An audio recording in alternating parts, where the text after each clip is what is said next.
But that was long ago. Until it wakes and finds its voice, I am the one who speaks for the Traveler. You must have no end of questions, Guardian. Yep. Testing. In its dying breath, the Traveler created the ghosts to seek out those who can wield its light as a weapon. Guardians to protect us and do what the Traveler itself no longer can. What happened to it? I could tell you of the great battle centuries ago. How the Traveler was crippled. I could tell you of the power of the darkness, its ancient enemy.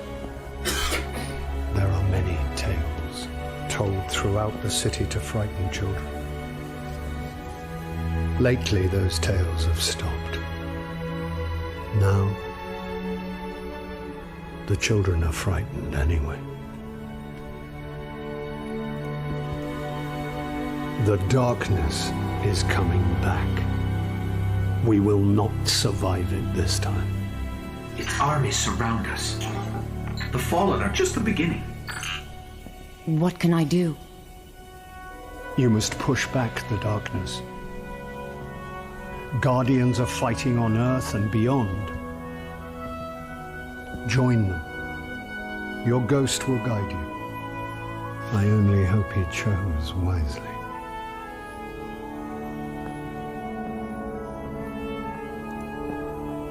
I did.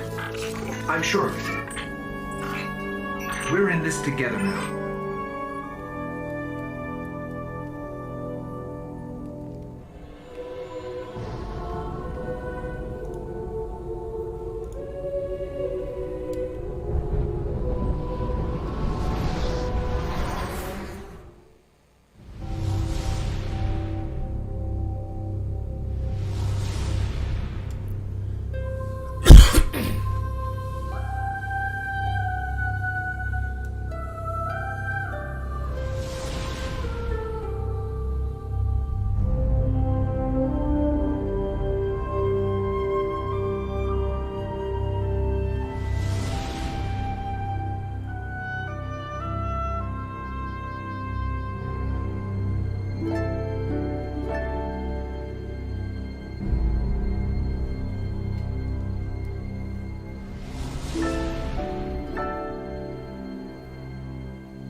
For centuries, we feared the forces of darkness massing against us.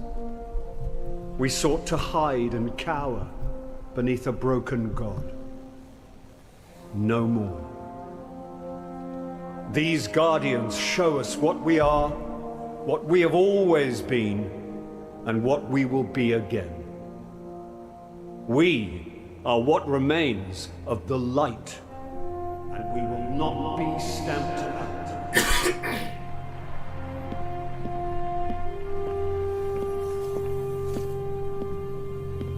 It's a day for pretty speeches and medals. But we know the real fight takes place out there.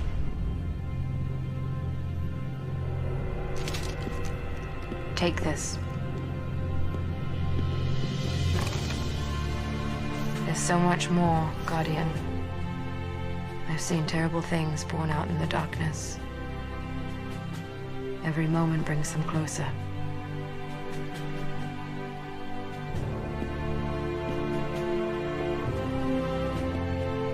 All ends are beginnings. Our fight is far from over.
I remember everything about the day I was born.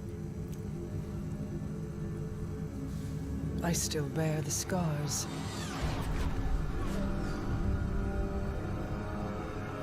The Awoken are my family now.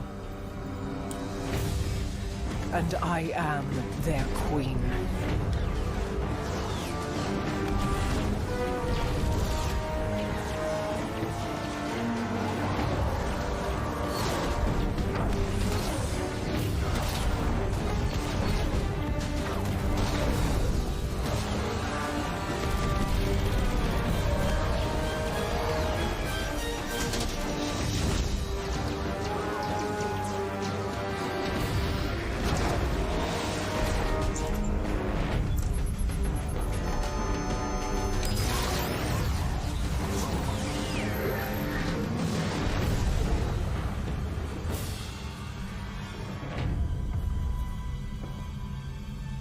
We fought to keep our beautiful creation safe. And now this beast has come, claiming to be king. Yo, what's up, Slim, man? How you been, bro? Mara Sav bows to What's no good? one. Uh-oh, I didn't mean to pause it.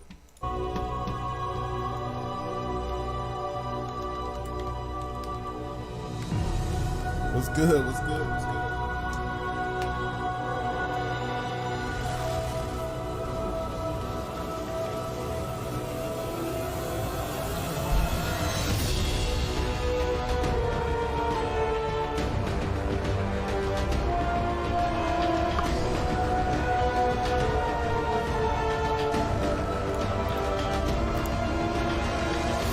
Been long awaited. Final shape reveal. I know. I've been chilling, man. I've been chilling. I've been watching other people stream, actually. I was like, man, I got to start back streaming again. So I'm about to stream. I'm about to start back.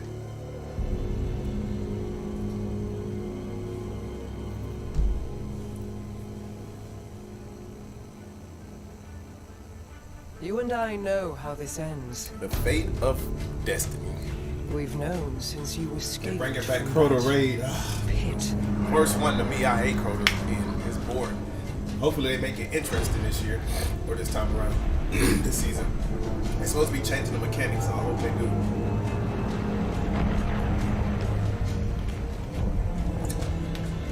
Oryx, take the key.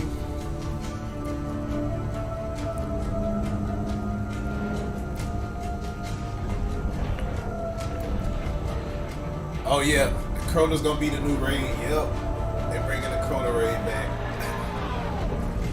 I hope they change the mechanics though, because it's boring to me. I don't like it. The Awoken have played their part.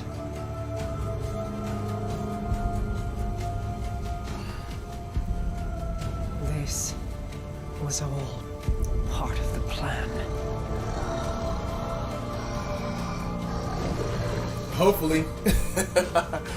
Yeah, it got stale after a while, man. After I did the Solstice stuff, I kind of stopped playing and started watching other people play. I really didn't even grind bounties out, man, like I was supposed to. I only did it on, yeah, I know it is. Very easy. Hopefully they change the mechanics on it.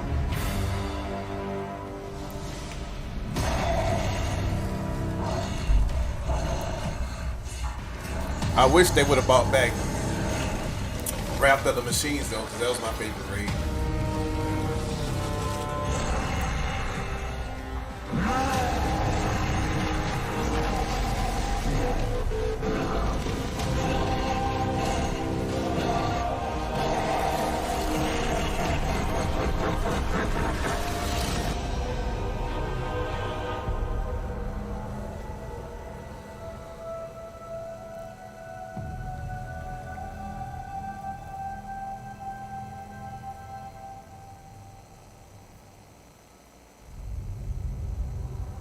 What? Yeah, that raid is fun. The mechanics are fun in that raid. I love the mechanics in that one. My queen, you were right. The Guardian was the key. Oh shoot! Now what's the other game you playing? Rainbow Six or something? Siege? The whispers are silent. I seen you playing one day, but I was in my It living is room, man, and I didn't want to comment because shit, I couldn't. I didn't have my phone. I just fucking was watching it, and I saw you playing, like peeking around the corner, killing shit. Was that Rainbow Six or something?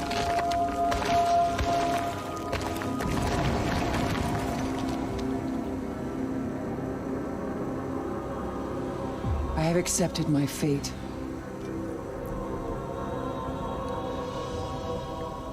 I will not fail.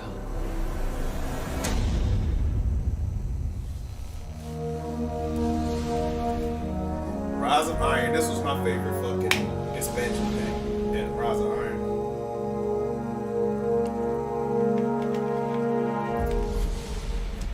Red War. Dominus Gall. Gary.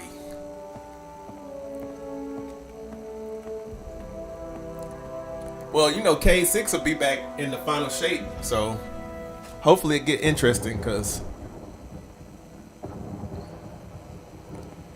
Ikora, if you tell me this is a practical joke, well, it kills me to say it, but I would be really impressed. Impressing you, Cade, is the easiest thing I'll do all day. Let's get serious, people. Zavala, this is my serious face. Can't you tell? Ikora, what have you got? Someone or something has sabotaged the Skyline defense systems. And comms have been spotty for the last few hours. Every sensor beyond the wall has gone dark. Maybe it's just the storm. Maybe it's... What are the set feeds telling us? Nothing. Well, that's good, right? No. I mean, they're not there. next year. There are no Oh, satellites. so the new season 23 come out Not good. today, but the final shape will probably be out next year, like February, March, like they always do. And then Crota Inn should be out. Everyone with me! Next Friday. The new raid will be out next Friday, if I'm not mistaken. Or not the new raid, but Crota's Inn will be out next Friday. And the cap level is still 1810. They're not raising the cap level.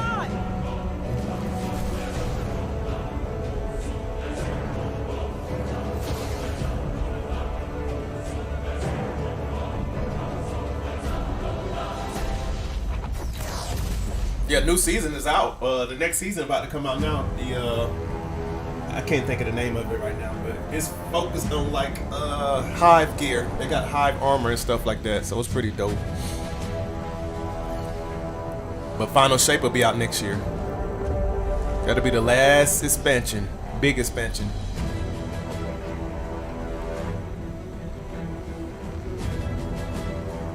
Even Dominus Gall tried to take the Traveler down.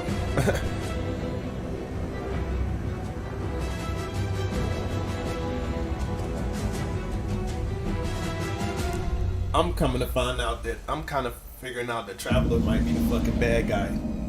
This whole time he was the bad guy. You got the Witness and Dominus Gall trying to take down the Traveler, so something's not right.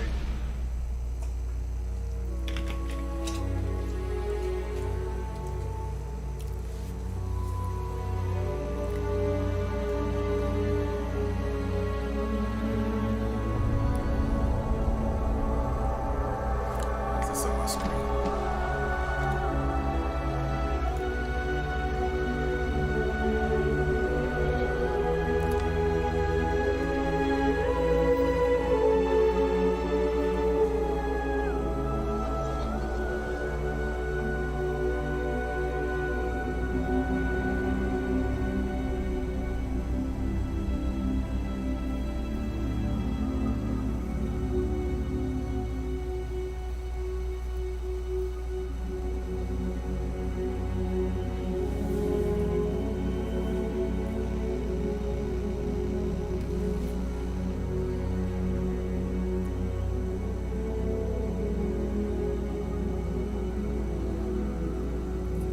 Yeah, it's gonna be alright. It should be alright.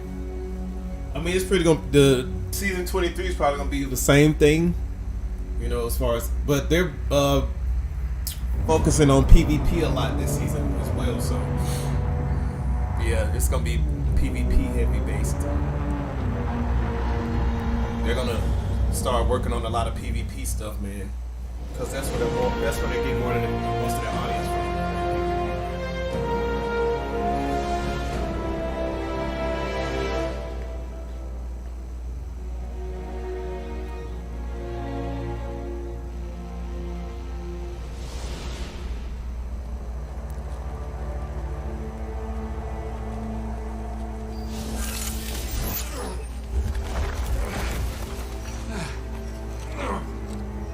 Never felt better.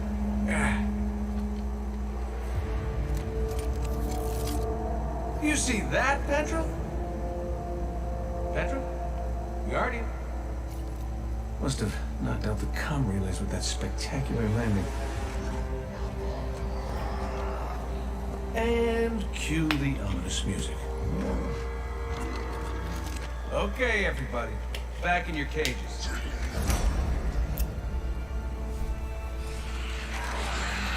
I said, back in your cages!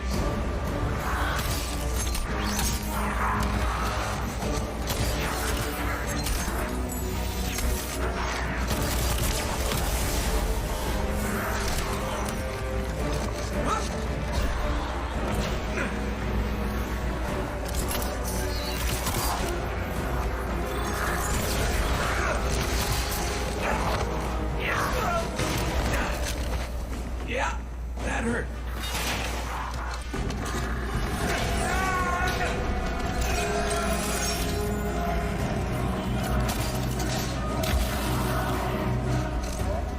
Sorry. Yeah, they are changing a lot. They are. I think they're getting rid of Rift, if I'm not mistaken. They're not gonna be bringing Rift back.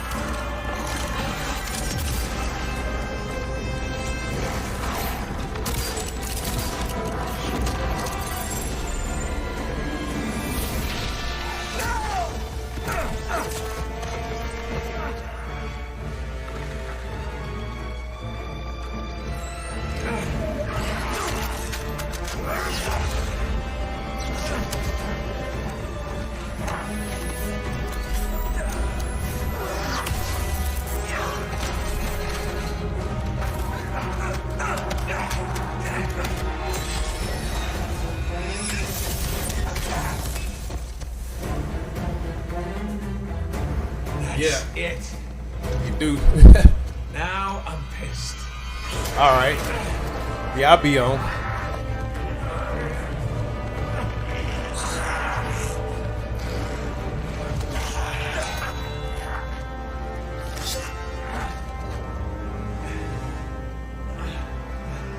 No, is that really all you got?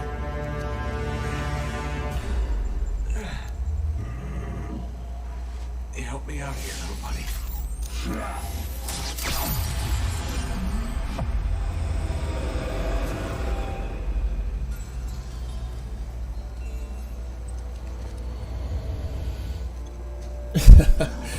Yep. Back at it. Kay about to die. He'll be back though. Final shape.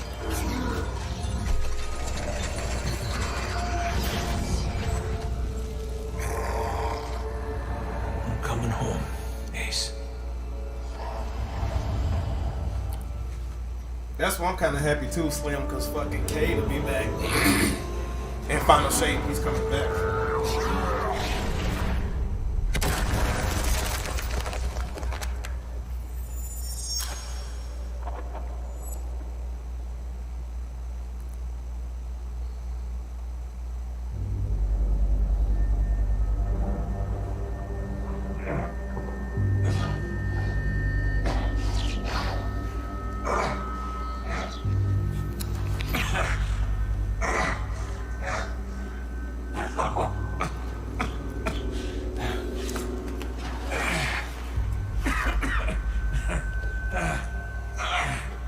Well, this is awkward. You got a gun I can borrow? No. But I do have a bullet. Aldrin. With your name on it. Any second now, my partner is gonna roll in here and kill every last one of you. And you, my man. This is going to hurt. Crow. A lot. Any last words? How's your sister?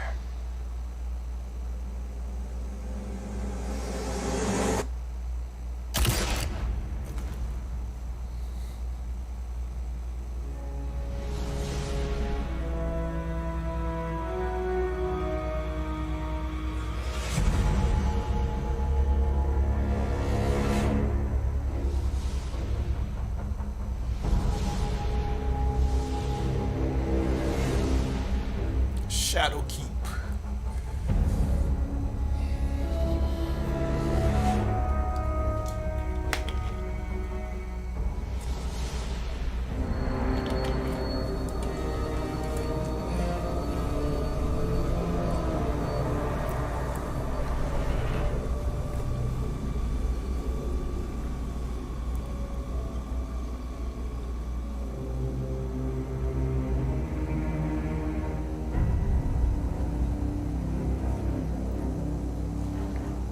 You made it.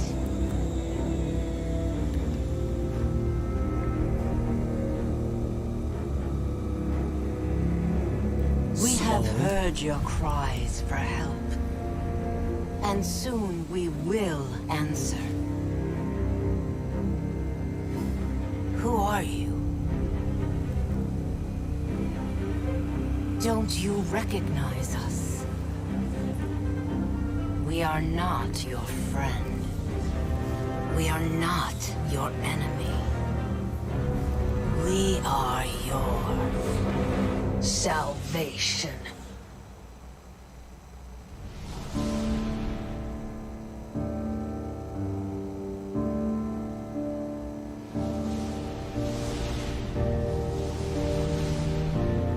Dang, it was a lot of seasons. Shoot. Dang.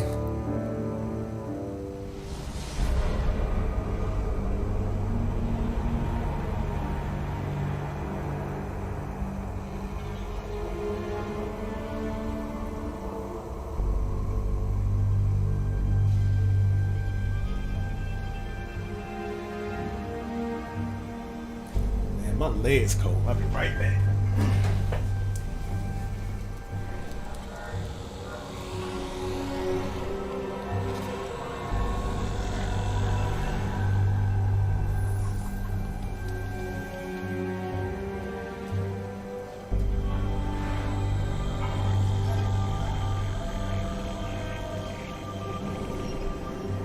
I'll be cold.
Season of Arrivals.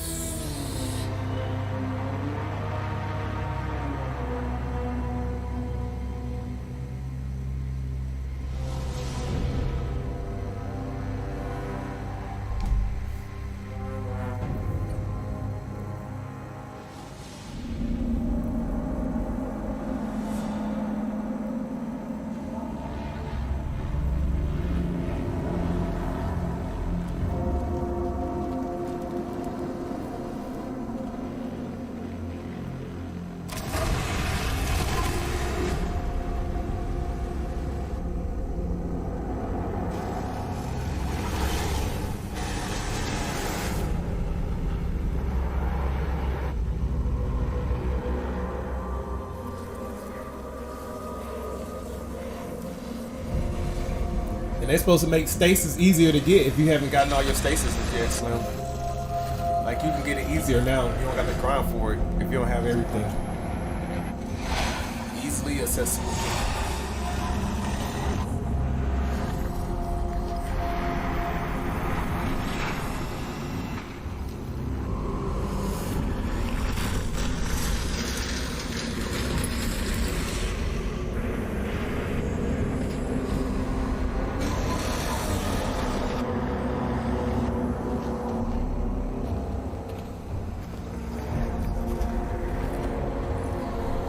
Drifter.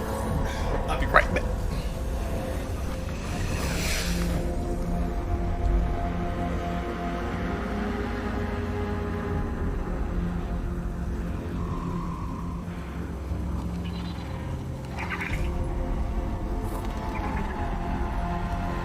This is what I brought you here to see.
Saw the end before it happened.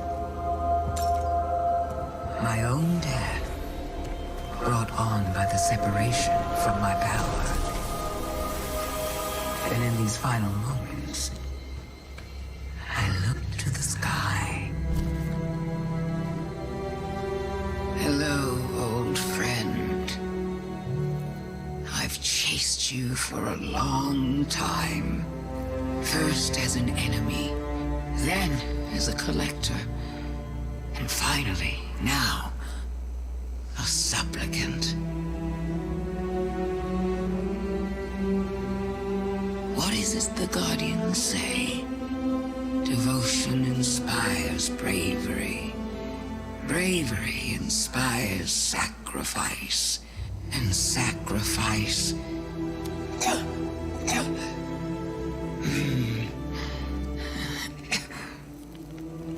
Here we are.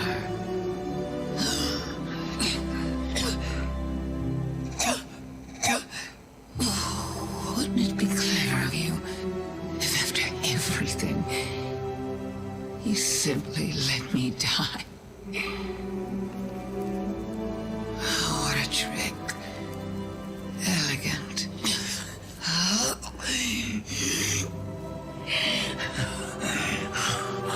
Is that it?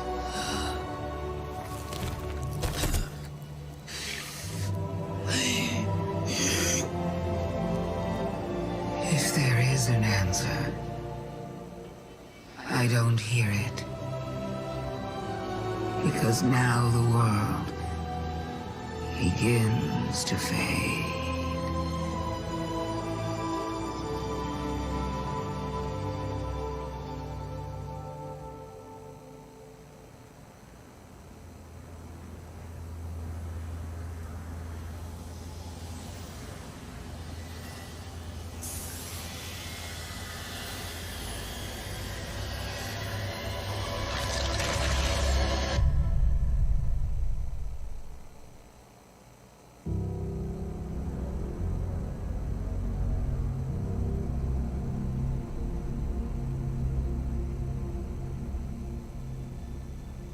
So, you're saying Savathun was dead?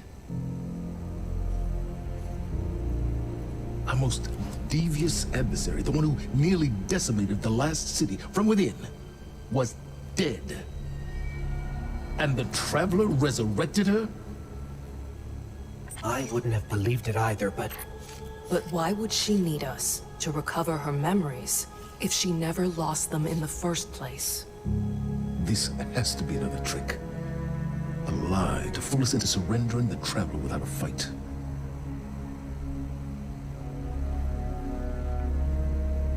This has been the Traveler's approach from the beginning.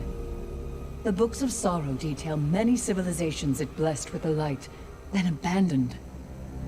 High propaganda. The Fallen tell the same story. When the Witness and its Black Fleet came to call, the Traveler moved on to our system. Or it sacrificed itself to save humanity from the same forces. Forces which included the Hive! After all that, why would the Traveler give our worst enemy the light? It doesn't matter. I don't know why the Traveler gave Savathun the light. Maybe it has changed its mind about Guardians. Maybe it's not as infallible as we once believed.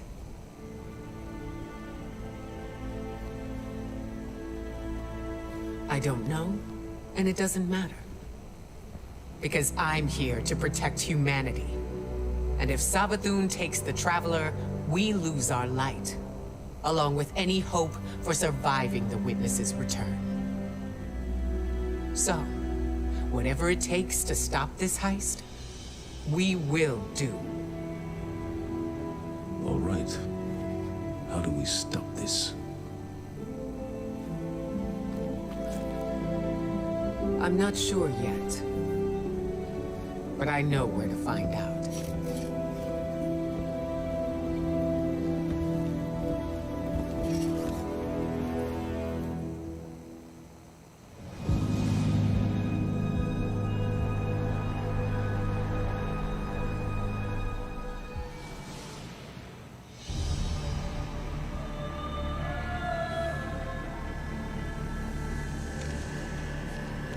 Isn't this interesting? I miscalculated. So did you, Guardian. So protective of your Traveler that you wouldn't let me keep it safe. But the Witness is coming. The game is yours to play now. Yours to win or lose.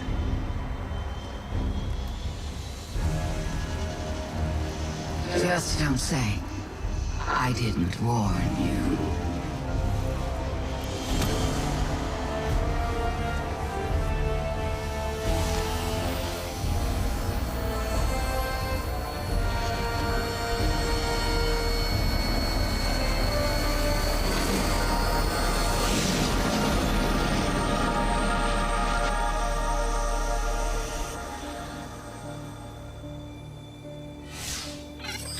No. Where did her ghost go? Guardian, I just got the message. The Traveler is back in the last city. Is it done? Is Savathun... She's dead. But her ghost got away. Good enough. Hold your position. The Hidden are coming to secure the remains. Good work, Guardian. You did the right thing. Now what? Now, we prepare for the Witness and stop the next collapse.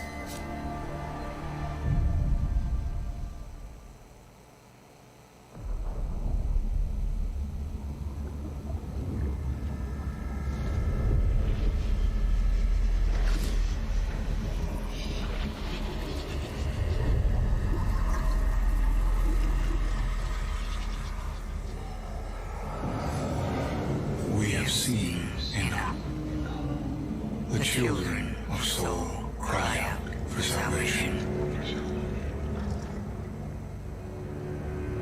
You promise them life, but deliver only death, as you have for so many before. Enough. Enough death. Enough life. You have no pieces left to place. The game is over. Do not be afraid. Your pale heart holds the key. This time, there is no escape.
It's happening again. The whirlwind. Aramis. Don't worry. The Great Machine will never abandon anyone again.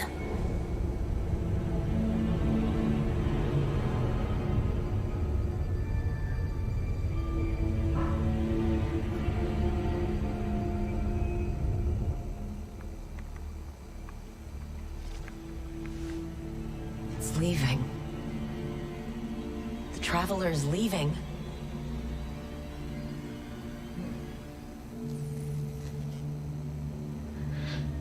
The Warsats.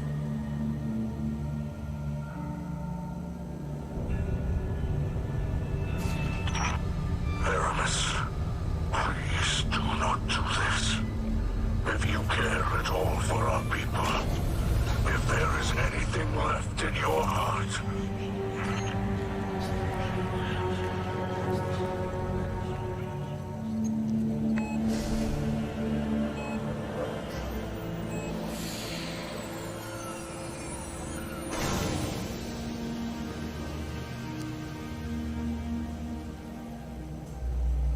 make it known your pain.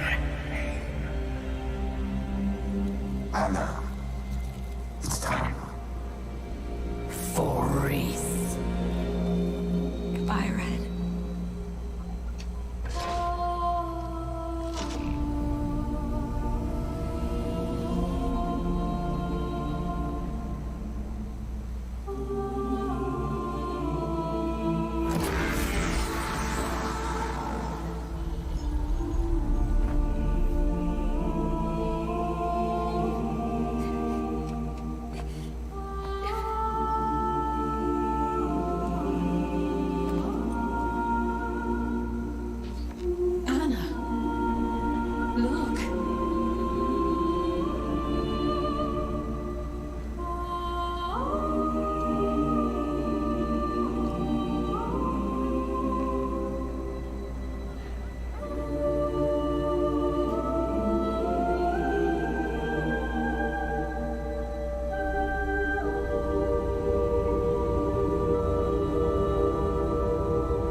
Vanguard to all units. Keep the enemy away from the Traveler. At all cost.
What is that?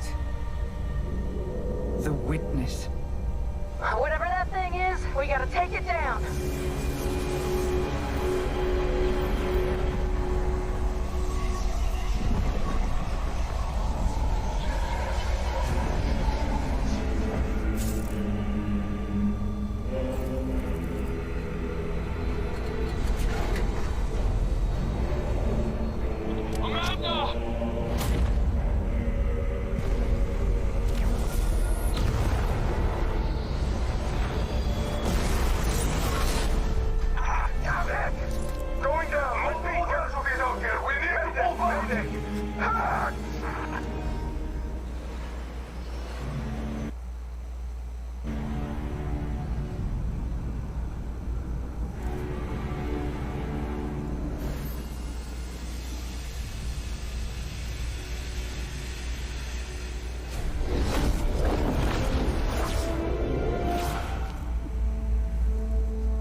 They found a veil.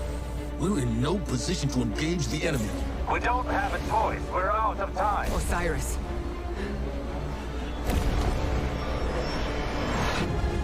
Don't die.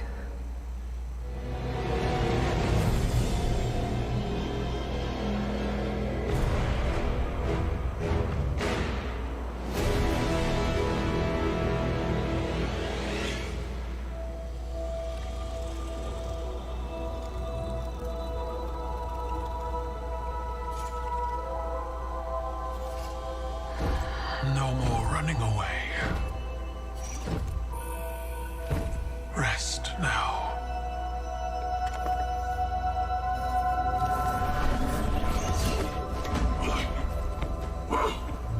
The uglier they are, the harder they fall, right? No? Come on. We finally found you. Get your coat. What's wrong, Osiris? Get your coats out of there. Finality takes shape. It's creating the link! At long last. Destroy it!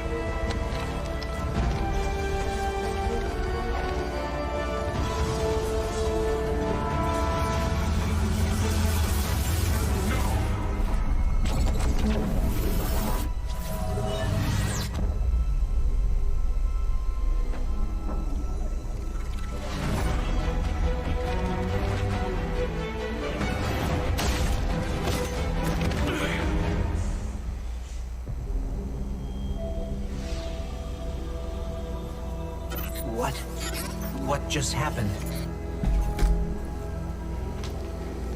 We just lost.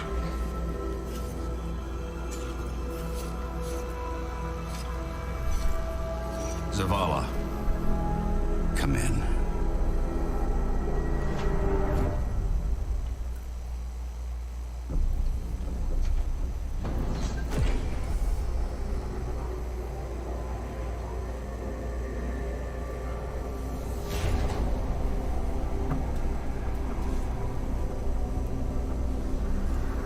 The universe makes us all victim and perpetrator. That's infinite cruelty. You, more than any, suffer both fates. Be free. The Witness.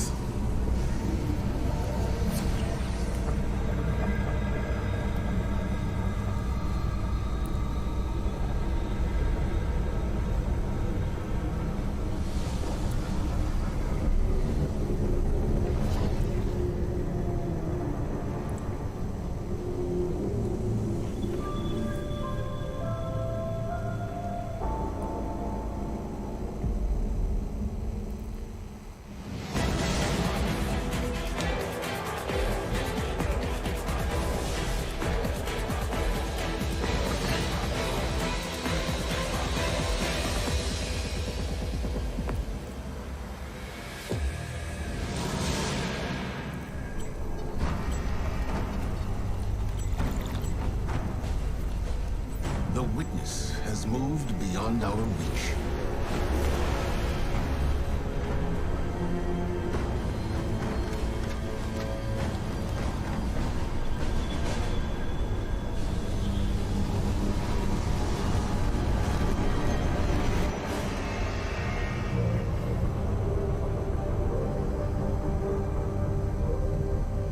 All attempts to find it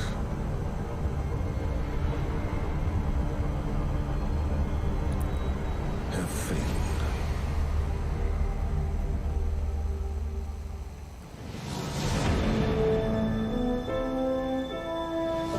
Oh, season of the Reaper break. Final shape. Oh, it's about to end after the final shape. So sad.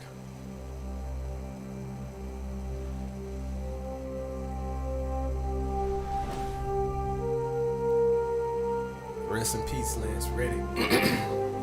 Commander Zavala.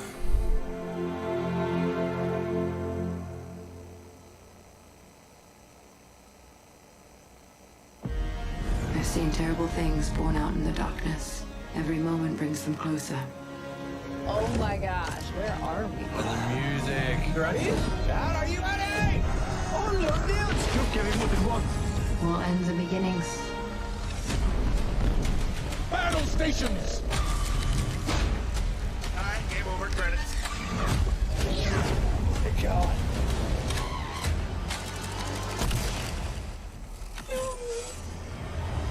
Holy crap. About time we got in the main. Is that a darkest ship behind Okura? Sir, Happy Air is back. We are your salvation. Wait. The line between light and dark is so very thin. Let's cross it together. Holy crap. It's got me feeling things. Hello, old friend. Fight down! これはマジで鳥肌立ちました。 Go, go, go! Oh my god. Alright, get the popcorn down, y'all.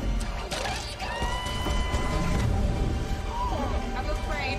What? Traveler just did a Death Star!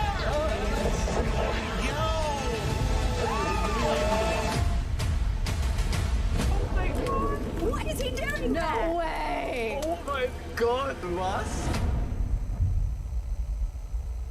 Yes, let's go. Showcase. Let's go. Final shape.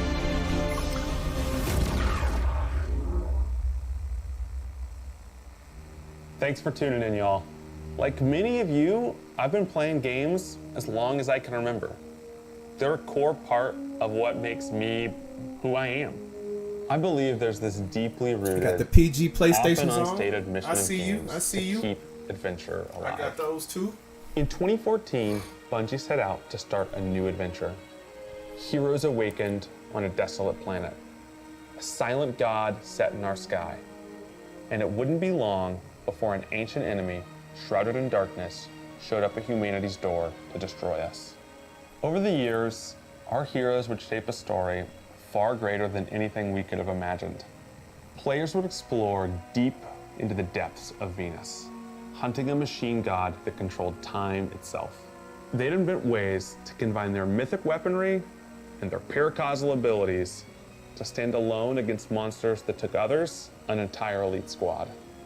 They'd race alongside their friends far into the early morning into halls of an ancient city where only a select few emerged victorious at dawn, clutching the heart of a dragon.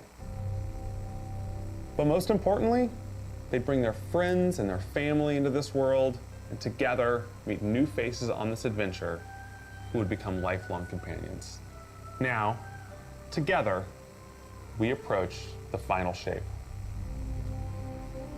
We're about to embark on the last expedition of Destiny's first saga. So let's be clear about the stakes. In the final shape, you will go inside the Traveler. Nice. The journey will be We get to go difficult, inside the Traveler. and what awaits you on the other side of this trek is nothing less than the deadliest entity we have ever faced. There will be no open betas. There aren't going to be any guides on the internet telling you how to handle what's to come. Whether you've been with us from the beginning, joined us somewhere along the road, or are looking at Destiny for the first time, anybody who shows up on launch day is going to be greeted with this same uncharted world, a vacuum-sealed experience begging for you to be the first person to peel it open. So today is your invitation to go forth and adventure. Let's go. Let's go.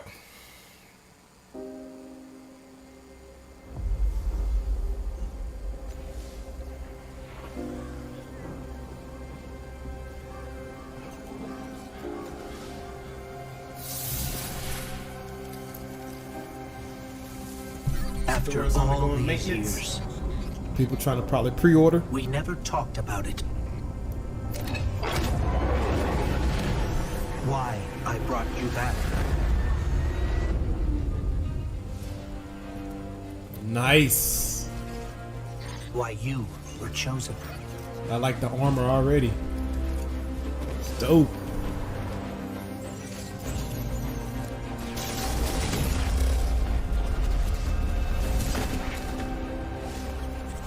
The truth is, I didn't know then. It was just a feeling.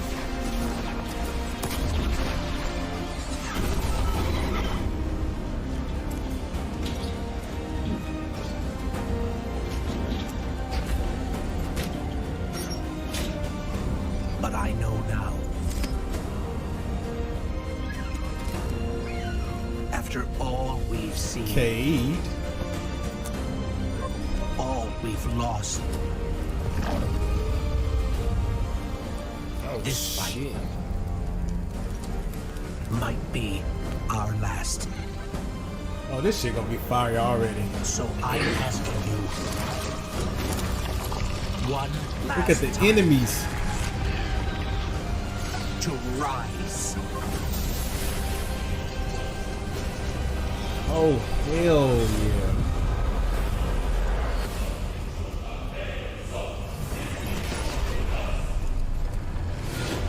Fire.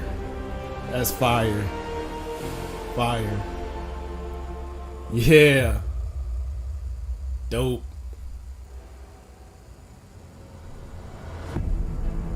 This is a momentous time in Destiny history. We've been building to this moment for the last 10 years. The final shape is the conclusion to that journey. This is a moment in gaming that as a developer you just don't get very often. Guardians and allies are fighting the biggest threat that the universe has ever seen in this big culmination of the Light and Darkness saga. When we were thinking of what the final shape could be, it had to be a lot of different things. It needs to pay off this epic confrontation with the Witness that we've been setting up for years. It has to bring you closer to your allies in the Vanguard. It has to be this place that like makes you feel nostalgic for the entire journey you've been on. When we were resurrected by Ghost at the very beginning of this story, we didn't know why, what it was for this. The Traveler is asking us for help, and it's our responsibility to protect every living thing in the universe from what the Witness intends to do. When we first start the final shape, we are finally able to go through the portal that the Witness opened in the Traveler at the end of Lightfall. Inside is the Pale Heart of the Traveler. That is the stage for our showdown with the Witness. The Witness has the darkness. It has always had a connection to it. The Pale Heart of the Traveler is what it's trying to use to gain connection to the light. So with both, it can enact its final shape. The Witness looks around and sees a lack of purpose, no meaning. It wants to fix all that.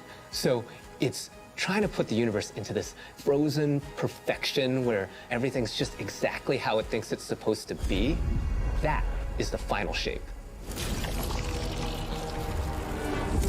If we're going to defeat the Witness, it's going to take everyone. Failure is not an option. We're gonna need the Vanguard, all of our allies, and all the Guardians to rally together and be brave in the face of Oblivion. In the final shape, we're going to answer questions at the grandest scale.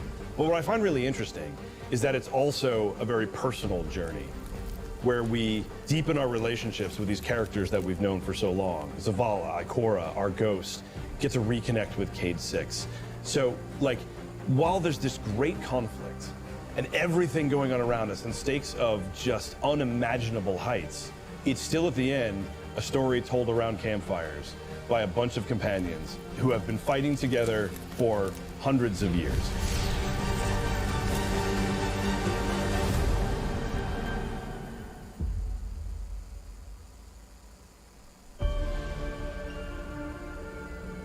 In the final shape, we're going through the portal that the Witness has opened up to confront it and stop the final shape. Inside the Traveler is this infinite, vast, unknowable, and we're landing on the Pale Heart, which is a fraction of really what is inside the Traveler. The Pale Heart is weird. It's a little strange, it makes you feel a bit uncomfortable, and it is also just so cool and artistic in the best way. The Witness entered well ahead of any Guardians, and so it's had time to kind of shape what's there. When our Guardian enters, the rest of the Pale Heart starts getting shaped also around what we've experienced. This is the Traveler recreating the world in front of you as it saw on your journey. One of the most memorable locales from Destiny's past is the D1 Tower. Nice. It's really a labor of love from the Destiny team. The final shape means so much to everyone who's building it, and I think players are really going to be able to see that.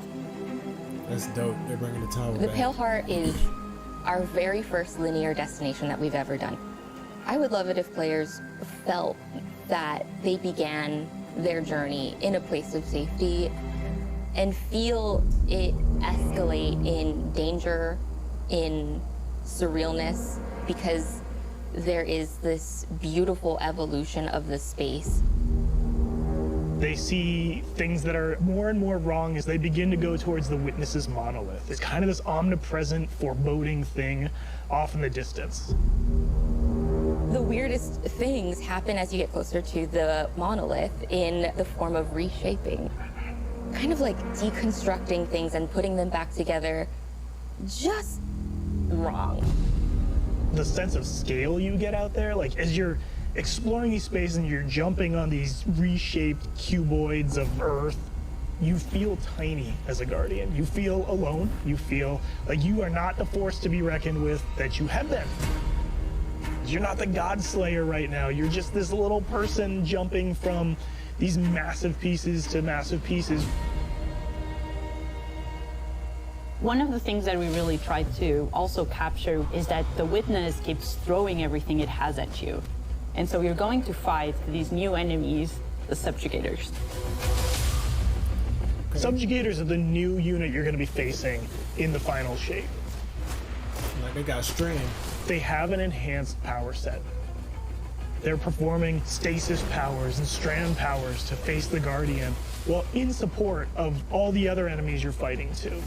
They bring something entirely new to the battlefield, which is kind of this element of control. They're back there pinging away with stasis abilities, throwing crystals at you, freezing you in place, tangling you up.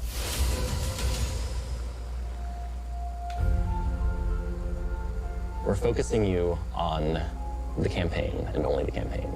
It's the most important thing in the universe at that moment. You have to stop the final shape from happening. And for that, we do need the help with our allies. And so we're going to make sure that the core Vanguard team gets back together. Zavala and Ikora and Kate.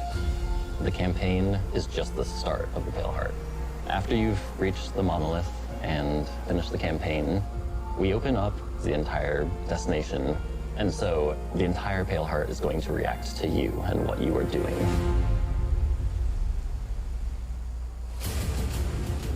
The campaign in the final shape doesn't really end with the final mission. The raids are where you defeat like the big bosses. So it's only natural that when you are going to confront the Witness, you're going to do that in the raid. But that might not be enough. This is a moment where we need to rally all Guardians to be able to overcome the final shape and the Witness. Oh, the raid. Could be tight. In the final shape, we are inside the Traveler, very close to this energy. This allows us to have new supers, Arc, Solar, Void. We want to create something that turns you into an offensive powerhouse, but also can benefit your allies in a support capacity. There is this thread of team play and like working with your friends to overcome the odds. Oh, shoot. The Warlock Super is this ultimate expression of solar energy coursing through your Guardian. Nice. The Solar Warlock Super is a callback to Radiance from D1. Other than Golden Gun, this is the only other first-person super in Destiny right now. Your melee's like all these projectiles going off, doubling the amount of projectiles. Your grenade almost being sentient as it searches around, and then it hits a character, bounces off, and goes to another one. And you're so overflowing with this energy that you are also giving it to your allies, allowing them to have their solar weapons supercharged, applying Scorch when they're shooting. The new Solar Warlock aspect, when I cast my Rift, it is going to create this little solar soul that when it sees an enemy, it launches part of itself out and hits the enemy and explodes and scorches them. It just feels very alive. Twilight Arsenal. It's a layered super. This is the only ranged one-off offensive super for Titans in the game. The Titan jumps up into the air, summons this giant void axe, throws it, summons another one, throws it, summons another one, looks at a different group of enemies, throws it. And when these axes fly through the air, they stick into the ground or an enemy, do their void gravity thing where they suck a bunch of energy and enemies in and then explode. But that doesn't destroy the axe. The axe sticks around and you and your allies can go and pick up that axe and start wailing on enemies with it. This super is insane to me. The Void Titan aspect, I press and hold my grenade button to consume my grenade and turn it into the shield. The more damage it takes, the more it charges up, and then I can release that, and it creates this blast that deals massive damage. The Titan about to be OP, man. The Hunter Arc Super. Arc is all about finding the shortest distance between 2 points. The Hunter kind of rears back, takes this knife and throws it across the world, and then is able to blink to its position, do the slash that just decimates anyone nearby. One really great thing about that is not just you do it once, but you're able to do it 3 times, along with devastating attacks each time you do it.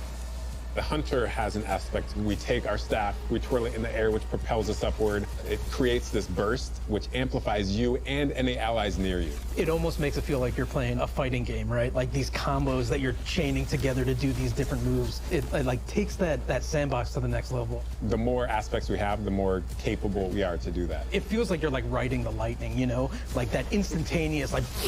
That was good, but I think it's more like... You know? I like it, I like it. I fucks with the new supers.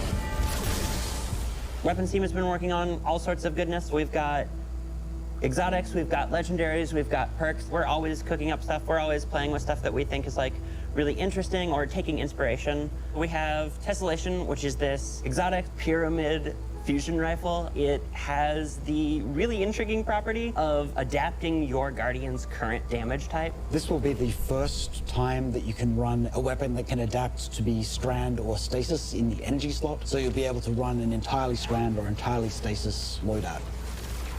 Tessellation has the additional property that you can special reload to reshape your grenade and suck it into the weapon, and then fire out a super destructive single projectile.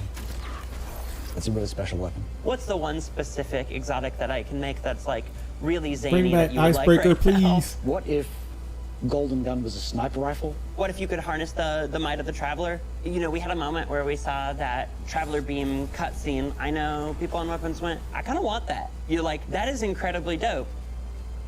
So we've got this opportunity to bring back these iconic Destiny 1 weapons, but really turn it into something that feels unique in Destiny 2. We have to bring Dragon's Breath. Vostok into the fold. The Vostok Red coming Death back. exotic pulse rifle. And Dragon's Breath. Dragon's Breath. Burn the world, burn it all. Bring back In the final shape, Icebreaker. we have new weapon subfamilies coming, broadening what existing weapons can be. Really, like, bordering on exotic functionality. So, for example, we've got a rocket pistol sidearm subfamily. We always liked the special ammo sidearms. This fires tiny, slow-moving rockets. They hit very hard, do a bit of AoE damage. They have a mixture of regular weapon and rocket launcher stats. We're also doing a new support weapon subfamily. The support frame auto rifle is a type of legendary auto rifle. It'll let you switch seamlessly from firing at enemies to healing your allies. I'm really excited to bring it to dungeons and keep my team alive, honestly. Weapons team is always coming up with new ideas. We've got a ton of new cool stuff coming over the next few years, and some new and really wild ideas, which we're pretty excited about. Come on, take a load off. We've got a lot to cover. This place is only big enough for one dashing hero type, and that's me, so... I'm back! Hey, you two, give me a sec. I was magnificent. This is great. Anyone want a hug? Get your rock off my map. Worst case scenario, you die. But who knows? Maybe you won't.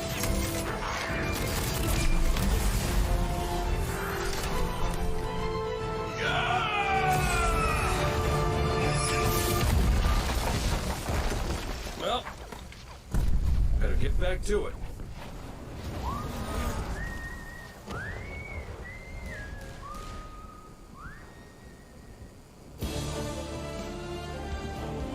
In this moment where we're driving to the end of the Light and Darkness saga, it's great to see Cayde like return to this world at this moment with all this change about to culminate with this confrontation with the long-standing enemy, the Witness. Cayde is the quintessential hunter. His presence casts such a long shadow over the story of Destiny, whether it was when he was alive or when he was dead. What Cayde goes through in this journey, how he serves as a catalyst for the other characters, the events that are uncovered to have brought him back. This is how the story had to end. There was no end to the Light and Darkness saga that didn't have Cayde here alongside his friends to finish the job.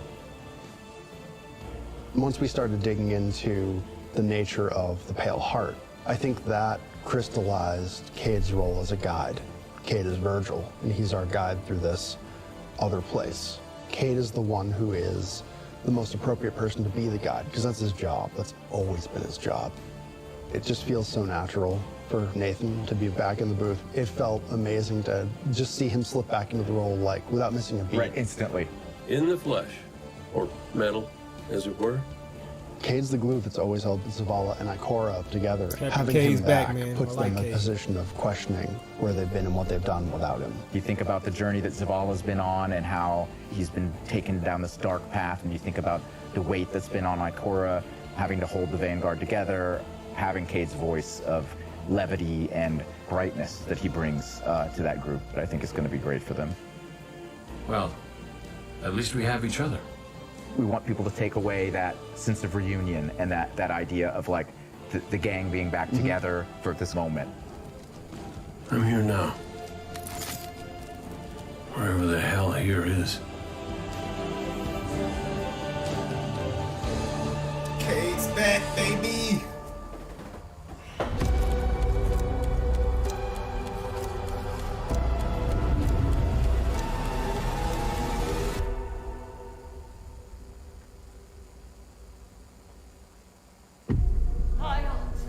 Guardian, the Witness poses a dire threat.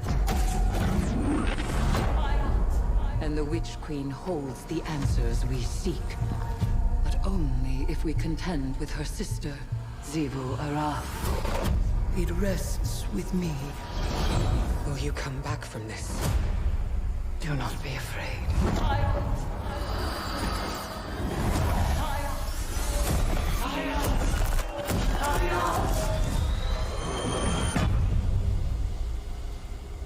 Bring me your tithes.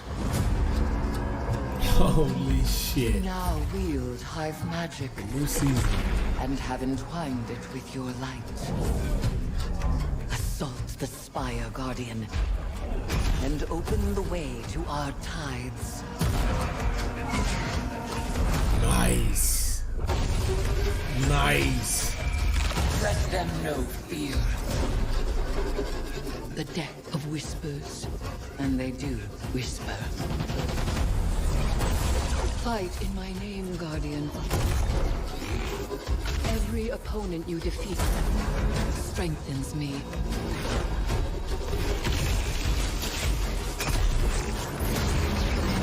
Let's go. My appetite rises for your brutal tribute.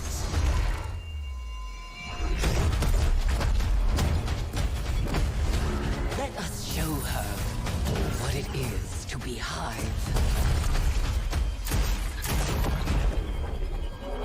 You have sounded the horn of battle! You are deserving of the greatest death I can bestow.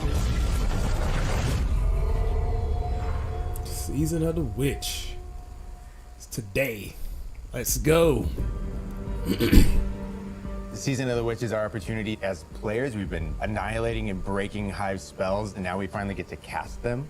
At the end of Season of the Deep, we learn that Savathun has the key to getting into the portal that we need to go into. That means we have to go find Imaru, her ghost. Imaru's like, not so fast. We've got a bigger problem first. And that bigger problem's name is Xivu Arath. If we fight her, she only gets stronger. Eris has an idea. It's a really good It's a wild ass idea, yeah. She determines like, well, the best way to fight fire is with fire. We are channeling all of that energy that we're creating by going through, by eliminating enemies, and we're tithing to our friend Eris. Bring me your tithes. What does that mean for the characters and the player to kind of like be like Savathun? And that's where we went down the path of having Hive Eris. We wanted to extend that magical fantasy into the player then. That ability to have overwhelming magical power, that risk and reward into all of our activities and systems experiences. And so that's what led us to come up with things like Deck of Whispers. It's this magical deck of cards that creates amazing synergies with your Buildcraft meta and with buffs and the activities. They can then choose these cards at will, whichever ones they want, and then that really leans into the build crafting. You actually are getting cards that you can then use to place on the battlefield and change the way you play. I'm such a sucker for deck building. Like being able to like bring that element into Destiny gameplay has just been like, oh, just it's really super fun.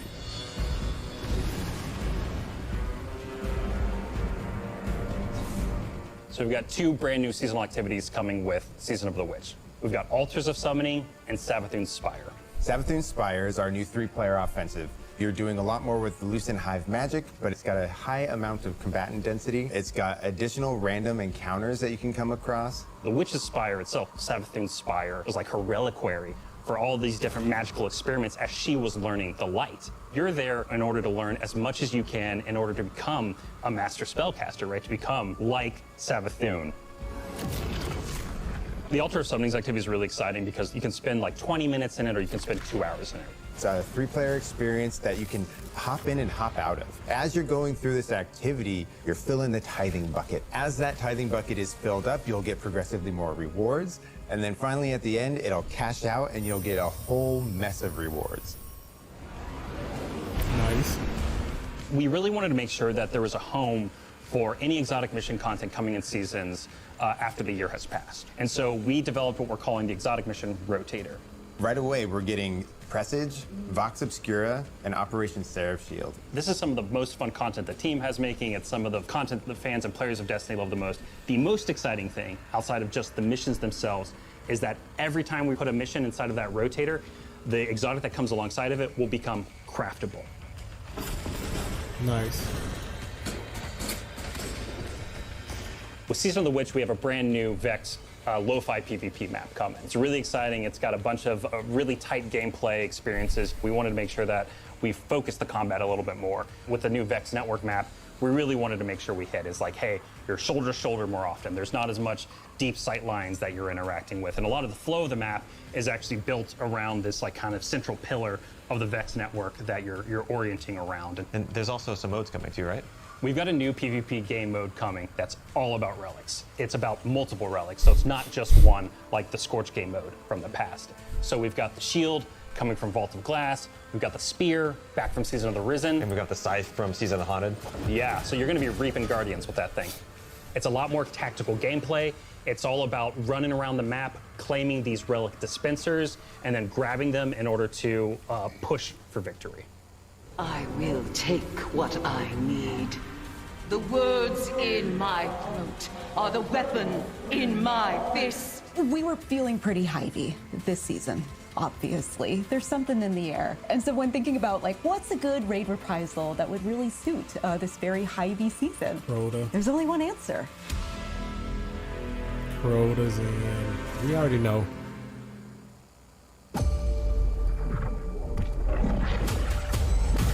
We already knew Crota was coming back.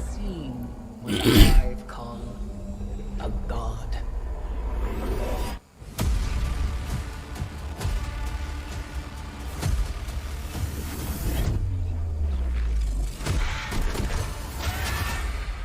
Is Necrochasm coming back though?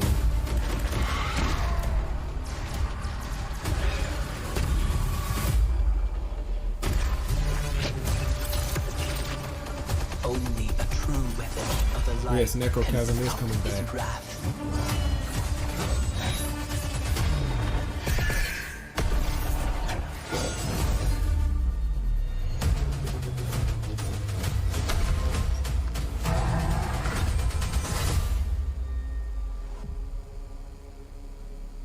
September the 1st. Oh, that ring fire.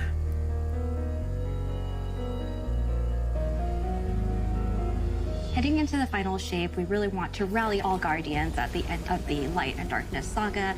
We want to reduce those power barriers as well as catch people up on key story beats and make sure that they have a really great and easy time connecting with other players. In the final shape, we're trying to find ways to make power more simple and easy to understand and also lowering the barrier to entry. It's going to make it easier for players who have not been able to jump into game easily because they were held back by the challenges in grinding for the power levels that are required by these different activities. One of the major changes that's going to be happening starting with the final shape is there are going to be a certain number of activities that are going to be power fixed. So it doesn't matter kind of what power level you are going into it, you're always going to be able to approach it. There's still going to be tiers of difficulty that you can do, things that are just meant to be experienced a certain way. Things like Nightfall strikes that will still have power enabled, and that's where we're really going to focus the whole power climb. The raids, the contest modes that everybody loves to engage with, that experience is fundamentally going to be staying the same. I'm excited for this because I think there will be a lot more clarity for players in terms of understanding the relative difficulty of things, where they sit now in the spectrum. One way that we're trying to do that is making it easier for new players to engage with you. So we're introducing something that we're calling Fireteam Power. You can actually bring your friends along to play any dungeons and raids in the game without having to wait them to be at a certain power level. The person with the highest power in your fire team is actually going to bring all the others close to their power level, which means that there's no barriers really for any other Guardian to join you in this high-level content. When it's combined with Fireteam Finder, it also allows you to find strangers, people you've never played with before, and have that same experience. That's all regardless of the power level of you and the rest of the people in your fire team. Fireteam Finder is the new feature that's coming in Season 23, aimed at helping connect and find other people to complete the best and most aspirational content in Destiny. We have a tag system that allows players to be able to say, well, this is my playstyle. I'm really chill. I'm anti-sweat. I'm just really here to have a good time. Exactly. Tags really allows players to show a little bit more personality, show a little bit more about what they're about. I think what's really great about it is with this launch, we're also looking at including inclusion tags. As an example, one of the inclusion tags that we have are for colorblind players. Hopefully the inclusion tags will bring players closer to finding their community and even closer to the people that they're playing with. So once a listing goes live, players will be put into a listing lobby where players can gather, they can communicate with each other. That's so dope. we I like wanted that. to make it as convenient and as easy as possible for players That's to good. not just sit and stare at a screen for a long time while their listing actually fills up. As a gamer who's That's typically more solo, I'm especially excited about this because it really is about helping reduce that anxiety and burden that comes with trying to make a new connection. Yeah, I like that. I like that they're doing that. I like that they're doing that. That's dope. The feature coming out today that I'm incredibly excited about is Timeline Reflections. Essentially what we have done is we've went back to previous expansions and pulled out missions that we felt really represent key narrative beats within our story. We are going to have a mission for Forsaken, a mission for Beyond Light, as well as a mission for Witch Queen. Thanks for the memories, Guardian. The neat thing about these missions is they're not going to be like one-to-one for how you would experience them in the campaign. You're also going to get additional pieces of narrative fed to you to like identify like, hey, this is why it's important that this happened, and here are the people you met along the way. A really big one that's really timely for Final Shape is Cayde's Last Stand from Forsaken. This is a moment that a lot of players, new and old, are going to come back to Destiny. I think this is just the right time to introduce features that are going to allow those players to jump right in and find people to play with and enjoy this content regardless of their power level.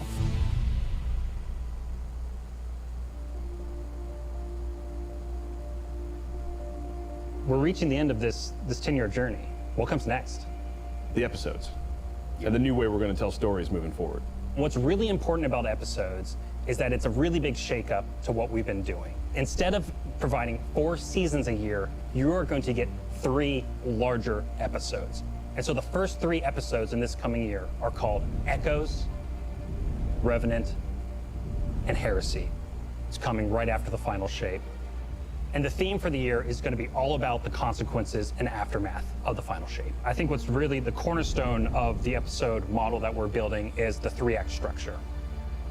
The acts act as these anchors for us to introduce new weapons, new artifact mods, new activities. There's going to be new missions coming around the core. There'll be new story moments in every single one of these acts. We're actually providing more cinematic styled experiences throughout the Final Shape year and the episodes with it than any of the seasons we've ever developed before. These new stories are actually playable as standalone. Like each episode is something you can experience whether you've been playing Destiny for 10 years or this is your first one.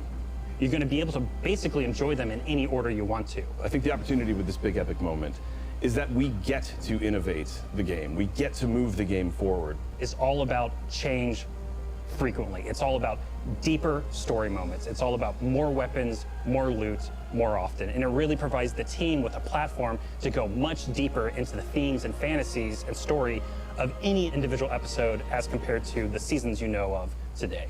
I'm so excited to see what the narrative team can do with this kind of new platform of storytelling. Episodes provides this awesome foundation for the future of Destiny. We're moving into the next stage of Destiny 2. I think some people look at the final shape and they think Destiny 2 is coming to the end. And in many ways, it's the opposite. We're leaning in. We're putting the pedal to the metal. Episodes provide us a new, innovative way for players to engage with Destiny 2 throughout the year.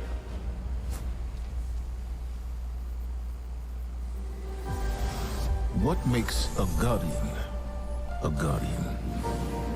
Devotion, bravery, sacrifice. We know that we were chosen for a reason, by something greater than ourselves. Guardian. Guardian? Eyes up, Guardian. Shaped by the fires of each new battle, we are forged and sharpened into what we must become for the fight ahead. We are the final line that halts the second collapse. All of us. Every Titan. Every Warlock. Every Hunter. What is it the Guardians say? Devotion inspires bravery. Bravery inspires sacrifice. Sacrifice leads to death. The line between light and dark is so very thin. Let's cross it together.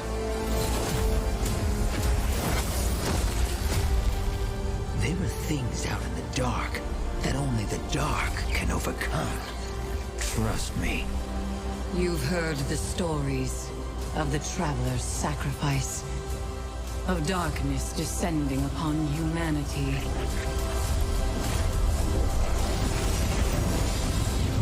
Our purpose is its end.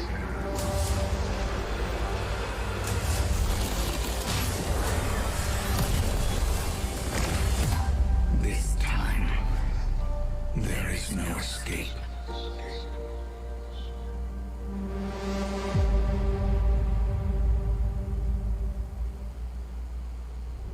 It's going to be an exciting year for Guardians. We get to make good on a promise that we made way back in 2014. There was classic rock blasting, a fire team racing across our solar system, and at the end, a simple message: become legend. Today, you got a glimpse at how we'll be cementing your legend in this upcoming year. We're going to be heading inside the Traveler, experiencing a destination unlike anything we've ever built before. We'll face the biggest bad we've ever made, and we'll do this all alongside a streamlined progression system, allowing us to easily play with friends in any content in the game. And as the dust settles in the final shape, we're going to continue our legends in Echoes. It's Destiny's first episode in a new phase of storytelling for Guardians, with brand new conflicts born from the resolution of the Light and Darkness saga. These first episodes are just the beginning. But if you're chomping at the bit to see how the Light and Darkness saga is going to kick off the future of Destiny 2, we've got a ton of great content for you to jump into today. Going live after this, we've got Season of the Witch, with a new story, new weapons, new armor, new activities, and new PvP content, all alongside a series of story catch-up missions, allowing any of your friends to jump into the game and get up to speed on what's happening in this world. Then, next week, a brutal reprisal of Crota's End is going to join the ranks of our aspirational content. I can't wait to see you all in the Throne World as we learn more about the final shape and how we can stop it.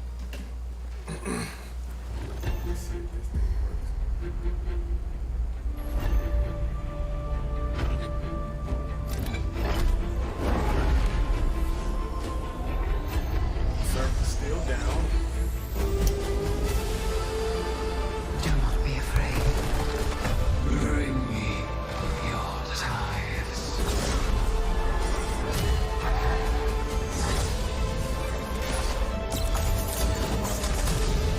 After all these years, all we've lost, this This fight might be our last. So I'm asking you to rise one last time.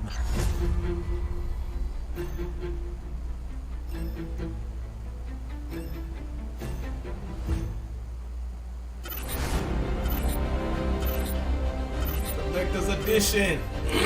Let's go. That's what I'm trying to get. What it's gonna look like. When we create a collector's edition, we try and recreate items from the universe for players to enjoy outside of the game. So this year we're doing a Destiny 1 tower.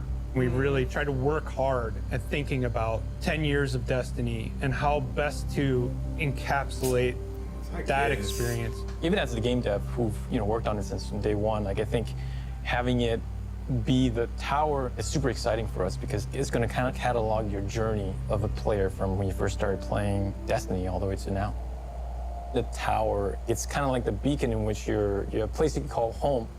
You get the tower, and then there are actual figures of the Vanguard mentors that accompany that architectural model.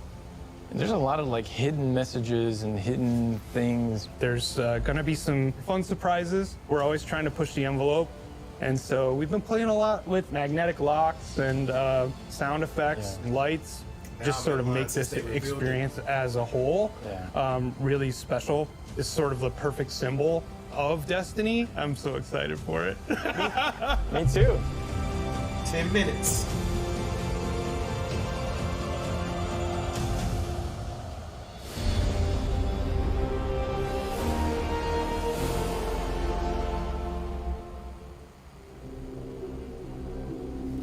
Gotta go get my wallet because I'm in line now. Pre-order.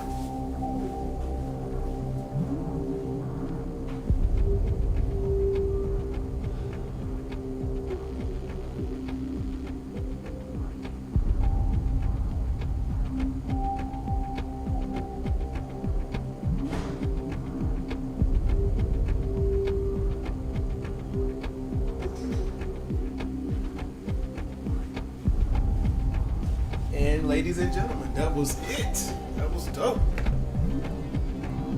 And now I'm waiting in line to pre-order the final shape. Welcome to the chat.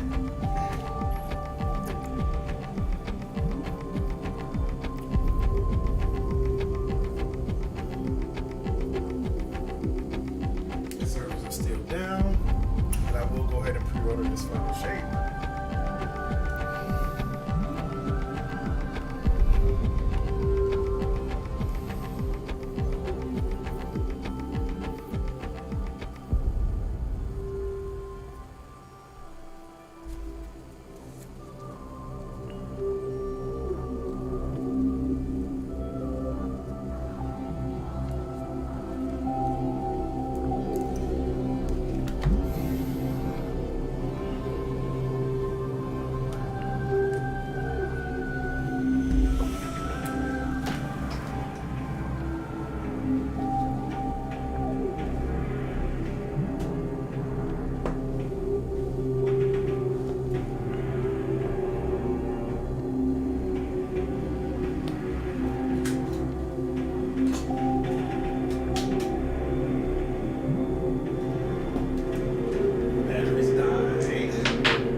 line, waiting for the pre-order.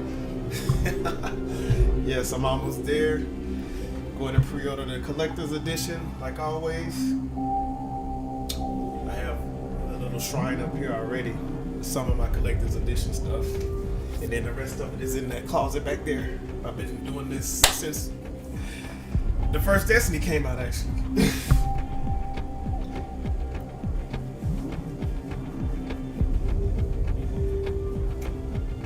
Bungie store is packed.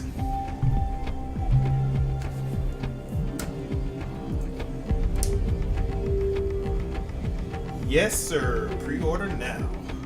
Collector's edition.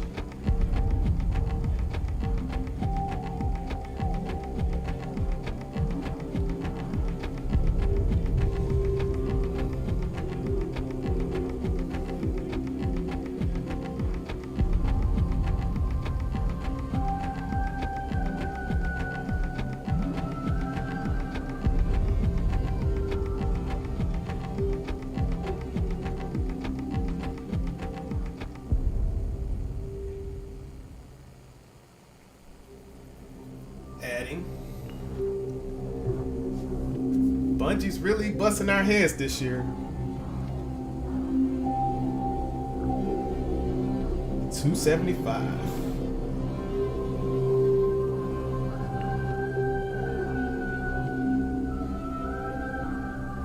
But I get the digital one, and I just buy the one with without the game code, because I want to play it. Like, I don't want to wait to play it when it launch. I don't want to have to wait for it to ship to me to play. So I just buy the one without the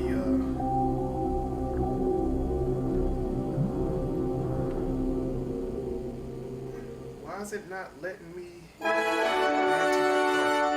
Hello Guardians, welcome to the post-show stream. My name is Taylor Liz. I am a Destiny 2 player and content creator. I'm excited to be here live at Bungie. We're gonna have 2 segments for you today. A little later in the show, I'll be playing through the brand new Season of the Witch content with my good friend Pika Peach. Right now, let's sit down with Bungie developers to talk more about what we just saw and what's next for the future of Destiny 2. Pika, over to you. Thank you so much, Taylor. My name is Pika, and I'm also a content creator and Destiny 2 fan. You can often find Taylor and I playing together in some sort of challenge in-game. I'm beyond honored to be sitting down with everyone here today, so let's do some more introductions. Thank you, Pika. It's great to have you here. Hi, my name is Cosmo. I'm the lead community role here at Bungie, and my role is supporting our amazing community team and all the great work they do, helping prepare weekly check-ins and sending info out to our players. I'm going to be teaming up with Pika today, and we're going to be asking some of these guys some questions and go over some of the things that we didn't get to cover in the showcase. So, yeah, Dan? Yeah, thanks. I'm Dan McAuliffe. I'm the general manager for Destiny 2. And that mostly means that I get to support all the amazing talent that makes this game. So thanks for sitting down with us today. Absolutely. Looking forward to it. I'm Joe. I'm the game director on Destiny 2. And actually, while Taylor and Liz were doing the intro, I was hiding behind a pillar for the last 10 seconds. So y'all can like roll back the VOD and see if I did a good job or not. Awesome, so let's get into some questions. As a player, what are you guys most hyped about regarding the final shape and beyond? Anything specific you can call out?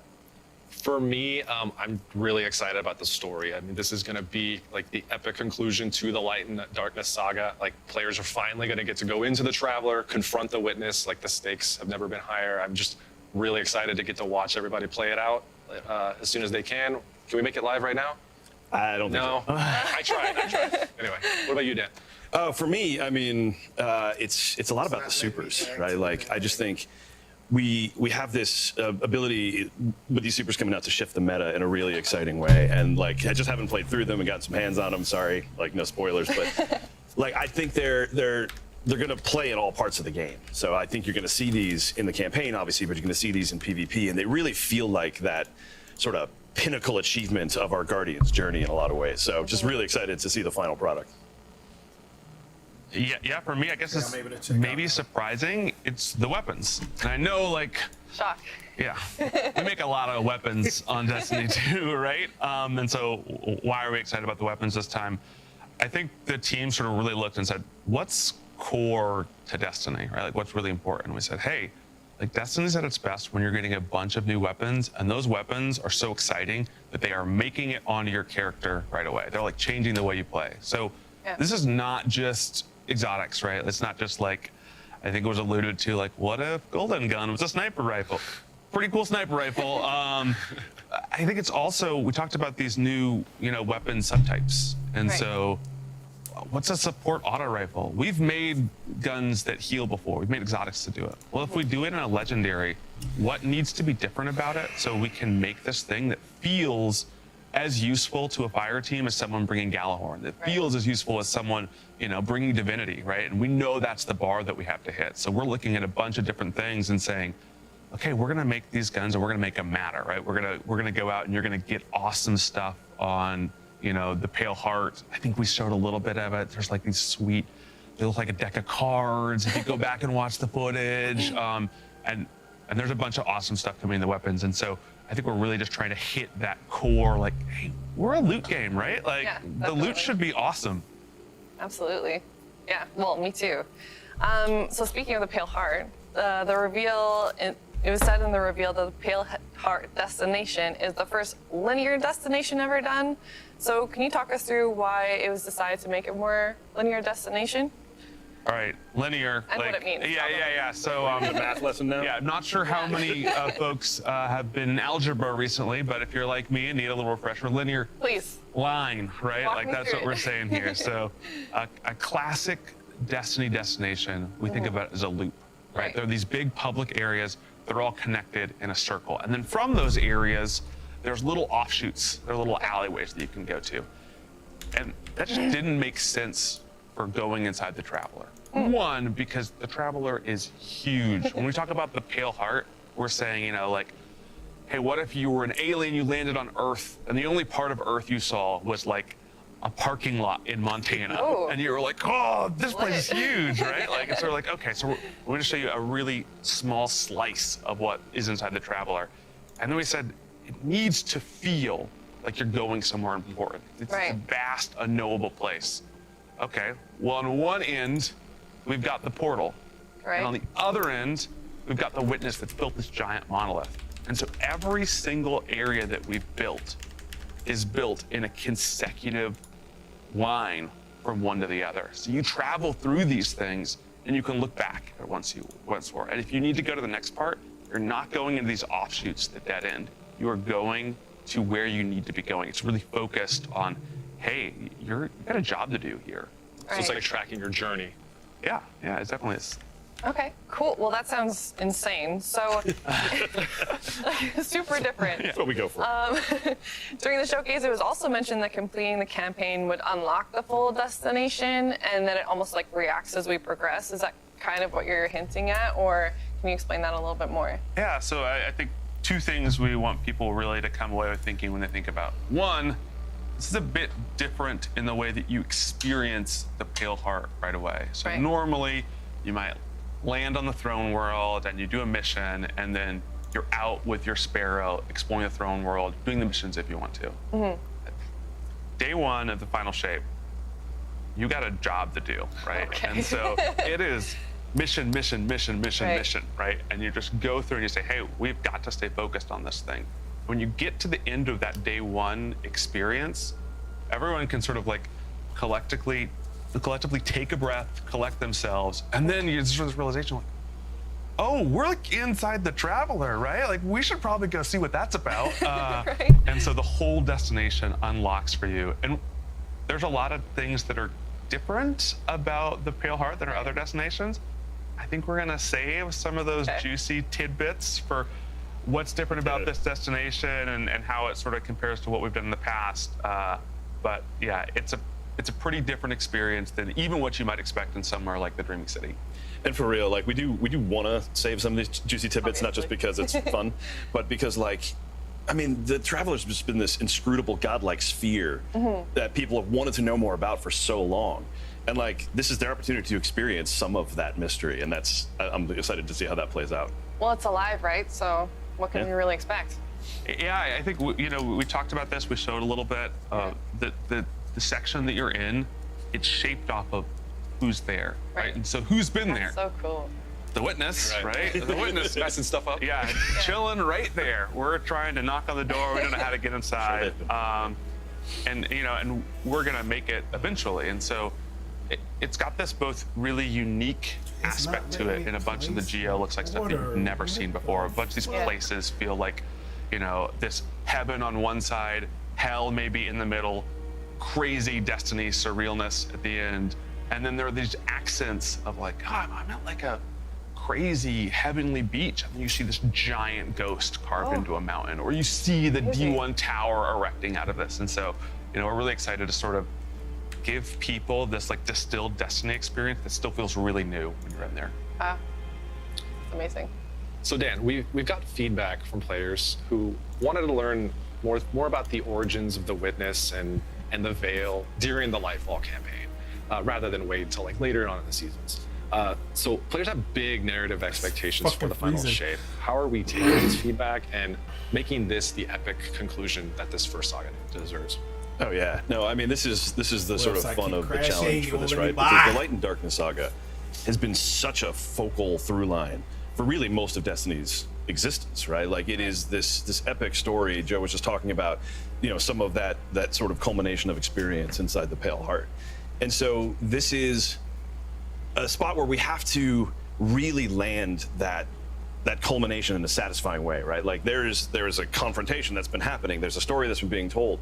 This part of the Destiny world, we have to end really well, and the players deserve that, and the story deserves that. And so there's some things we're doing to account for that.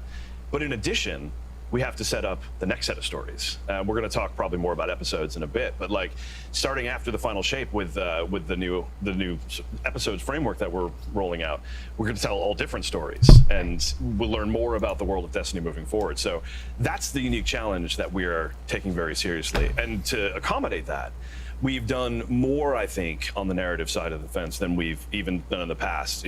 More significant writers' rooms. We brought in more folks from even other parts of the studio to really kind of consult on this and make sure that all of our fans who probably know the Destiny lore better than I do are getting the pieces and answers to the questions that they want answered, unless we want to save some of those questions for the future stories that we're going to tell. Let me check out.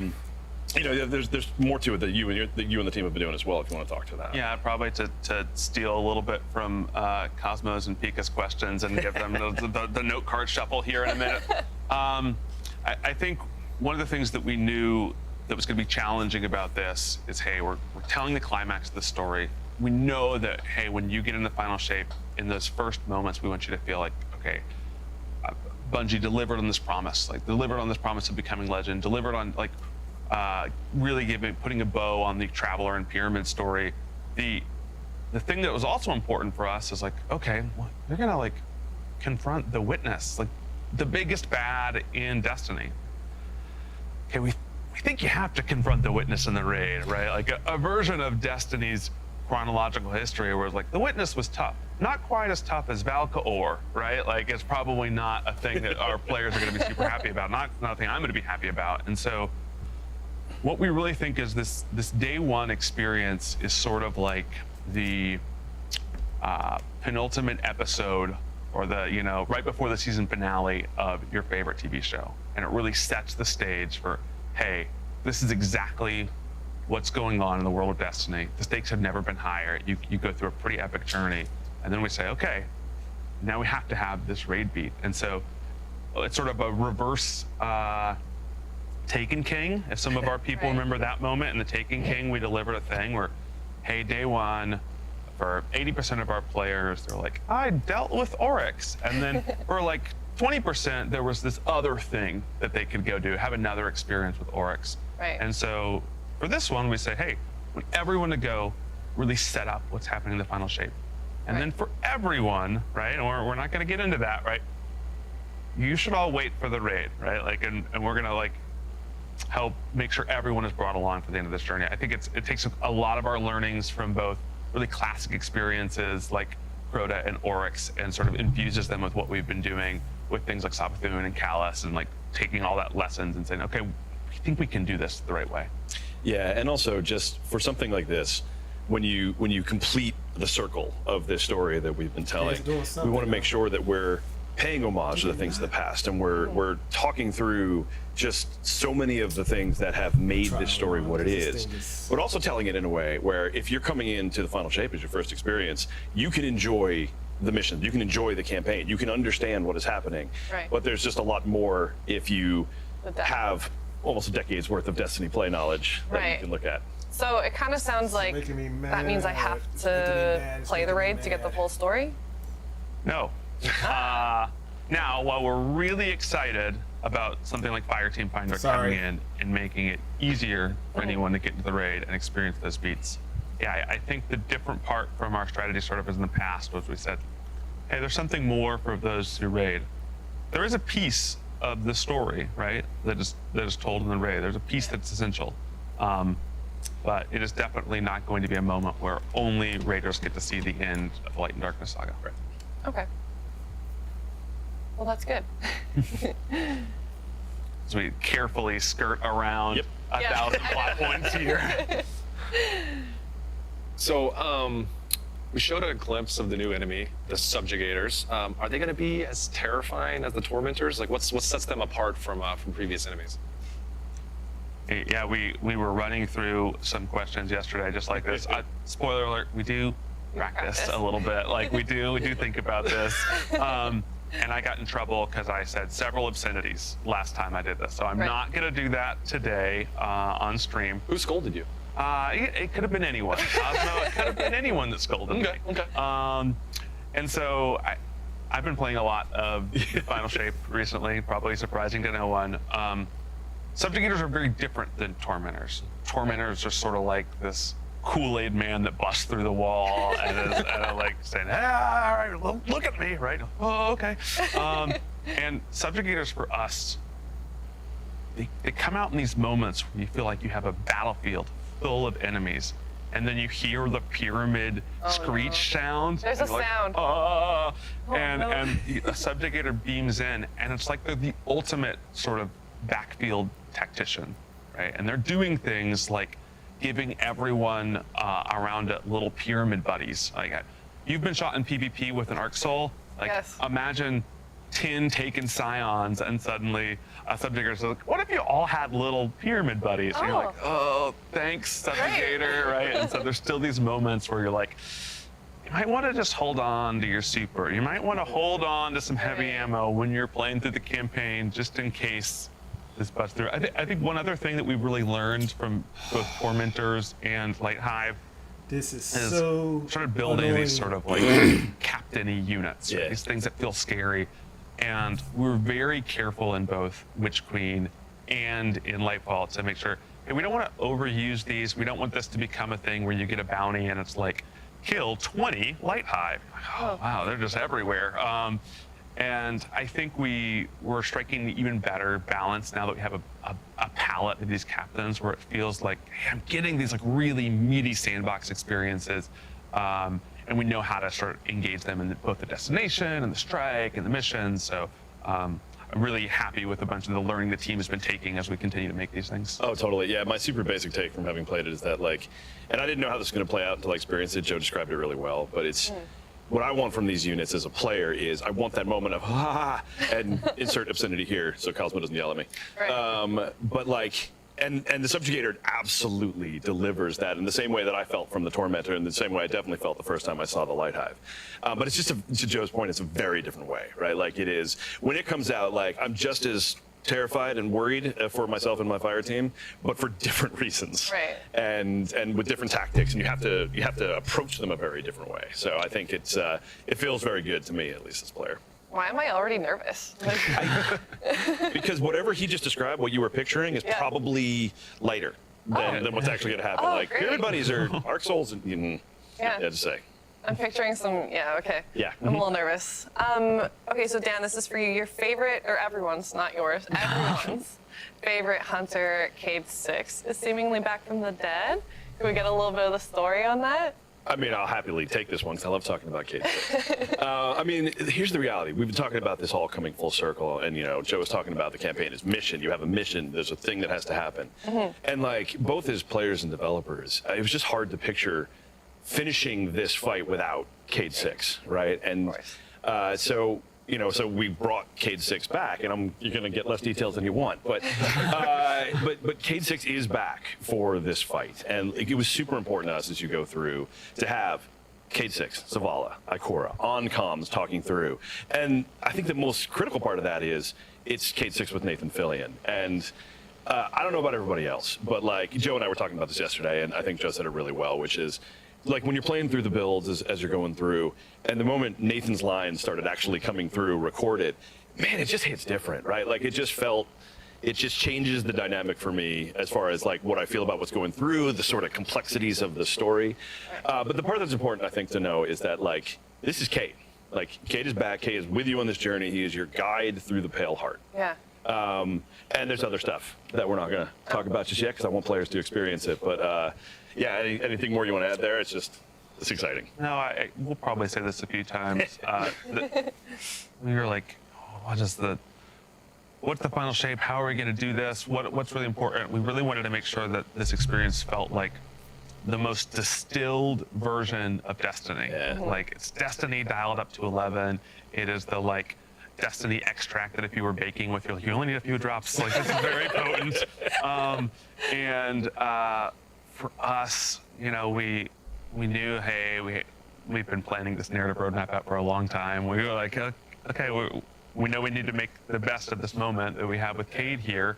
But I think it was really, again, as the VO starts to come in and you're in these missions, you're like, that's like Cayde 6 talking to me. And even, I wouldn't say everyone's favorite hunter. I mean, Eris Morn might have something to say about that. But yeah, it really starts to be like, okay, yeah, this is that distilled Destiny experience. Yeah. I'm not picturing Destiny extract on the Bungie store. I don't know what it's for, I think but you got something here, actually. Yeah. You could bottle this. Yeah. Not sure what it smells like. Good point. I don't even want to speculate. Yeah, just stop. So we've been talking about Final Shape. Let's talk about episodes. We've seen some feedback from the players that the season model has gotten a bit predictable at times, and we just saw in the showcase our content cadence is getting refreshed with this episode model. Can you talk us through what episodes are and how they're going to be different than seasons? Sure, yeah. So, I mean, let's start with sort of what episodes are at their core, right? I think the easiest way to think about episodes is the natural evolution of the seasonal model. Because the seasonal model's done a lot of great things for Destiny. Mm-hmm. I think we've run seasons for the better part of 3 years at this point, and it has allowed us to deliver, really quality experiences at a 3-month, very fast cadence, really move the story forward. I think we've told some great stories, introduced some new activities, new mechanics, really moved everything forward.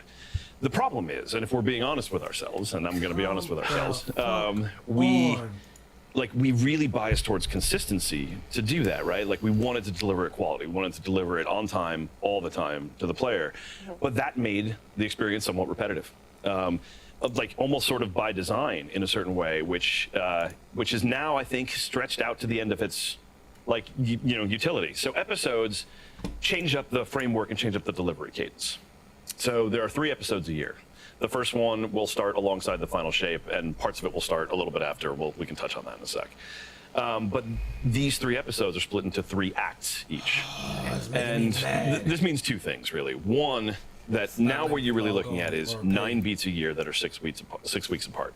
And each of these beats gives us an opportunity to materially change the state of the game, materially move the meta forward, introduce new story, introduce new weapons, new perks, new activities, and it doesn't have to be so formulaic. So it allows us to do what I think Destiny does really well, which is get a little weird at times. It allows us to throw. I have some really bad baseball metaphors I'm not going to use, but like throw some curveballs into. You just said you weren't going to use the baseball metaphor. Use the bad one. Okay, it's a good one. I can get really deep with this metaphor, and it's going to be interesting to about 4 people, so we're not going to do that.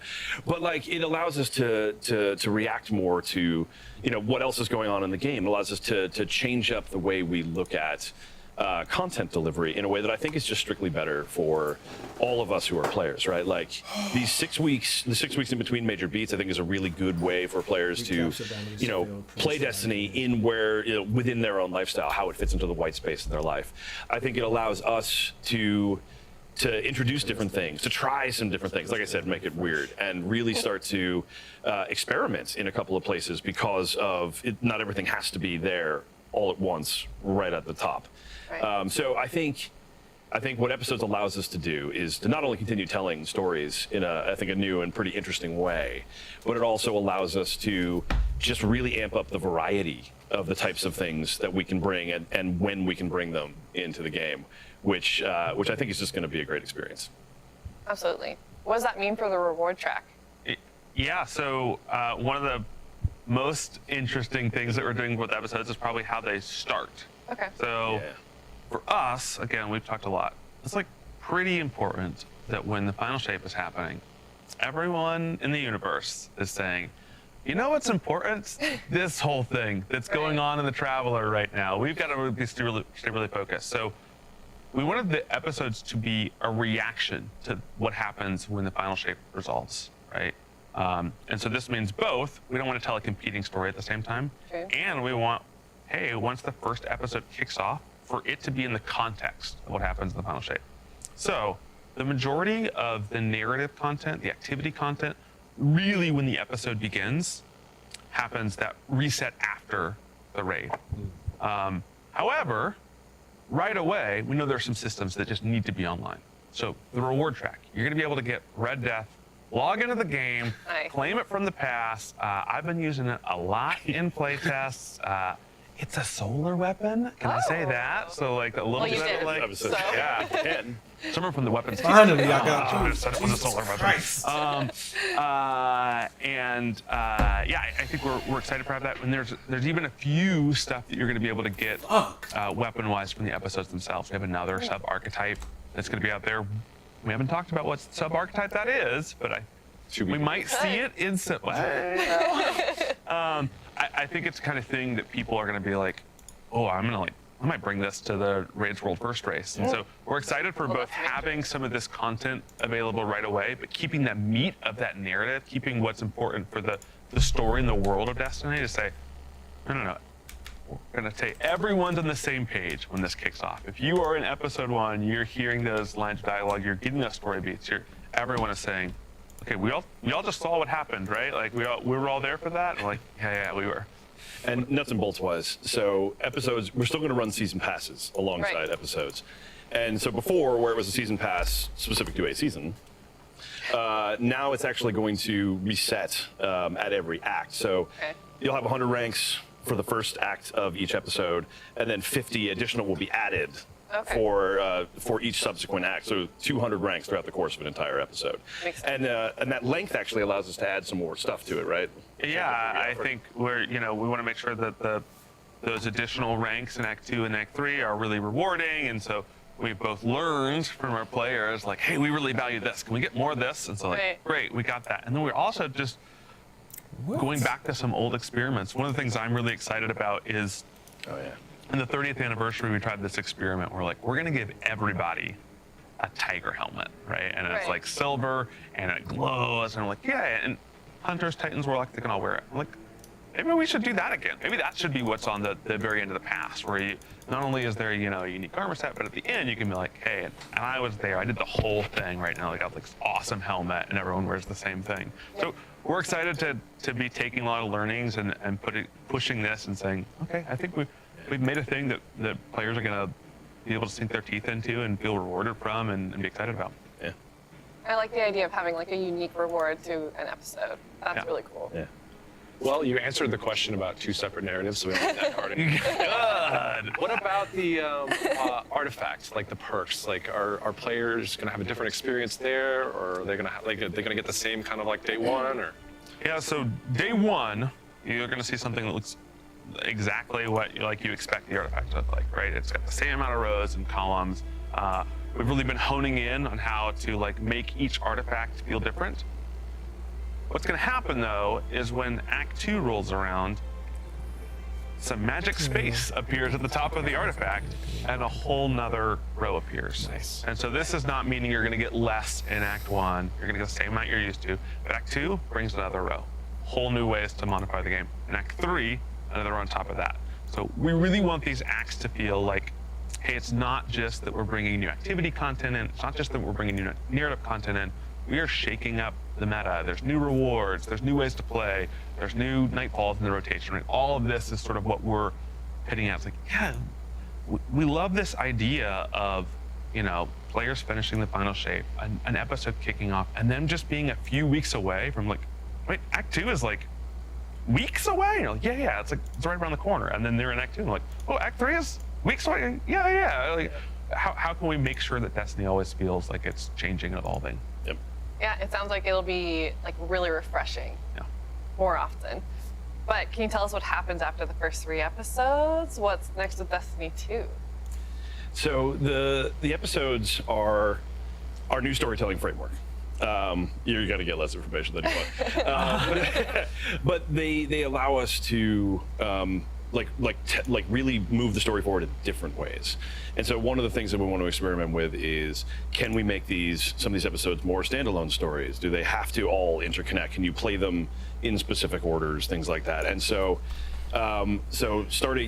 after the episode 3, the intention is to continue rolling episodes forward and keep telling different stories and take whatever learnings that we get from the first 3 episodes and start to evolve the framework. Yeah, and I don't think Dan's gonna kill me here, but we'll see. So maybe keep the coffee cup out of his hand. I'm waiting for a spit take. We got a lot of people. Most of them are at home. I was gonna point to the other side of the office. Most of us work from home now. That are working on Destiny 2, and are going to still be working on Destiny 2 after the final shape. And so, I'm not gonna kill you for that. It is not just episodes. Like, we know there's a bunch of content, and there's different ways that we can get that in the players' hands. And those folks still want to make that content, like the awesome stuff that we're sort of known for. And so, again, we'll be a little coy here today. But yeah, just to go back to what Robbie was saying, like, hey, we got some more tread on the tires here, and we're excited to show you where we're driving.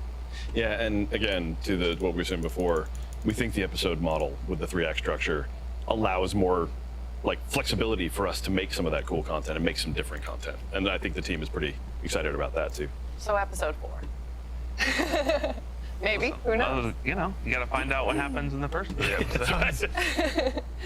All right, here's the entire story. No. All right, well, I cracked the code. What are some changes that are coming that will make it easier to get my friends in the game?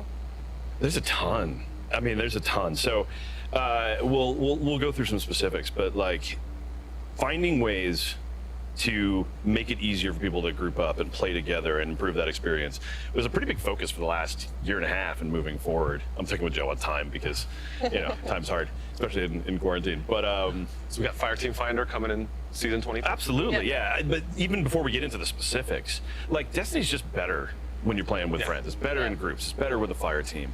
And so being able to build that fire team and being able to play the best content is the sort of overarching goal for what we're trying to do.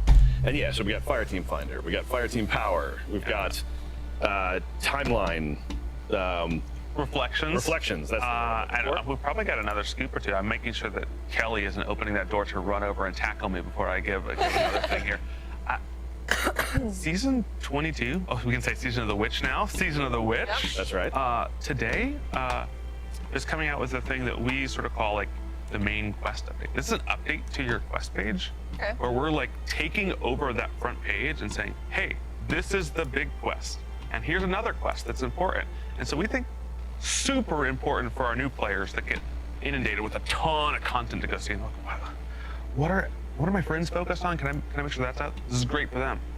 It's also great for people that are already playing Destiny and the like, okay, I finished day 1 of the final shape, and you're like, I got a lot of, which ones are the important ones, right? Which ones are first? And so there's a group of, you know, a big group of developers here who are always looking and saying, okay, what's the next pain point for Destiny players? Sure. So we're really excited about Fireteam Power. I think it's going to both be a way that for engaged Destiny players to still really care about getting their power up and their light up, but also allow, you know, I've got friends that haven't played Destiny in a while, and I would love to just say to them, hey, just get in the game. Whatever guns you have, you're going to group up with me. We're going to do the dungeon.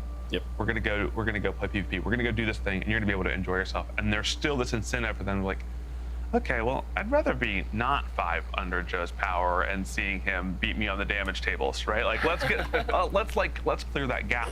But for a bunch of people that want to come back and play with their friends, I think we're doing a lot here. We're excited about Fireteam Finder as well. Like, I think there's going to be this whole new influx of Guardians in season 23.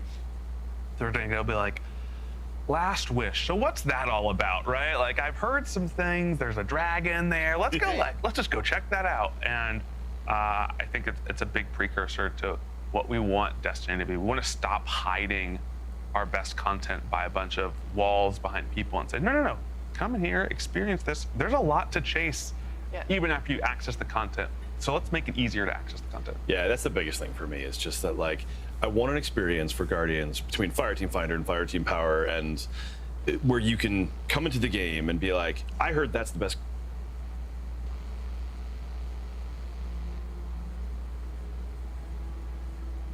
And be like, I heard that's the best content in the game. I want to be able to go play it, and be able to go play it. Right? Are you this tall? Sorry. Yeah, you can't ride the ride. Exactly.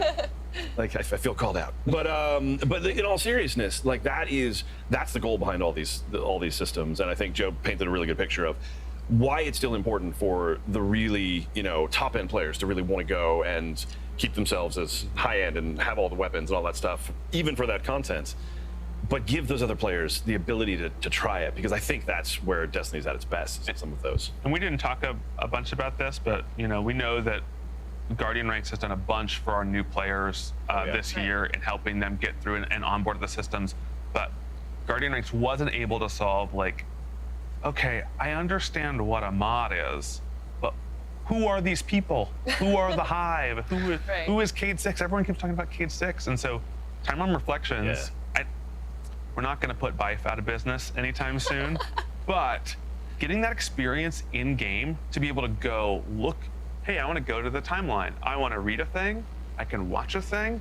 Oh, and then I can play a thing, right? Like, it's one thing to hear about Cayde. It's another thing to play with Cayde. Right. And I think that for, a bunch of our new players, it's going to be an exciting way to experience some content. And I think even some of our older players are just going to be like, you know what I want to go do today? A little nostalgia. I want to go hang out with Cayde 6 in a prison. That's right. I like it. So can you kind of explain how Fireteam Power works for us? Yeah, so there's 2 ways that we're really thinking about power in Final Shape and beyond. One is what we're calling power fixed activities. And so this is stuff like free roam destination, the regular strikes queue, the base power of an exotic mission, right? Which we're really excited. Like, we want to build more Seraph Shields. We want to build more Presages. And so for a bunch of this, we're going to say, even if you don't have a friend, right, go into this, bring whatever you want. We've adjusted the difficulty for it to just feel good to play, right? And so we know you want to go around the destination and be able to one-shot dregs with a hand cannon. Yeah. We also want the destination to put up a little bit of resistance and to feel like maybe I can't be shot by 15 dregs. And so, like, we're dialing in that power, but we're saying, okay, this is a great, like, base experience. For the story of Final Shape, that experience is power fixed. So you're going to get power upgrades, but you don't have to equip them, right? Right. Then, post that, we're saying, hey, we've got a bunch of power-enabled activities, too. This is aspirational stuff. The raid, the dungeon, trials, right? For this, say, okay, I care about power. And so we've got an employee that we like to pick on here, a guy by the name of Matt Noguchi, who is a very hardcore Destiny player. I think that I'm a hardcore Destiny player, and then I look at my friends list, I'm like, how is his pass level this high, right? Like, and so we still want to say, hey, you feel like you're rewarded and engaged, but you can go into Nightfall and let's say, hey, you've been out across the world doing good deeds. You weren't able to play Destiny for the last 3 months. You come back and say, I like Destiny, but what I really like are dungeons, really like are raids. Yeah. Okay, get in Matt Noguchi's fire team. Anyone that's in, a pre-made fire team, whether you made this fire team in Fireteam Finder or whether you made it from your friends list, it's going to look at, say, who's the highest fire team, like who's the highest power level, and then it's going to take that and say, You know, we're dialing the numbers. I think right now it's 5. It might Right be now it's 3. 5, yeah. I'm gonna say, okay, everyone in here, 5 below, no matter what. Now, if you're close on that, great. We're gonna respect your power. But no matter what guns you have, no matter what armor you have, we're gonna say, hey, we're gonna take this all up. And so you don't have to worry about, hey, I don't have the new stuff that I need. Instead, I'm like, hey, go play the raid and then go get the new really good raid weapons, right? Like that's the thing we want you to be caring about. Not that you can't step in the content at all, right? Focus on the optimization, not on the requirement. So I can load in with the green loadout? You want to. I mean, listen, I put on some armor that can't take resistance mods, and Right. that's a bold choice. But doable. But doable, yeah. We will not, so I'm sure we'll see some wacky raid clears that are like, I did it all in the Broken Parade set. And they're like, you certainly did. That sucks for you. Yeah. What about with trials? It's like the one kind of like PvP thing that. Yeah, so we know there's some important reasons to keep power on in trials and really try to keep that a fair playing field. And so right now it's power enabled, and we're going to have a switch where we're going to say, hey, we're going to test out Fire Team power in this. Okay. Because one, we want to make sure that we keep that experience in a good spot. Two, like it is an experience where I've got this friend Shane, and he is a master with Golden Gun. But he plays Destiny off and on. I would love to be able to say, Shane, we're playing Trials this weekend, and I know you haven't played in a while. Please just put the client back on, get inside, and him just be able to go. And he'll have better weapons, he'll have better armor, but he's still gonna pop Golden Gun and get us 2 kills every time. And so I think we do want to still have that, experience for even at the high end of PvP. We just want to make sure we do it right. And so it is something that we are walking in carefully and saying, okay, we're gonna try this, we're gonna test it. If it doesn't work, we're gonna find a different solution. Yeah, and specifically, we're gonna we want us to have room to experiment. And so I think Joe's right, where we'll start off with it power enabled sometime during the episode. We'll flip that switch, and we'll communicate that out, and we'll make sure everyone's aware that it's coming, and we'll see how it goes. And if it goes really well, we'll figure out what to do with that next. And if it doesn't, we'll figure out if there's something else we need to try differently. But yeah, so I'm excited to see if it gets more variety of players into trials and more people who didn't feel like they could do it before give it a go, which would be interesting. That sounds great. So kind of on that note, the in-game LFG has been an ask for a long time. Can we talk about the Fireteam Finder experience a little bit more? Yeah. Yeah, so this is probably, I'm a big LFG user. Like when someone's like, Joe, we want to raid this time, this day. I'm like, I don't know what I'm doing that time. That day. My desired raid experience is that I log in and I say, I have, an hour, I have 2 hours, and I'm like, I want to raid right now. So I'll go to my friends list, and if I don't have friends on to play with, I will go to one of the community-run LFGs. And there's so many great services out there that do this. Right. But for a bunch of players, they don't understand that exists. They don't have access to this. It can be a pretty big hurdle to just be like, hey, I'm just looking to do the, legend version of this activity. I wish I could just go in game and say, I'm not quite comfortable with match-made people, but if I can get you in a group with me and we can talk about it, can we make that fast? Can we make that so I just like, hey, what do I want to do? Okay, I want to do the new seasonal activity. I want to do it legend. And you can pick, even at this stage, you can say, just give me people and we'll go right away. Right? I'll take the random draw. You can also say, no. Give me people and I want to be able to approve or deny them when they come in. They say, hey, is this someone you want? Okay, yeah. We talked in chat. I don't think you're the right person. We're going to wait until we get the people that we want. And so it's really about striking this balance of both being customizable for folks that are like, I'd like to do a teaching run. I'm a guide player. I want to teach people how to do a switch. And also sometimes we have players that like, I've got 45 minutes to do Ghosts of Deep. I do not want to teach right now, right? And so I can go in there and I can say, hey, I'm looking for people at this Guardian rank. I'm looking for people that are experienced and want to go fast. And we know that we need to build a looking for group tool that can do both of those things. And so it's a big step. These systems are very challenging, and I think we're going to learn a lot about when it's coming out. That's why we're like, This is coming out in season 23. Yes. And we are going to get people looking at this, playing this, and we're going to figure out, what happens when the community gets it in their hands and really make sure that we're in a good shape for when people are using this tool to do Final Shape content. Yeah, and I think to Joe's point from the beginning, it really democratizes some of that like Pinnacle experience, right? Like new players don't know to go out of the game and look for these really legitimately good community services. But like, I think a lot of players stay contained to what's inside of the client, and we want to make sure that those players can have the same grouping experience as the core fans who've learned how to do it in those community activities. So. Just to nerd out about this a little bit more. So there's like 2 ways to enter into the Fireteam Finder flow. There might actually be a few more. Like one, there's like I'm gonna go select Fireteam Finder from my roster, and you're gonna go into there and you're gonna see okay, do I want to do raids? You're gonna pick through this whole flow. There's another way, if you like go click on a raid or a thing which you could have other people. The roster where you see where all the emblems go. Yeah. It'll have your emblem, right? Oh, I'm in my fire team. And then the next one will just be like, hey, do you want to use Fireteam Finder for this? And you just click on that button and it'll be like, here you go, right? Like, here. And so we think this is just going to expose a bunch of people to content and get them in. Yeah. Like, I'm excited to get more, Guardian rank 7s into Guardian rank 8s and expose some of our great content to more people. And making friends. Yeah. Along the way. Maybe. If you want. Yeah, and it only has 45 minutes. Listen, give that time to chat here. Yeah, it's great that we're like setting this up as additive too. So like you said, we're not gonna like go out and take down any of these LFG sites that exist. Like you're welcome to still do it that way if you've built communities that you're comfortable with. Yep. This is gonna be another like direction for players. Absolutely. Yep. So what does this mean for guided games?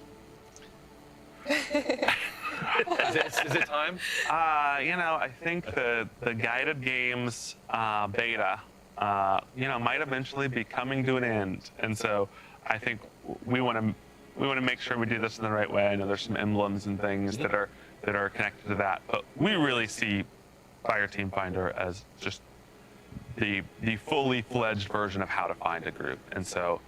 This is definitely the future for finding groups, and we think it's going to solve a bunch of problems. Like, hey, can I make sure that I'm finding people with the same desires as me, and a bunch of things that really guided games couldn't do.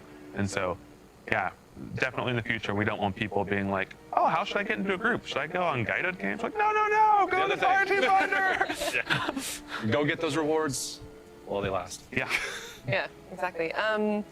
So Joe, this is for you. You mentioned in your video on Twitter last week, in the reveal, we wouldn't be talking about a Strange Coin and Xur revamp or the rework of the HUD. Here we are in the post-show. Surprise. Wow. Can you say anything about those things? I feel like I have a lot more makeup on than I had in my office last week. Okay. I don't want to spoil too much here. I think starting with Strange Coins, we want to do 2 things here. One, we want to make Xur a really exciting experience, right? And this Xur has felt this presence for our most regular players. Like, what Xur got on the weekend?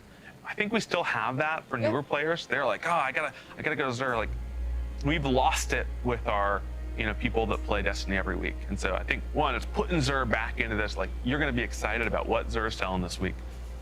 2, it's like going back to Strange Coins, right? Like this feeling of, hey, I'm doing ritual stuff in Destiny, strikes, PvP. I'm getting these coins, and I'm like, what am I going to spend them on? And so this is also about making some of our ritual content rewarding. It's optional. Pick what you want to do. Play Gambit, play Strikes, play Crucible.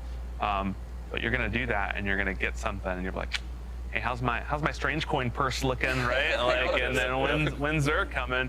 Because certainly a lot of Guardians were caught by surprise early in Destiny's life cycle of, is that really worth my Strange Coins? And they lived to regret that moment. And so, maybe a little bit of that coming back wouldn't be a bad thing. That's good.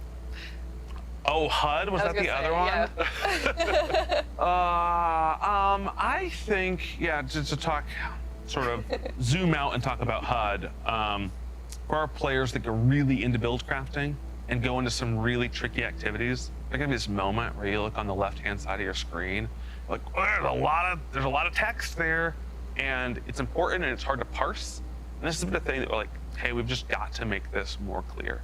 And so really this update is about moving some of that stuff around the HUD to better locations to make it more clear, hey, what's coming from my Guardian, what's coming from the environment or from enemies, and making sure that the important stuff stays on screen, right? And then you're Like Unstable Life.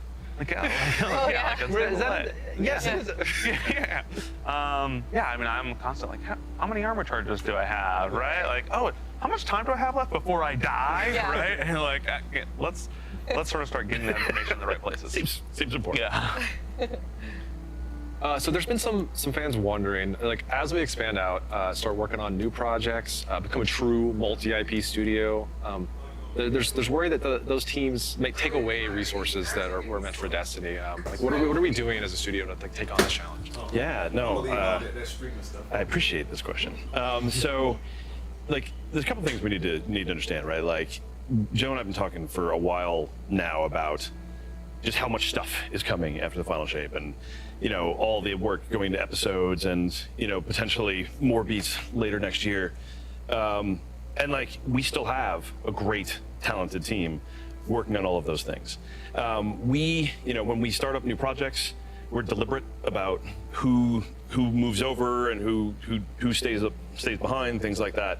And really from there start hiring more people to try and work these things out. I mean, Bungie itself has increased in size as we've expanded and started working on more projects. That is because we are bringing in folks to make sure that we can expand out while still maintaining the work that we already have. And so, like, if you just look at what's coming down the pipe with all the work, all the stuff coming from episodes, beats down the line, all the work in the live game that Joe's been talking about, we still have a really hungry and talented team with a mixture of veterans and new folks, which is always the case, who are coming in to, just keep moving Destiny forward and keep it fresh. So I think strategically, like, it's always a challenge when you're at any kind of scale.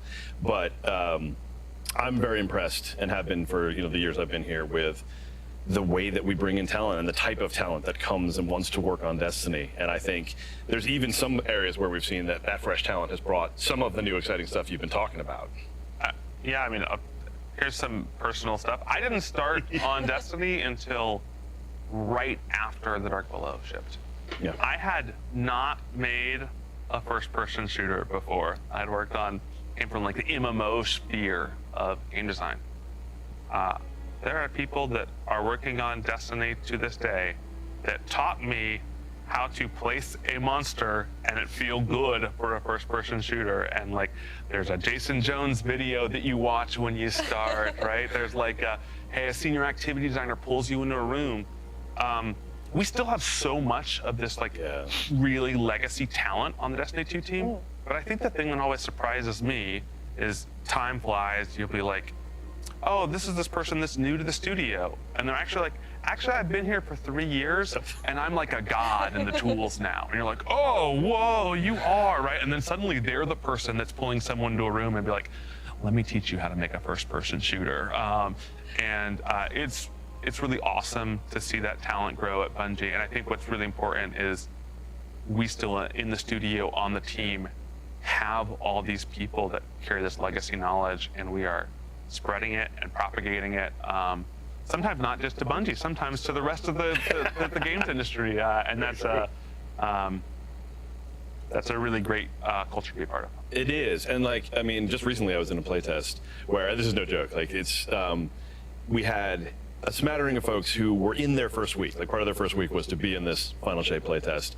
And also in the same room were 2 20-plus year Bungie veterans who have been on Destiny from the jump, right? And so it's just, I know that like it's probably hard to wrap your head around if you're not on the inside, and I don't want to start like naming names of people and whatnot, but like, it's just, I think the mix of, to Joe's point, of that like veteran savvy and new fresh ideas, new hunger for different parts of the game. I think it's just a really cool culture, to Joe's point, and I think it's just really good things for the game over time. I love that. Well, this next question is completely unrelated, but I love it. But it's important. So the new supers. Oh, okay, okay. Great transition. There are some new supers showing up that look spectacular. I noticed that the Warlock super looks like it took a lot of inspiration from Radiance. Well, he does say that in the video, but it looks really similar. How's it going to be different? Yeah, let's be like super candid. A bunch of Warlocks are probably watching this right now, and they're saying, Joe, aren't people just going to ask me to run well? Like, you keep giving me new supers, right? Aren't people going to ask me to run well? And so I think, one, we know that's an issue, and we're solving it in a bunch of ways. Like, maybe there's a support auto rifle solution to this problem. Maybe there's some different ways that we balance things that are going to be making this. But we know that for Warlocks, hey, the bar to clear here is, can I equip this in high-end content?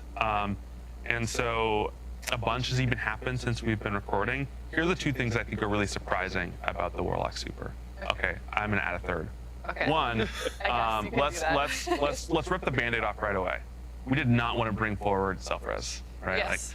In an effort where we're like, hey, we want to get the competitive aspect of Destiny into an awesome place. Like, one thing I think was not going to help us do that is self-res. It's going to be a really frustrating thing to fight against. I really miss having to stand next to a ghost during the trials. Yeah. Scope right there, right? Like, how is he going to do it? So if this super isn't about self-res, what's it about? So we said, okay. First, we love this first-person guns-out experience. It's a really exciting thing if we do it well. And so, one, even if you don't have anyone around you, this new super is like a DPS machine, right? And so it provides that in a few ways. One, throwing a bird grenade at somebody does a lot of damage. Two, you equip the right melee. Again, you're gonna just want to using those on cooldown. I think the sneaky one here, and it's not just for you, it's also for your allies, is, hey, we're gonna let you put Scorch, not just on your weapon, but on your allies' weapon. And we've actually internally been like, okay, which weapons or which damage types get this debuff? And we're playing with that right now, or that buff. The amount of damage increase that you can put out from everyone in your fire team constantly causing explosions, it's high. And so, again, we talk about all these supers, like, how do they fit into the meta? How do we get them to a point? And, for some it's going to be like, hey, we want this to be a PvP all-star. For some we're like, hey, we think it can do both. But really, the where we're at in the phase right now is saying, hey, how can players not just be excited that it's fun? Like, we're really good at the hit feel here. But that's the baseline.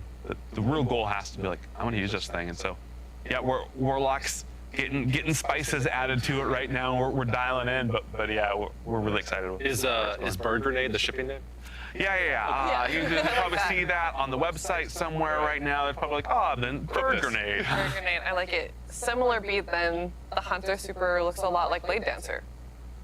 Or Blade Dancer. Yeah, I think sort of we wanted to do, we talked about this like Destiny extract. Okay. Like, okay, I remember when D2 was coming out, and we first showed the supers, that there was this really funny piece of fan art where everyone was talking about their new supers, and Hunter was a pole with two daggers on the end, and they're like, I got a new super too.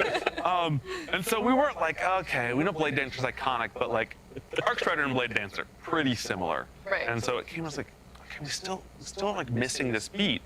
And I can remember the first time we saw it, it's like, what do you do? It's like, yeah, you throw the blade across the map, you teleport to where the blade is, and you spin, and then you have two more charges of that, right? And so we're pretty confident, again, in the super. Where's it going to be good? It's going to be good when you've got a boss that you can melee.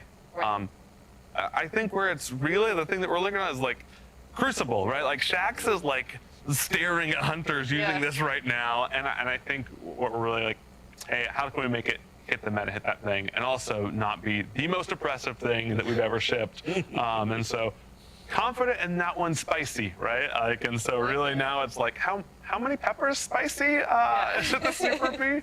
But yeah, I think, so many of our shotgun and hand cannon hunters are like, another way to get across the map, right? And invisible.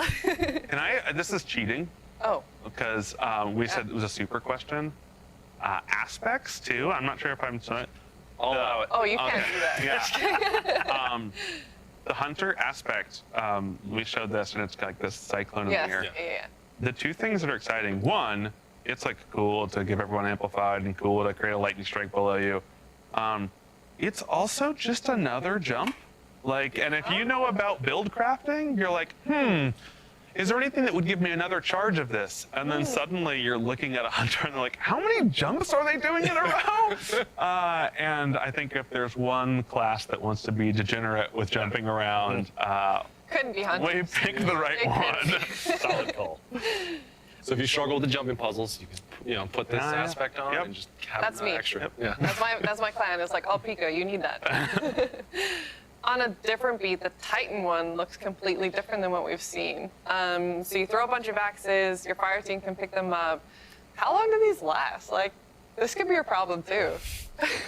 Yeah, I think the thing that we've heard really loud and clear is like, hey, Titans, they have a lot of roaming melee punching supers, which is cool. It's the Titan fantasy. I roam, I melee, right? Like, these are the things I was promised on the character screen. You know, when we're putting together the video for the first time and you show a Titan cleaving with axes, or like some Titan is watching this and they're like, Bungie never listens to me. It's another one, right? I just have an axe this time.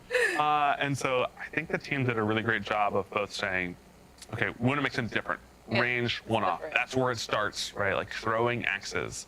And I'm like, I think we can still do the fantasy on the other end, right? Like throw the things and then, pick them up and beat up things. And so like for this, right? Like we think about it, high-end PvE, just hitting a thing with the axe does a ton of damage. If you're like fighting Oryx and you're like, I'm not gonna be able to go get these axes, Oryx hangs out over in space, right? You're like, still pretty good to throw an axe at Oryx and do a bunch of damage. Okay. The rest is sort of gravy, right? And so this is the, you're thinking about something in a strike, you're like picking up the axe and going with it.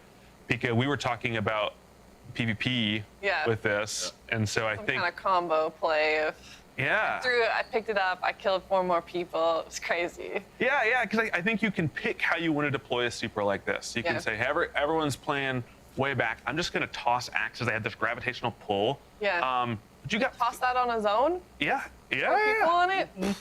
And if you get to the end, you're like, I've tossed 2 of my axes, and you're like, I don't want to run for this. You just toss the 3rd one at your feet, and then pick up the axe and be like, all right, super's still going, right? and go try to chase some people down with an axe. So I'm pretty excited to see how people make some plays with that thing.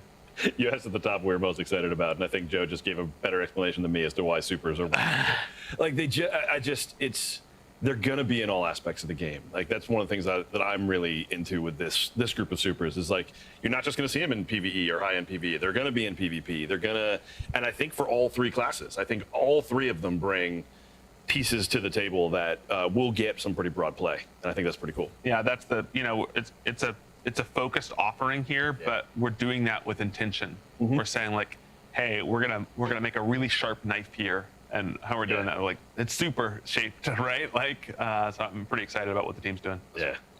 I see we've really thrown our hosts here for a loop. They're shuffling their cards, they're pointing at questions. They're like, these people just talk about whatever they want to talk about. Right. So I think we're actually going a little long. Yeah, so we're gonna skip ahead a little bit, but I want to hit this beat.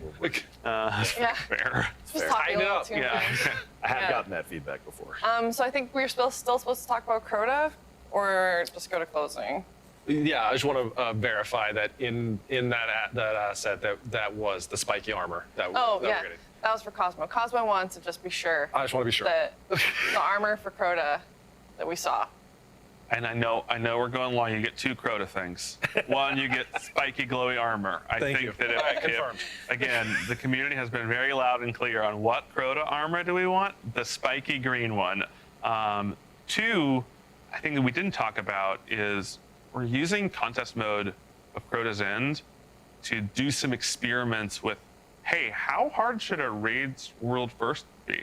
So I bet you'll see this coming out, but we're gonna like just take the knob and say, hey, it's really important for our Raid World First Base to be these aspirational, feels like the Destiny Super Bowl. We know that's how it has to be in Final Shape. Well, great, because we've got our raid coming out here in 2 weeks. Let's make sure that one, like, let's start dialing the knobs and see where we need to put it. Yeah. Amazing. So yeah, we got some gameplay coming up. We want to get to that. But yeah, we've talked about a bunch of awesome features, content coming to Destiny. Dan, what's the best way for like players, new or old, to like jump back in and start playing? Yeah, I mean, and I'll try to be brief since we are running long. But like, this is just the same theme that we've been talking about, which is we're just trying to make the game more accessible to more players. And, you know, all of the Fireteam Power, Fireteam Finder, all of that plays into that. But for new players, I think a lot of teams will want to run through Pinnacle content from other expansions, things like that. So there's a lot of ways over the next week or so where people can kind of get in on a good deal. So for example, the Witch Queen is actually going to be free for this entire weekend. I think it's the 24th to the 27th. Somebody can check me on that. On your platform of choice. I love that one. Amazing. Yeah, I do love that one. In addition, even right now, Witch Queen is available on PlayStation Plus game catalog, and so you can access it that way as well. And then last but not least, through someone check me on this, through I believe September 5th, we're going to be running a bunch of discounts on all of our previous expansions, anywhere from 50 to 67% off. Most notably, though, is our most recent Lightfall. Both the base and the annual pass are going to be 50% off through the 5th. I think starting right now. So all of those are really like great ways for new players to kind of get in and experience some of our more recent and high-end content. Go get Strand. Yeah. Go get Strand. Go get it. That's good. And we have a recap article that's going live soon. It's going to have all these details. So you can dates, fact check and me. we can fact check Yes, Dan and please do tell him, that. how he did. Is there anything else anyone would like to add? Yeah. One last thing I wanted to mention. The Bungie Foundation has created shirts to help raise money to support the communities impacted by the wildfires in Lahaina, Hawaii. 100% of profits will go to our longtime partner, Direct Relief, who is delivering life-saving emergency medical kits and aiding in search and rescue operations. So if you like these shirts or just want to help out, you can click the link in chat. There's a QR code below, and you can purchase one. We've already sold 11,000, and we really appreciate everyone supporting this cause. Also, anyone who subscribes to our Bungie Twitch account right now, we will be donating all profits to Direct Relief from those subscriptions as well. So smash that subscribe button. Smash it. Well, this has been a blast. Thank you so much for sharing more info on Destiny's future with us. There is a lot to look forward to. We're going to take a short break, though, and then when we get back, I'll be teaming up with Taylor and Andy from Bungie to play through some of the Season of the Witch content. So stick around. Guardian, the Witness poses a dire threat. And the Witch Queen holds the answers we seek. But only if we contend with her sister, Xivu Arath. It rests with me. Will you come back from this? Do not be afraid.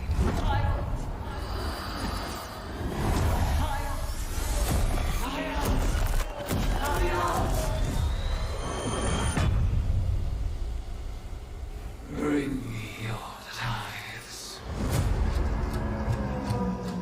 You now wield Hive magic, and have entwined it with your light. Assault the Spire, Guardian, and open the way to our tithes.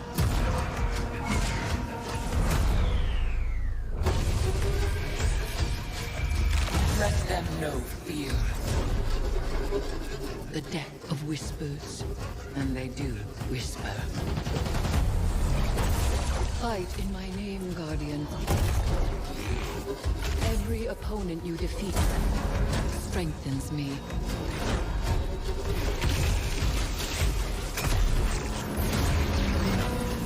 My appetite rises for your brutal tributes.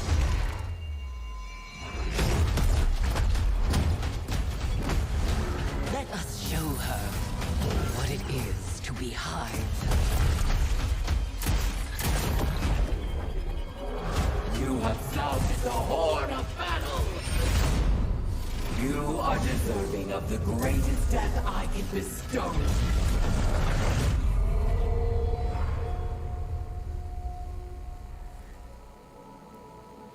Hey everyone, welcome back. It was so great to hear about the final shape and the future of Destiny 2.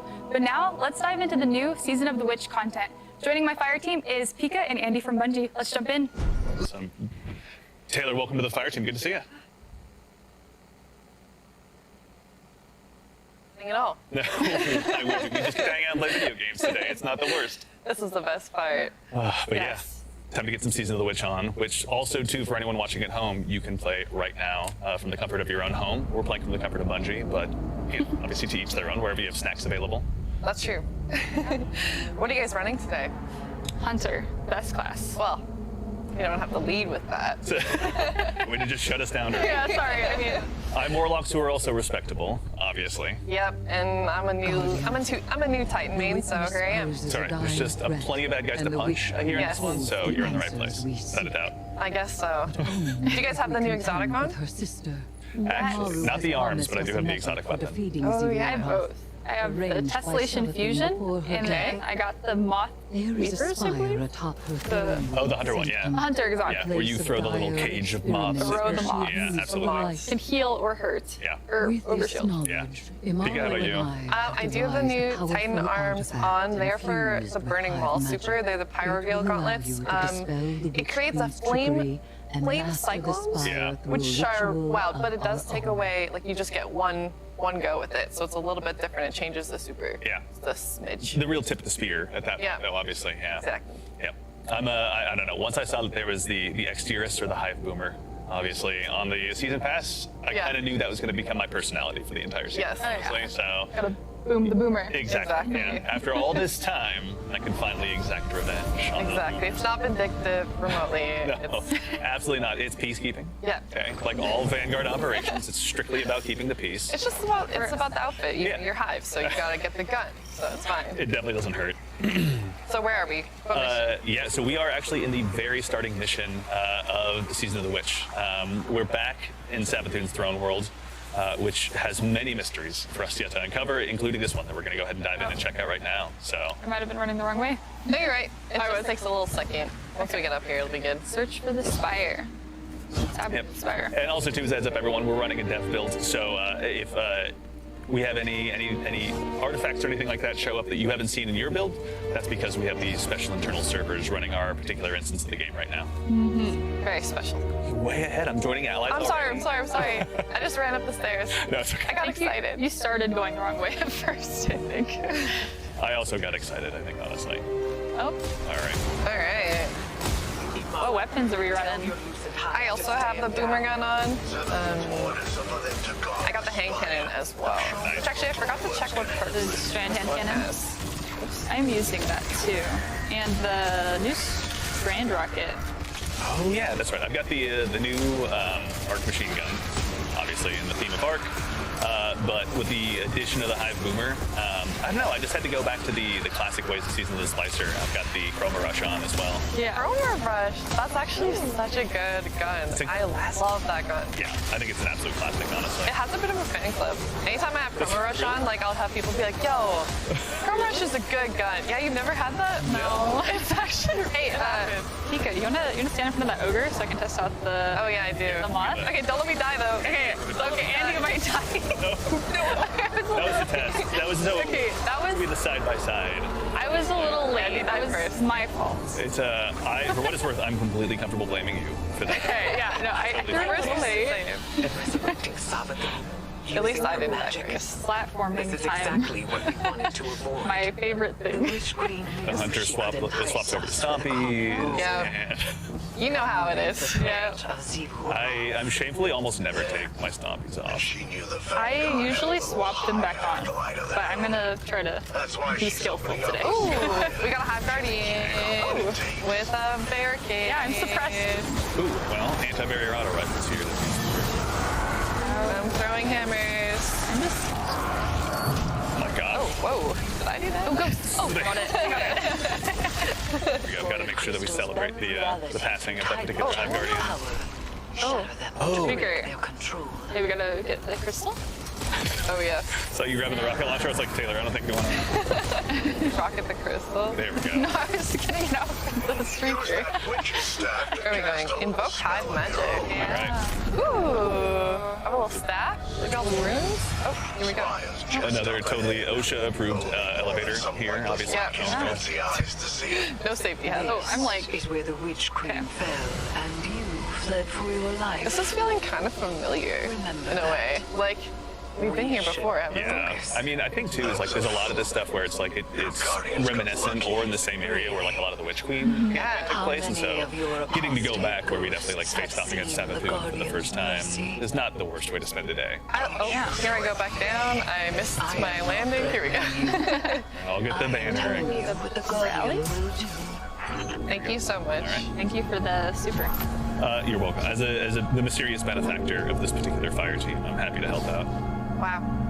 Yeah, I might not save you with those nades. That's more skill issue, not necessarily the exotic, though. It still feels vindictive. I don't know. It's very concerning. You can load your grenade into this fusion. I'm a specialist. Yeah, that's right. So with Tessellation, the pre-order exotic you get for pre-ordering Final Shape, it also has the added bonus that basically whatever grenade you have, you can just load into it and create like a single solid projectile, like a mini rocket, more or less.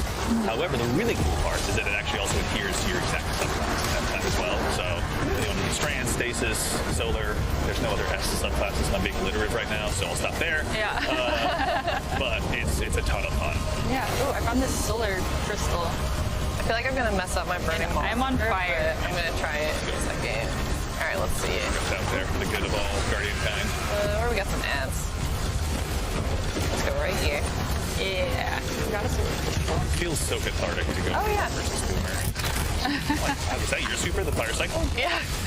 Mean. Oh my god. I think I was a little short, but it's you know. The damage got done. It sent out some cyclones. Yeah. I think. I hope. Yeah. What is happening? We have another there's so many crystal I'm moths. missing. Oh, there is? Where they were following me and I was leading them to you? Here we go. All right. Oh. What are we doing here? I think are we missing ones? Oh no, the light bearer. Oh, we got more. I have light bearer. Oh, he is there. Oh, here, in our face. And he is Arc Warlocking. Oh, that's very good. Thank you very much for grabbing the ghosts. Oh, I got it. I got this one at least. Oh, this. Oh, I am dead. Oh, I don't have a grenade for you. Taylor, you could save me and you can't. I used my grenades on enemies. Sorry. Unsupportive hunter. I know. Weird how that happens.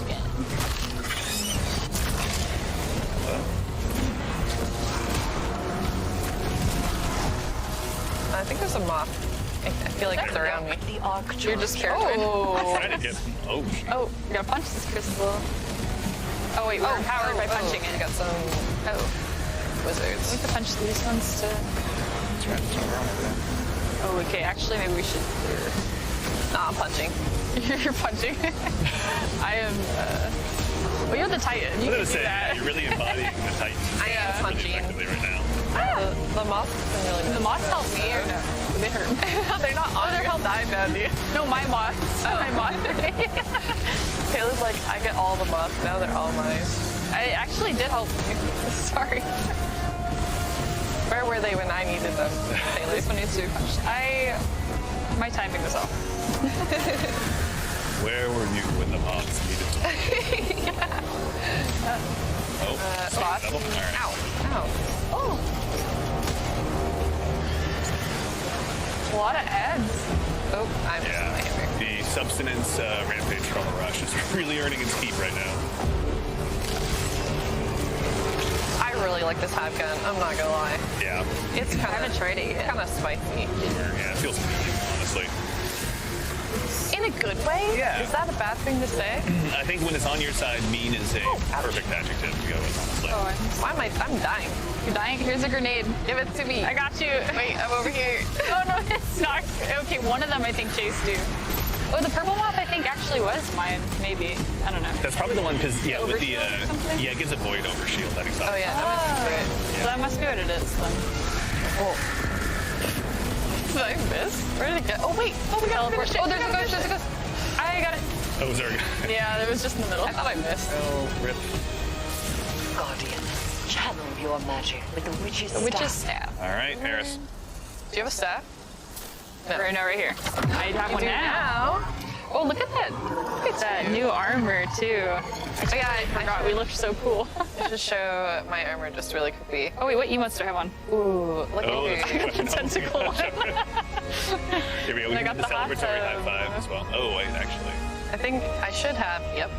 There it is. Hands, that's, What else do I got? I have, My dad and I have been doing the floss every once in a while. You Not know- sure why, but we're not actually done here. I feel like we're celebrating early. Oh, yeah. Sorry. Yeah, we have because emote, the player expression is obviously at the core of Destiny. Obviously. So, yeah. Okay, so last time we did this run, this whole building was here. You think You guys remember that? Yeah, that island way further back as well. Yeah. A way to take One of the most down fun things to your Shatterscape is sister. Hunter. That's all she told me. Oh, bad thing. And that's all I'm telling you. Not good with Oh, her. you're a great She'll Titan. uphold her bargain. Let's see what the Fun. scoreboard says at the end. Let's not let anyone off the hook just yet. Back as soon as Zebu's taken care of. I probably will have the least enemies. She's just trying to heal us and miss it. I was, yeah. Exactly. I was just too busy finishing the ghost that you Oh, now guys we're weren't running up to. Oh, wait, what did we get? We got an opaque card. Open Oh, the deck of whispers. Whispers, yep. Oh. All right, let's see. All right. Opening mission complete. Let's go ahead and see what's in store for us What'd I next. get? I believe up next we're going to go ahead and do a proper actual Savathûn Spire. Oh, this quest interface is really cool. Yeah, it's like that. Even just like my teammate Mitch, if you're out there, was pointing out that there's also just like a straight launch button at the bottom of any of the main four missions you pick, which is just like a huge quality of life update. Oh, we love that. Yeah. You just right click on it and can launch from there. That's crazy. Yeah. All right, I'm gonna keep this Hive Pain Train moving and send us over to Savathûn Spire as well. Okay. Solar and Strand Surges, just a heads up. Oh, solar and strand. Sorry, with those new strand aspects as well, but we can talk about that later. Yeah. I was going to say, Yeah. There's more fun out there to be had. It's a big season. It's exciting. it is big. I don't know. Like, it's fun to get a chance to play it at home, or at work rather, but like, I'm really looking forward to going home and like linking up with my dad tomorrow and diving into the seasonal stories. I love it. Yeah. So cute. Family fun time. All right, let's dive on in. Did you guys get any new loot? I got a sword. I think I it's wasn't looking. I got a fresh set of robes. Oh, My inventory new is dress. fuller than Yeah. it should be. It really matches my my overall vibe, and accentuates my cheekbones. It's a really Yes. good one. Yeah, it's I good. love that for you. Thank you. It looks so good on you. I've been looking forward to this for a while. I need all the help I can get. Oh, I got legs. Ooh, nice. Let's see. Get that new seasonal armor set. There's probably someone in chat right now who's like level 40 on the season pass. Oh, Absolutely. guaranteed. Yeah, honestly. Well, I mean, I'm not lying jealous. Yeah. if I didn't say I have some bounties prepped. Who would do? I would never. No one would. I don't know anyone here that would. Yeah. Do that. Absolutely not. That's rude, I think, for starters. I just hold on to my PvP ones and then sometimes turn them in. Yeah. Just flex with a book full of filled out trials. Yeah, basically. Just like the new ship. Yeah, that's I'm rocking it. Yeah. All right, so we got some new perks. I'm just looking at this hand cannon that I have on. Oh yeah. I got loose change. Applying an elemental debuff to a target increases the weapon's reload speed for a short duration. And then we've had this other perk before. What about you guys? You got any new perks on your guns? Oh, what is this? Headbrush, an origin trait. Standing up after crouching for a short time grants this weapon a brief period of improved handling and reload speed. It's actually such a great. PvP players who know how to take cover are actually going to start using that one to great effect. I can already. Wait, that's actually so cool. Yeah. I've just been having a great time with the boomer, like being able to go ahead and just detonate a crowd of enemies, but then also have a moth of my own go out and attack the enemies. Like, finally, the Lucent Brood doesn't get to have all the fun. Why isn't it Season of the Moth? I know, honestly. Who can we ask about that? Yeah. Dear Chad Bungie. The Hive boomer gun, like Exterius, looks like it's like crafted together Yeah. specifically for us. It's got like that Erismorn, like kind of very ritualistic look to it as well. Yeah, we made Oh it. yeah, with the little cards underneath, like those are some magic cards. Yeah, for sure. yeah. I'm gonna hit my head on that probably. It's for the blue red deck. I remember the first time doing that mission, I was like, should I wait for that thing? Wait. It's gonna be one of those Like Indiana hilarious. Jones. Exactly. I feel like an ornament on that gun will go really hard, though. Yeah. Just saying. There's one on the Any season ideas pass. Yeah. out there? I won't reveal it, but there's one on the season pass right at the very end. I know. You revealed it. We didn't. I mean, it's not on screen, so I hinted very clumsily towards it. That's what I would say. That's usually the first thing I do is I look at the season pass and I look at the store, like every time there's a new launch. Yeah, we were talking about this, I think, yesterday, where it was like, anytime there's a new shader up. Oh yeah, you just have to have them all. Doesn't matter. All right, so we are in. Ooh. Okay. All right, we made the 7th Inspire. And harness its Who wants to invoke the Hive magic? I got it. There we go. Thank you. Kayla is our little witch. Leave it to our 4. Oh, you times made guild orbs leader. again! Okay, so that's like a real thing. Like 2 little orbs dropping. That's so cool. Oh, this is neat. Oh, this looks a little puff. What do we have here? Get serious in a hurry, all right. We're just jumping right in. We have 6 minutes to disrupt it. Oh, where's the ritual? In the middle, probably. Like the whole where stuff all the enemies happening. Yeah. Hey, we made it, we're here. We are the ritual. Shoot. Okay, I'm gonna delete this crystal. By delete, I mean shoot. Punch it? Yeah. I'm deleting. Delete sounds cool, honestly. Okay, I'm missing all my hammers. There's nothing like trying to. Oh, okay. It's fine. I lost my hammer. It's fine. Ooh. Here. Do we like? Okay, gotcha. Oh, big boy in the middle. Yep, there's some. Oh, the ogre is like shooting. All right, I got a rift right by you. Thank you. I missed my rocket. No one saw. Only a few people. I only know because you said it. All right. More crystals to disrupt. Oh yeah, a lot of crystals to disrupt. All right. Let's go. I don't know where's the ritual. Oh, there's some. So this is kind of all the ritual that's occurring around us. Yeah. So it looks like there's like different crystals that we're supposed to bring at different times. Yeah, it continues like with each phase. There's just more. Oh, gotcha. Oh, I'm I got a nade. with one of those. I did. Yeah, you got some. I am healed. Let's go. That's probably the first one I didn't miss on you. It's fine. Sorry, It's next fine. time to We'll dial. practice. Yeah. Go ahead and just equip the hardball mod. Oh. Just- I got you. Okay, so you can do that with the boomerang. I tested that for all of you. Oh, you were too close to him? Maybe. Who knows? Who could really say? Yeah. No one was watching. No, I don't know what you're talking about, honestly. Yeah. I'm just here. Just fighting this ogre. All right. This guy's got the little marker. He is not happy with me. Well, you're probably. Are we all fighting different ogres? Or I think if you like open up at the same time. Hey, is this like the room where we fight?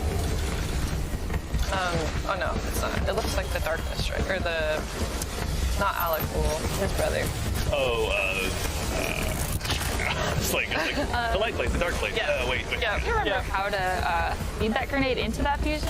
I think you hold Hold it reload. in? Yeah. Hold Kind it? of like if you're changing elements Hold on like the hard light or. Oh. Okay, I'm gonna super it. That makes sense. I was trying to hold my grenade button. I was like, I don't think that's how you do it. God. Wait, that was sick. So yeah, I was gonna help kill those guys, but apparently No, I got there's no this. need. Oh, Yeah, I have a there you save. go. I'm also leaving, I have a apparently. saved charge shot.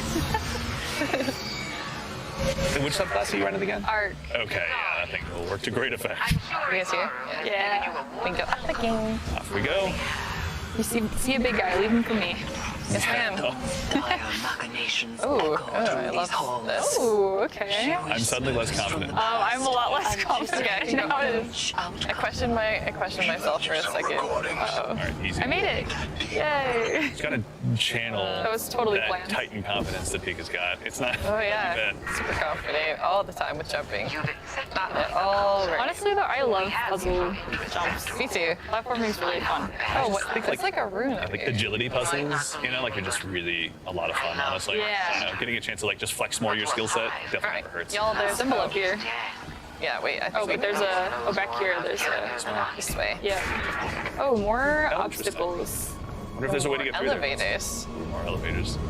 OSHA's just like, we're gonna give Sabathun so many fines after this thing. Oh, this is really cool. Am I going? I'm going the right way, surely.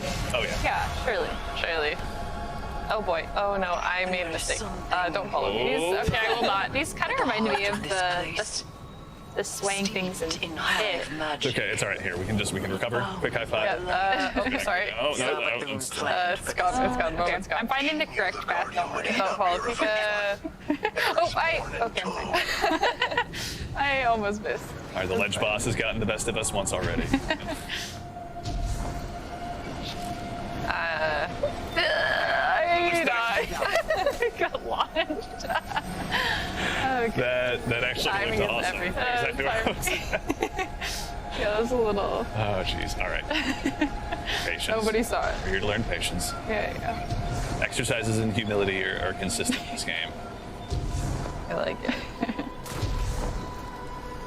All right, we go up. I can go up. Let us ascend. Ascending. Slightly less drowning in the deep, slightly more ascension. I know. Wow. We're going up instead of down this season. Oh, it's my turn to be. Oh, you're the witch. And 2 orbs of light. All right. Yeah, are they there? Yeah. I love that. That's One of actually, Savathun's it's experiments subtle, but with it's Arclight cool. interrupted Light its charge. borders.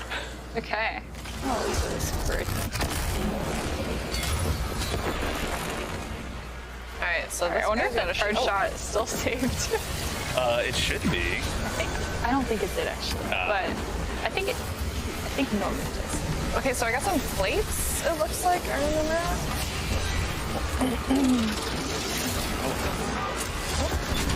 Holy cow, there's that no worked. Oh, was that tessellation? Yeah, with the charge. All right, yeah. The grenade. Yeah, I was just doing it wrong earlier. That's nuts.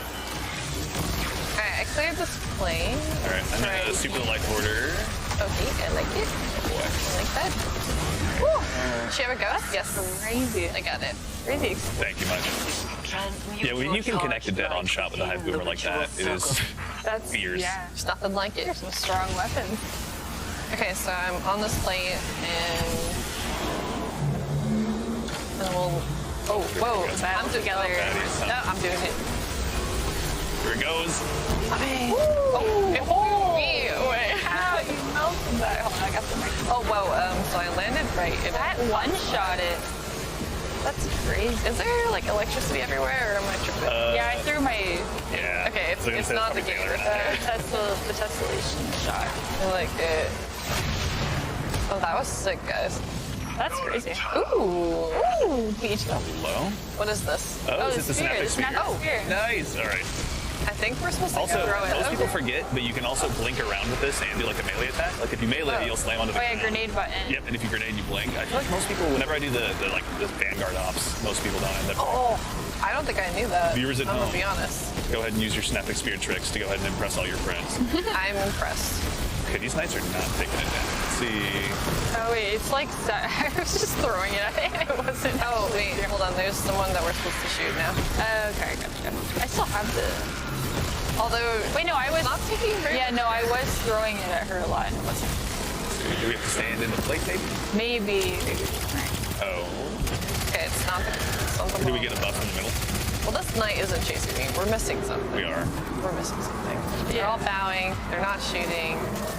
Oh boy. Let's see here. I'm trying to. Savathun has let us know that we've taken a step too far. But yes, as a heads up to everyone, a reminder, we're playing at a dev build here, so there can always be some other things that happen in the background. But that also, too, I will admit, gives us kind of a cool opportunity because today, don't worry, we're going to keep playing, taking the headset off. Yeah. Today, also in Season of the Witch, there's actually a few more tricks waiting for each one of you guys, no matter what class you play. There's 3 new strand aspects that, you guys cool if we take a look really quick? Yeah, let's look at it. Perfect. All right. So up first, we have, sorry, I want to make sure I get the name correctly. I'm so sorry. We have Whirling Maelstrom for the Hunters. So this one is actually one that I'm quite looking forward to going ahead and adding to my kit. Effectively, what this one will do, well, we can let it speak for itself and let it play once really quickly here. And then I can editorialize. But, oh, yeah. So effectively, whenever you get your hands on any tangle, once you destroy it, whether by throwing it or by just shooting it if it's in the battlefield in a really good spot for you, it will then go ahead and effectively become what we have internally been calling it lovingly, the Buzzsaw Tangle. No kidding. Yeah. Kind of reminds me of tracking Child of the Old Gods. Yeah, that's right. Yeah, that's right. It'll be even more terrifying. It'll be even more terrifying in PvP than I think I'd initially anticipated, to be honest with you. A little swirling planet of death. Yeah, it'll track folks down, and also once it defeats a target, you can see it creates unraveling rounds. Oh yeah. That will then continue the wave of destruction at your behest. So yeah, hunters, those of you that are especially out there running Strand that are tearing up crowds of bad guys at left and right rather, now's your time to go ahead and start grabbing this one. This is available now already, so go ahead and say hi to Nimbus and pick it up. But of course, hunters aren't going to get to have all the fun. Titans, we got another one for you as well. Let's take a look. Oh, he's got a little flag. I like it. That's right, yep. So Titans, you'll now be able to go ahead and grab the Banner of War aspect as well. This is cool for two reasons. One is it will activate every time you land any melee damage. Any outgoing melee damage from you, whether it's from your sword, glaive, straight up punches as well. Wow, punching. Yeah, I hear that's a common Titan strategy from time to time. No. It's less common, but it stands a chance of catching on. And this just might help everyone do that. But with each melee that you land, and also I forgot to mention finishers count as well. All melee types. So any kind. Yep, any outgoing melee damage. We'll then go ahead and kind of create, obviously, this sort of cascading echo off of you that will go ahead and do two things. One, all of your allies will get buffed melee damage. No. Which is not too bad, yep. But then also Titans will have for the first time the ability to heal their teammates as well. No. Yeah, so. Titan support. Titans. That's crazy. Look at that be little flag. prepared. He's out there supporting everyone. Honestly, I love we never thought it would happen, but it's exciting to see, I think, obviously, the Titans getting a chance to go ahead and dive in and be support.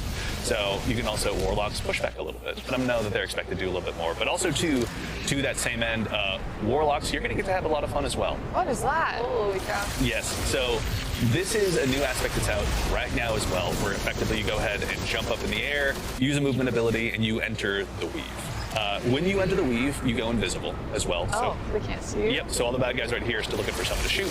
Obviously, the Cyclops missed his shot, and then once you leave the weave, while you're in there, you'll actually go ahead and have threadlings attach onto you, and so you can go ahead and release them wherever you want to. That's so spooky to call them. That's right, the bugs. You can Lovingly. get a multitude of bugs to go ahead and help you out here. How about in PvP? Can you see you in PvP? That, actually, thank you, very good question, is they can see you in PvP. I think bad guys can, but you're also highly damage resistant. So, always trade-offs, but yeah. Warlocks, you've got one more tool at your toolkit as well. So, to those of you looking to go ahead and expand your Strand toolkit a little bit more, go ahead and say hello to Nimbus on Neomuna, hang out there for a little bit and pick up a few more tools for your toolkit in the meantime. Heck yeah. So, all right, now we've got a little bit more. Now that the dev time travel has occurred in the background, we've brought our accounts forward a little bit to match up to this next stage of missions. Let's say we go ahead and check out Altars of Summoning. Let's do it. Yeah. I'm gonna try and get Strand on here with the little rally flag. Wise. It's like, hey, we got a lot of arc going on. Although honestly, I'm not gonna swap. I'm just a creature of habit. I'm gonna try out the Are you really? Yeah. I'm excited to see it. I'll keep an eye out, like most cases, whenever I'm playing at home. If I'm not playing Strands, I promise to my fire team members out there who have experienced me doing the opposite, I try to hold off from blowing up any tangles because, if it's not of my own creation, it feels rude to go ahead and grab it. So I'll try and do that this time, but we'll see. Throwing tangles is just over the Just top. a little possessive about the tangles, huh? It's, I feel like it should just be to the Strand Hunter to do with as they choose. That's all. It actually is kind of funny because I do get mad when someone picks up my tangle. See? I do that. Yeah, it's a thing. Actually, I made that. I see it. Defiantly throw it back at her. It's like, oh, this is the ball I can pick up. I just pick it up. I can do more Why damage. Yeah, obviously. All right. Okay, I got a Strand build on. I'm excited. I'm gonna try out the Tessellation this time. I think I might try out the machine gun this time. Yeah, I have the machine gun on too. Tessellation's a beast. I'm really looking forward to building some kits around that when I get home. Yeah. Honestly, yeah. It's just flexible and just like, I don't know, having another fusion rifle to do even more untold damage with is never the worst thing. So. And it looks sick. Looks so cool. It looks so cool. Yeah. It kind of like the X-Dearest, the Hive Boomer, is like, was this made just by Eris, like in her workshop? Like, this is really, really cool. kind of spooky this season. I know. Yeah, she's gonna have a very interesting story progression this time. Yeah, no it's kidding. gonna be cool. It's nice to have some attention on her, though. She's such a I don't know, especially with how deep her lore goes. Yeah, honestly, like all the way back to those first days of having to like survive in the depths of the moon and like Yeah. really, really difficult times she went through. I'll paint it lightly. Life is out there laughing. It's the Yeah. second time on the stream I think it's been mentioned. Alright, we go up. That's right. All right. So we have now made it over to the Altars of Summoning, the other activity here in Season of the Witch.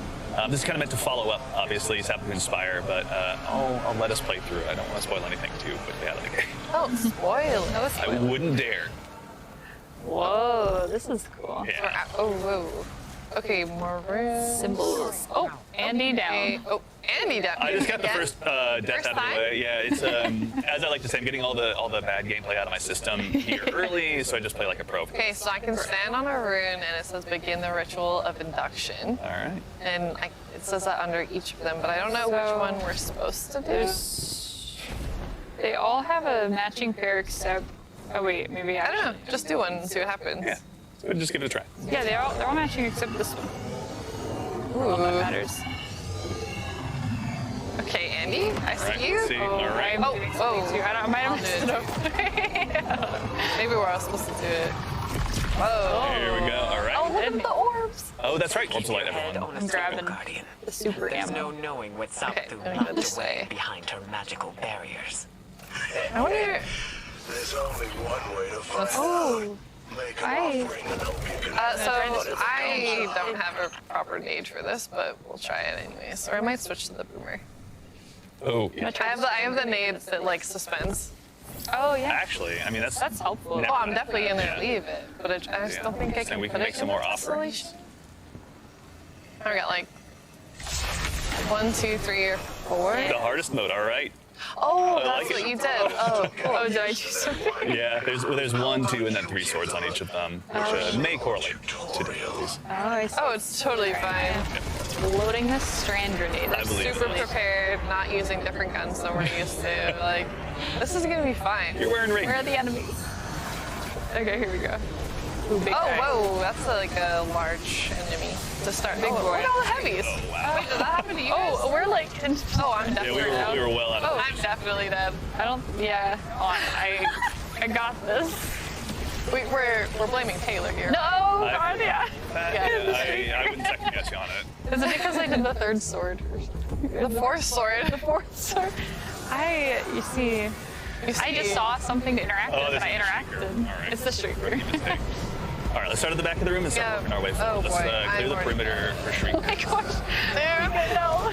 This is, I will say too, is one of the nice things about Let's see if this Altars of can Summoning keep us up. is that it's. Oh yeah, let me get the rift down as well. We got a little. All right, we got an extra down. I don't know why I'm dying. I think there's fire on I think it's just the big. Oh yeah. It's just big boy, but the Shriekers were really. Did he spawn a bunch of heavies for you guys? Here. Or was that just me? Oh, whoa, another Shrieker. Ouch. Oops. Oh no. Uh-oh. And he got too close. It's been known to Close happen. the action. Get used to this. Well, Actually, I'm up in 2. I'll be right back. All right, let's go ahead and. Here, let's see if we can push him through a phase. There we go. Oh, there we go. okay, I got in, I'm heading out. Oh, All right, we Shrieker. got another Oh, Shrieker. wizard behind us? Tribute bearer. Oh, I am. Oh, wait, I touched something. Look at me. I have a little thing. Look at me. I'm on the ground. I should be healing. I'm dead. Revive, please revive. Revive, I have a nade, probably. I don't have a nade. Sorry. It was a calculated risk and it didn't pay off for me. I have a nade, Boomerang probably. didn't work out too well. If I could live.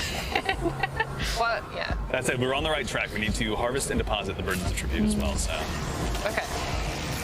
We'll just play a little bit, a smidge more cautiously. Careful. let's put on that GM Nightfall hat for a little bit weird. Yeah. Pick them one at a Get time. the MLG call out. I got a tribute bearer.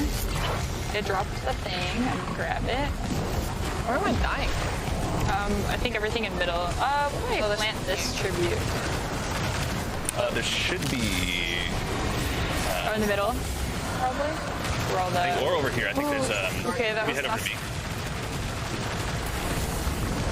Oh jeez. All right. Sorry, we can try it again too on the other difficulty, just to walk through it as Just well. to get a feel for how it works first. Well, you know, we only have 2 minutes left, so, you know, something's telling me So we're probably gonna. not getting it this time. Ooh. Oh, it made some red thing. Get a tangle. Oh, the tingle. Yeah. There we go. Thank Oh, you. I got Andy. Look at the little Chain red. There we go.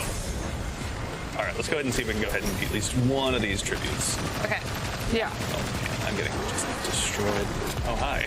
Hi, wizard. This tessellation, I like one-shot it, but then when I went to try to put it up, or like land. There's a streaker in the back that's kind of melting. Yeah. Yeah, Shriekers didn't do that. They're cheering Rude. after I got down. Okay. Game plan. Let's get that shrieker out of the sky first. Yeah. All right, so at the cost of my life, it's 1 hit. Smoking like a true titan. It's almost. There you go. All right. Oh, All right, well, we still got to get some tributes. Yep. 45 seconds. Let's go. Ooh, moth. Okay, at least the moth didn't chase me. These acolytes mean business. Not the sentence I ever thought I'd say. Let's just Jeez. super strand. Titan are running. Let's Yeah, oh, my she's got little the flag. banner. Yeah.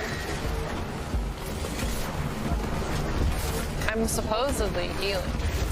I felt it. I lived. I lived. I think it's working. Yeah. Oh, uh-oh. Oh. Well. All right, a valiant first attempt, if I say That's so a really myself. good first attempt. Yeah. And now that we've kind of seen it through once, so we can go ahead and dive in on the normal mode. I don't know if Possibly anyone... even the easiest mode. Possibly. Yeah. Looks like. Would anyone want to start it like that, do you think? Is that an option, or is that... Or That's fine. That's fine. I didn't realize that I grabbed one. She's giving you a hard time, it's all right. I just walked up to it. I was like, okay, I'm gonna grab this. It's like, well, this one looks cool, and Yeah. you're right about Or that. is for more and starters, more okay? is better, right? Yes, I agree. Let's go ahead and queue back in. Alright. Oh, it doesn't let you re-queue here. Oh, wait, here, stop. Oh, it does? Stop. Too late. I wish someone would have known. I was hitting It escape just as fast as I popped could. up as like 2, 1. Oh, I forgot that it does. Yeah. It's all right. We can go ahead and dive back in. Get the opening chapters as well. Walk up to the spire again. Yep. Or whatever it is I need to tell myself to get myself. That's okay. Yeah. Well, other than the new stuff in this season, are you guys excited for anything regarding to the story? You were saying you were a big fan of Eris as well, I think. So Yeah. I am. I love the seasonal story content. Excited All to the see. surprises us. Honestly, too, it's like with Eris kind of taking such a terrifying and central role. I'm really excited to see how that turns out. Honestly. I got goosebumps at her scene in the showcase where she's like turning. Yeah. The transformation. Yeah. Seriously. Like, oh, is she gonna go back? That went crazy. Yeah. Who's to know? I don't know. It's exciting. I'm looking at some new shaders. I'm probably getting flamed for my lovely strand build, you know? But I think I look cool. You do look cool. So, That's in like 51% of the battle is looking cool, honestly. you know, Taylor didn't say I look cool last time she saw the strip, but her stream, she You likes look it. great. That's cool. Are there ever I actually don't even know what you look like right now, I'll be honest. I got the like rooster helmet on from Oh, the the red one. Yeah. Okay. I all like right. it. It's a I cool think look. the rooster. Yeah. I just like the I don't know, the effect that like shaders take on that, like with the big hunter cape and everything. Yeah. Just like cascades. The through, armor like, shades super differently than Yeah. other stuff over the years. True, actually. Yeah. It has more of like a leather kind of look to it. Yeah, I feel it's like. like way more textured. Yeah.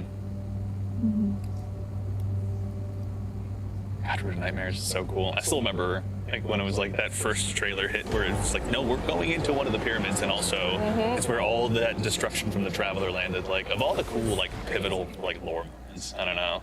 That was one where it's like, I don't know anything, and I cannot wait to figure all of this out, honestly. Yeah. I imagine that like inside the Traveler it seemed a little bit similar, like the weird blend of like different eras stuff we've built. Like, Yeah. I think it'll be really neat. The linear destination sounds really intriguing too. Oh yeah. Yeah. How it changes too. We're there. It reacts to us.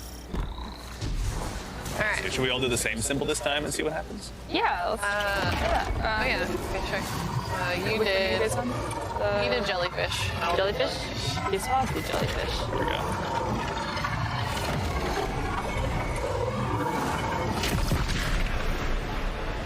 Oh, different way. There we go. All right. See you glow bugs fluttering around down here. Glow bugs. This place was ready for you. Having more Amaru too is absolutely awesome, honestly. Maybe not. Oh, behind us. I'm not going the wrong way. Going the right way. You're going the right way. Yeah. It's all right. It's all about the journey, not the destination. But it's a little bit about the destination. Long way. Look at the waterfalls. That's so cool. Yeah. All right, so one sword. Make a, you do what it. are you looking at me? I did not even look at the amount of swords. A feeble offer. Feeble offer. Yeah. Sounds good for us. Guys, annoying bunch of jerks. There we go. All right, let's kick it off. Wait, it says Pika drew Ascension, Taylor drew Ascension, Andy drew Truth. Oh. I gotta get punched. Yeah, it says Ascension flame times 2. I think it affects all of us. Oh, whoa. Yeah, and this is also too is the place to go ahead and use like the cards that you gain in the Deck of Whispers as well over the course of the season. To, Oh, ghost. Yeah, I got one. I got the other. on you as well, just to keep it safe. There you go. I don't want to accidentally punch it again? No. Oh, let me get that. Oh, there's punchy stuff all over. Yeah. There's something over here. Oh yeah, it says charge the art crystal, 6 of them. I'll go to the other side. Yeah, I think we got that first side about cleared out. I kind of left the ads for you guys. I'm just running the crystals. All right, I'll super the next ad wave. Okay, there's one missing. Oh, all the way at the front. Yeah. Yeah, you got it. I got it. I will wait. I'm running. I'm proud to report that all the trash is gone. Most of the trash, all the trash is gone. Oh, the trash. Is that not a common term anymore? Trash mobs? I've heard it before, just not as... I wasn't expecting it, I guess. My old WoW player is coming out. I'm sorry. Oh, I forgot. All right, I'm gonna super the high backlight. This one. I might... I think there's another one as well, actually, on the other side of this pillar. There should be another. I'm running. I punched it. I suspended it. I'm just attacking the boss thingy a little bit. Oh, okay, yeah, we can do it. She is, yeah. Beaming me. I have a little banner. Oh yeah, I want your banner. I'll just run with you while you kill things.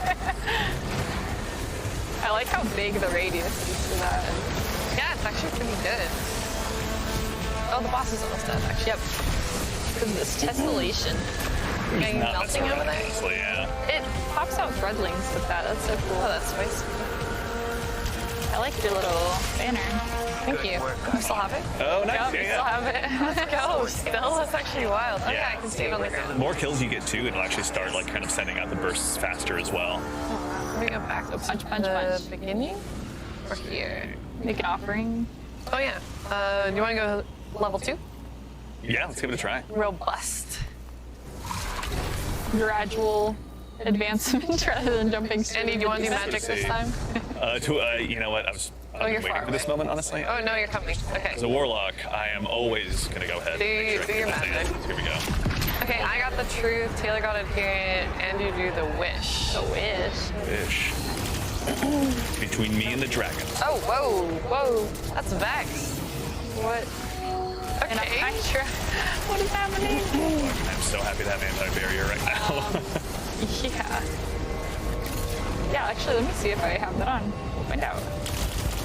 It's too far away. Feels so weird to be using like 5 magic against Vex. They're the precursor Vex too, actually. Oh yeah, they are. Yeah. That's true.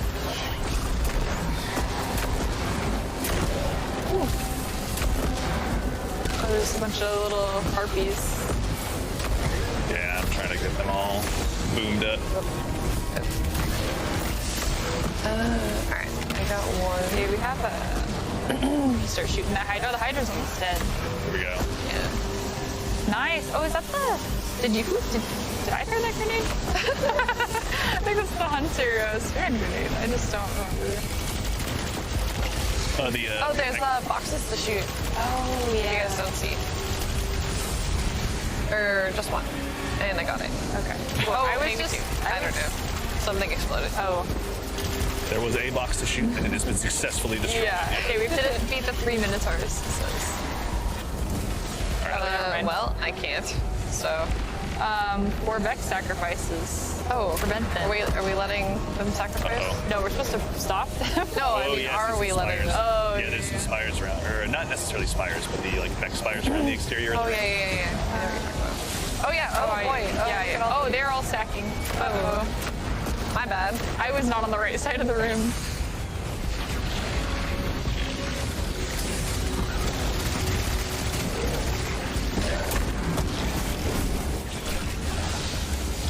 Oh, I'm shooting a box. Ooh, box. Probably super after you super. I wonder if we can damage this guy now. Yeah, we can damage. There we go. I'm kind of out in the open. All right, and we got one of the Minotaurs about a third of the way down. Or the 2/3 left, rather. Yeah, thank you. That one's dead. There we go. Okay. Nice. And the new heavy machine. Oh, there's. I am supreme. Oh, they spawned on me. I'm making little. The Vex sacrifices. Oh. They're near my res. So they did. Yeah, they're. We got Mike die as well. Oh wow. Glowing. Oh Yeah. my gosh, my team is. I'm respawning. Those precursor. I'm over here healing. Yeah, there. And my team is not here. I'm here. No, I mean I was by myself. Just healing. You know. Oh, there we go. I got one of the Oh, this one's. floaty air Vex boxes all taken care of. Oh, wait, that's done. Oh, just shoot. Oh yeah, there's another floating box. Oh, let's get Do you need assistance shooting it? Oh, this Hydra is like. He's suspended. Oh, he's suspended. Oh, nice. That's huge. He's kind of. I don't think I have anti-parry run. Or maybe I do. There's something about like being in the exploding body of the Vex Hydra that makes me feel a little bit like sitting under the glimmer drill Yeah. when it drops down to kill everyone. Like, Oh, I see what you're like saying. how did I let that happen to myself? Like, I knew it was gonna happen, and yet I stood here. and yeah. I think I'm missing a shot. All right, let's see. There we go. You can That was be. so much damage. Maybe I was accidentally hitting like the card stack or something. Can you hit a crit with the boomerang? Have you been hitting crits, Andy? No, I don't think so. I think unless there's like a, like they're kind of suspended with strand or stuck in stasis, I don't think there's any Yeah, I don't think you can. inherent, Oh, I just went right through the leg. And like a high skill weapon like Fighting Lion, like Oh, this is right. similar. Yeah. Yeah. Very The high similar. skill fighting lion. Oh, obviously you've heard of it. Okay. Once or twice, but it's kind of cringy. That Minotaur is. You're so silly. All right, let's see here. Looks like we're on the last. Oh, there we go. There's the buzzsaw. Oh, we got a buzzsaw? Let's Yeah. go. One. Oh yeah, I'm throwing the. What are they called? The balls. Yep. Oh, look at I can see your little Angle. buzzsaw. There we go. Oh my goodness. Down to the last third. Oh wait. Where'd you go? Oh well. Yeah, wait, where'd it go? I just popped. You just behind teleported me. behind you. Oh yeah, he's gone again. Okay, cool. You gonna leave again? Oh, he's going down. Trying to pull the old Dares of Eternity swapperoo on me. Right, no kidding. Oh, look at this orb. That's so cool. That is such a little buzzsaw. Look at Look at it go. There he goes. I was like, oh, that's me. I didn't realize. So I think you can do as many rounds as you want, right? Like you can just stay loaded into the section. Yeah, I think because there's also two in the upper left. Well, yeah, there's the bar in the upper left will help you kind of get all the way to the conclusion of it. But the little ghost in my ear is letting me know that this is actually the end of our particular play session. But Okay. first of all, as a reminder to everyone out there at home, you can go ahead and dive into all of this stuff today, including the beginning of the brand new seasonal story for Season of the Witch today. 3 brand new Strand aspects waiting for you. And of course, I'd be remiss if I didn't also take an opportunity, maybe as a part of the show, to just say thank you as well. We have a tremendous crew here in-house making all of this stuff possible. And without this absolute just group of legends here to go ahead and make all of these things work, they have to make me look good on camera, which is challenging enough. So I want to take a moment, of course, before we through to the final section to go ahead and, of course, thank our amazing crew. So Thank you. There we go. Thank you. So we got one more segment. We're gonna wrap up, and or is this the closing? Cool. Good. Thank you.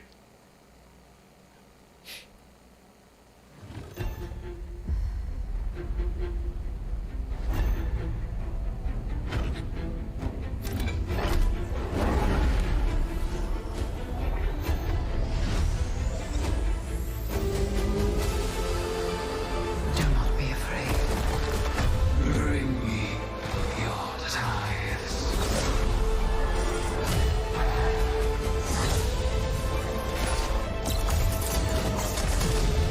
After all these years, all we've lost. This fight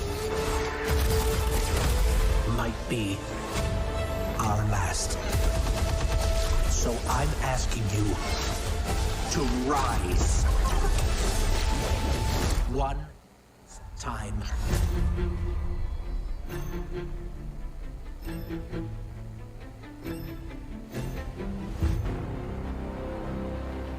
Well, that's the end of our show.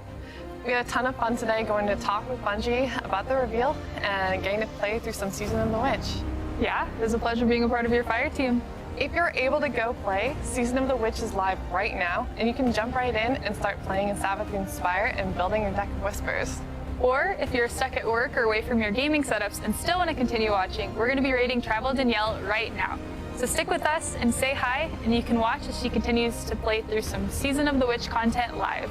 Thank you so much for joining us today. Thank you all. Have fun gaming.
Oh, look at all this green. Let's go.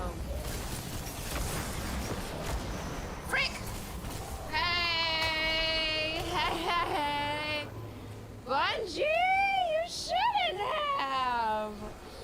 Oh my god! You all saw it, that I'm dumb and bad at the game? Oh lord. This is the new, one of the things from the season. It's definitely a thing from the season, and it's pretty cool. I'm having a good time. I'm also dumb. I swear on me, Mom. Okay. I'm going to get all the way over there. Through poison. Guys, what's up? It's your girl, Travel Danielle. Oh, frick, I went the wrong way. I just went to pick up some more green. Do you have like a time limit? Because this thing looks like it's getting angy. So therefore...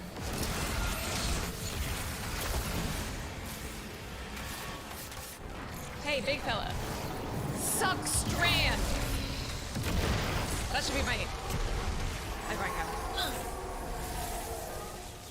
Oh my god, that's a lot of mobs. Maths. That's a lot of maths. Flow through me like a surge of hot What's blood. going on over here? Got it. Where are these subjects being summoned from? Some kind of suspended animation? Maybe they're teleported from somewhere right into your gun sights. But what do you care? They're all just dead meat to you. You trying to guilt trip me now, Imaru? The sass didn't get the intended effect that you wanted, so you're trying to make me feel bad about being a guardian. Go ahead and keep up with that. See how it works for you. I always want to say Imamu.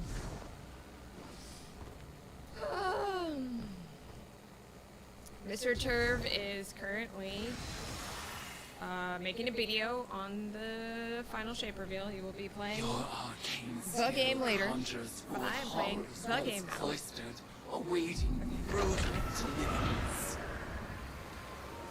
And so they shall receive it. What the? Wait. What? Ah! I thought that was the big bad.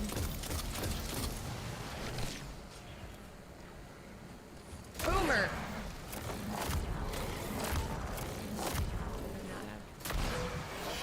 Frick, I went through his legs, that's why. I was like,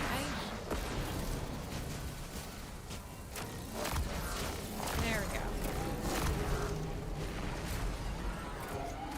What is happening?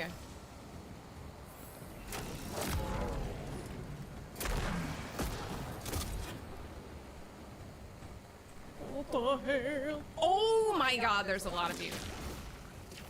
What are you? Oh, now you are. Ah!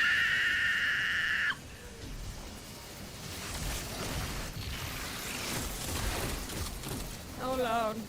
Oh lord. By the way, you can kill yourself with the Boomer Knight gun. It's pretty great. Witch drop. I don't have witch drop. I don't know. Drops are enabled, but you just have to watch for like 30 minutes. I'm pretty sure. So, this is bad. Oh wait, you're immune? No. Are you immune? You're immune. Do I have to kill all the guy? Oh no, wait. I have to come over here. What's this? Who are you? Why are you like this? Destroy the lenses. Die. Is that doing it? Nope. These are the lenses. Oh, I see. Get away from my lens! How do I do it? I don't know how to do it, and I'm gonna die. Oh, freaking A.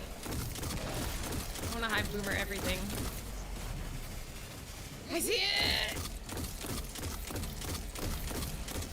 Oh my god, you guys.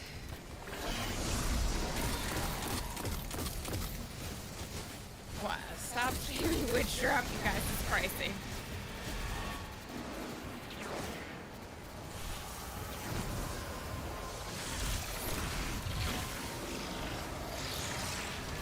Run away from me. This feels like it'd be...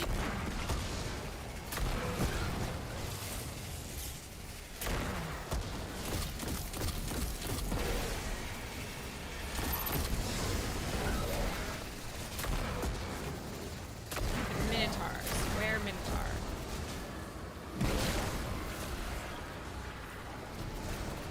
Oh, you're a Minotaur.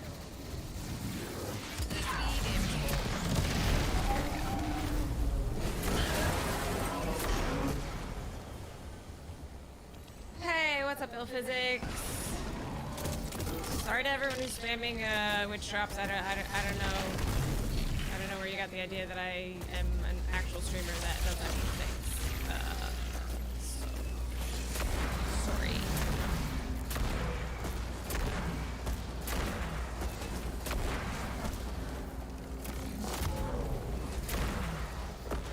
Right between the legs every time. They always do that.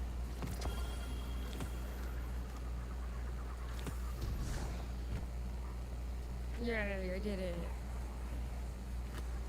I feel God, I love new Eris. The summer of Eris. It's hot Eris summer. You know why the boss is so much better at magic than you? It's because she's not afraid to make the tough choices. Listen. Nobody likes her. Oh, so there's 3 of these things. Woo! Guardians one day, just as we share the light. But I know they won't approve of my methods. Everyone's having connection issues. I got cabbaged a few times. Maybe participate It happens. I work out the kinks. provincial sense of morality. Hi, Eris. Your arcane skill expands with each ritual you complete. Our powers will grow in tandem until we are ready to challenge the god of war herself.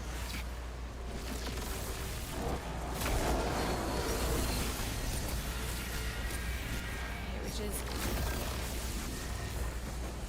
met a chick like that's like any goth chick from high school with like a little bit of excess. I'm sure you could. Leave me alone.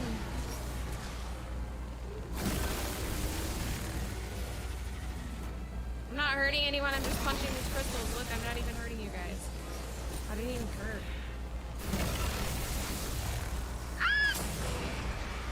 Oh no. Please don't hurt me.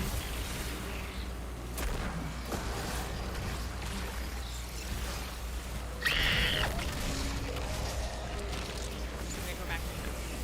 Back into my healing room. This is my safe space. Break.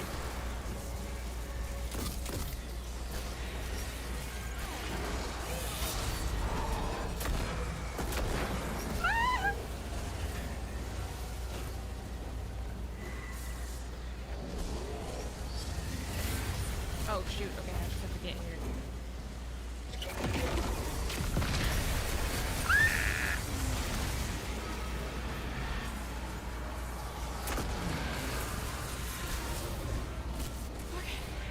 This is fine. Everything's fine.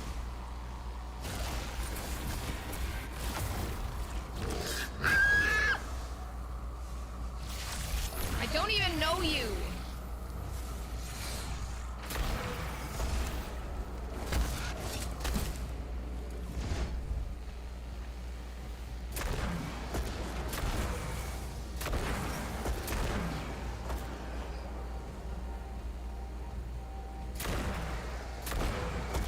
I love this gun.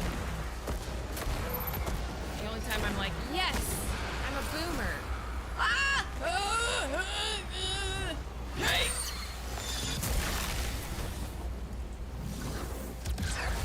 Suck Strand. It works so well. Oh, I thought you were dead. I thought you were dead. Oh no, I'm dead. I'm not dead. You're dead. Did I beat her? No. Yes? Ah. In the name of retribution for the lost, Belle, Ariana, Oma, Sai, and Tolan. Die unto me, Acolyte. Okay, Eris, I love your energy. Guardian, to feel a little the value of the magic you've unearthed here is undeniable. But watching you and Eris revel in violence, tithing with hive rituals, it was disturbing. It felt Like it or not, your witch is gonna need a lot more ties before she's powerful enough to challenge Sivu. So go ahead, sport. Make a mess. Enjoy yourself. Welcome to I the kind of hive. am. The bladed path. Very cool. Oh.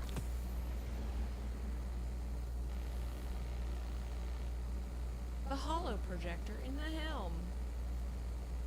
Here I come. Let's effing go. Did the hand cannon buff drop or is it in final shape? I actually am not sure. Hey!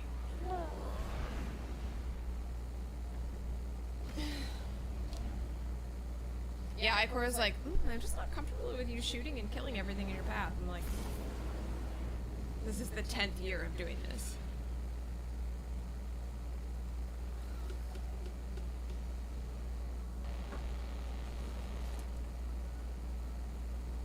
We were literally born for this.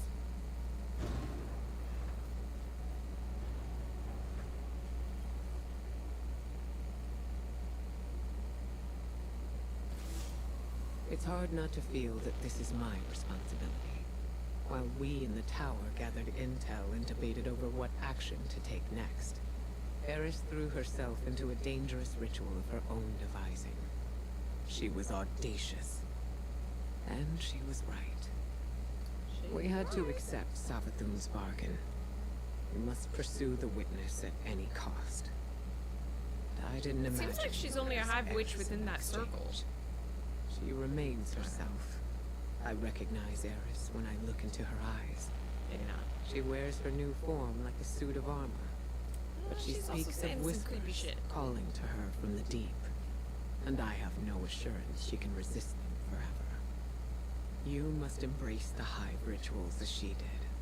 Offer your tithes so that she may gain the power she desires. Oh, I will. And quickly. And I'm excited Commit about it. yourself to her guardian. I believe it is in everyone's best interest to keep her metamorphosis as brief as possible. Okay.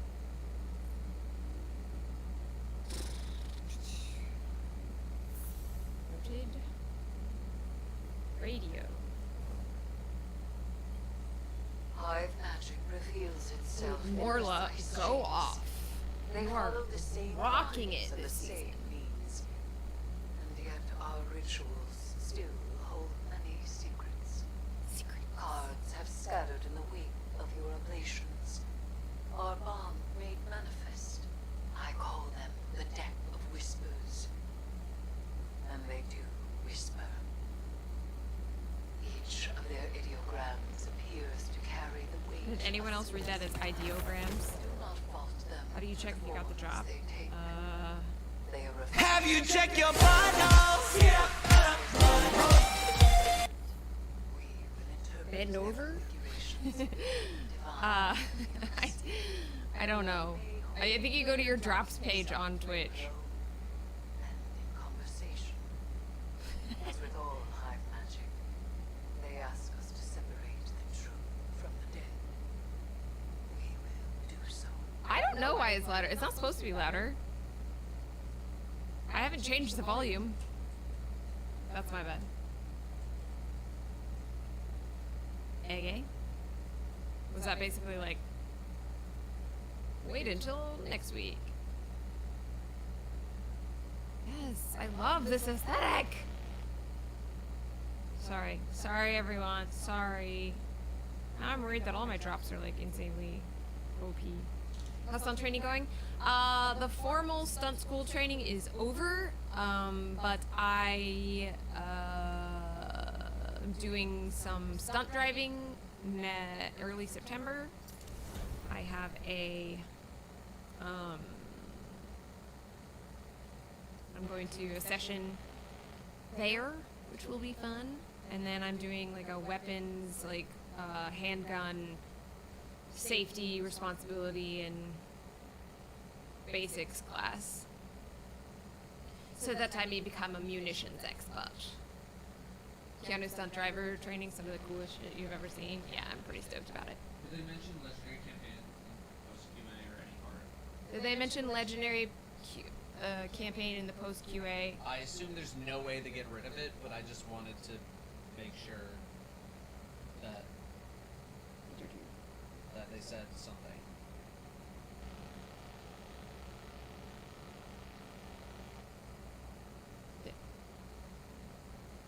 Don't think it was mentioned specifically. They didn't mention it. Didn't hear it. Okay, but sure. I'm gonna assume it's there because I feel like they would have said something if they're taking it away. Yeah. But also, it would be so stupid for them to take it away. So. Okay, cool. Is this a plopper? Sit up so that people can see your Your smushy face. Come on.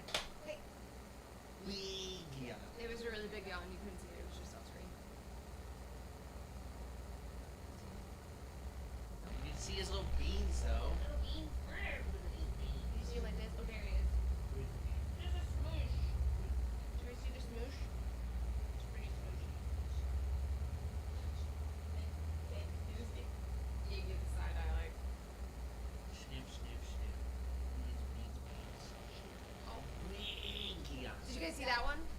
Saw a little bit of it. That's nice. Yeah, it's a pit bull. Gem Chief. Did he paint nails? Question mark. We went to a salon and got it done for funsies. All right. Did I turn off music? Musica. I have it on. I'm gonna turn this down and this up because I feel like I was like, what are you saying?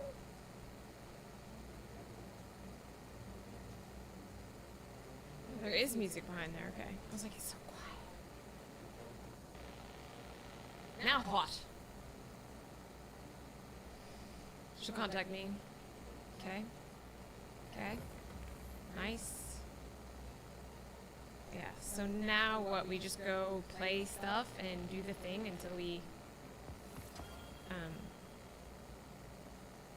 get more cards? I want more cards. Alright, here's the Eververse stuff.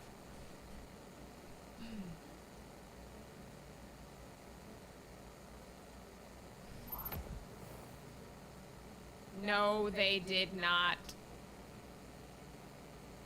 No, they did not. Still face cam. God damn it. I'm a professional streamer. Effing hell.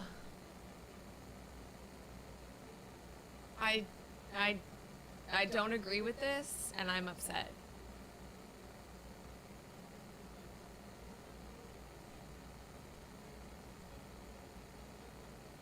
I'm upset. Genuinely. Recommended for me. Is this new? No. This is... Right? Is there just like no new seasonal armor?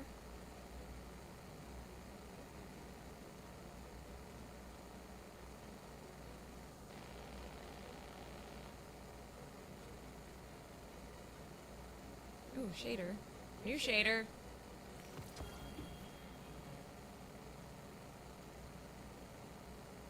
This thing? Oh, hello. Ooh. It's kind of like, I like that. Look at it. Look at them actually putting what's in the shader preview icon. They're unstoppable.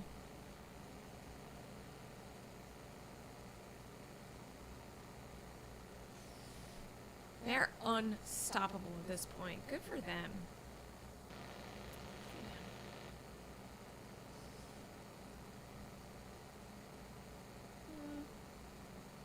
For a thing titled Vexplosion, I'd want some like Vex stuff, you know? You could do better. I know you can. Caesar rank 2. Why doesn't Jed stream? Because he doesn't feel like it.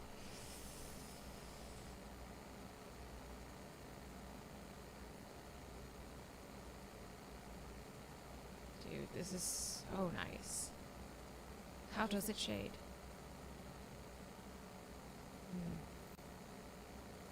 Oh.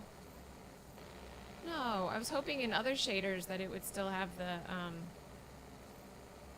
Oh no, I guess they are the same color. For some reason it will... Well, that's gold. Okay, let me see if that's changes. Okay, that stays the same. Yeah. Oh, and there's a bit too. That's nice. That's really nice. That's really nice.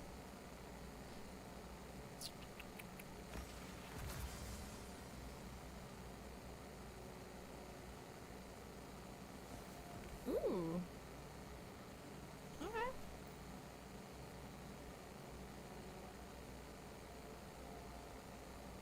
He never answers chat questions.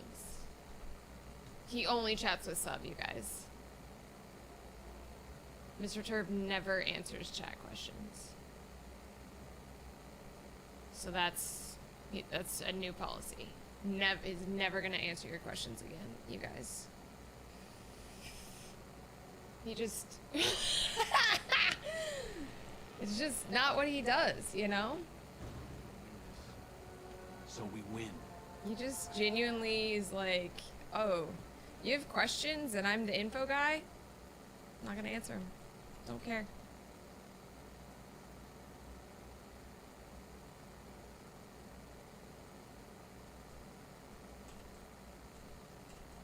Unironically lawyer up.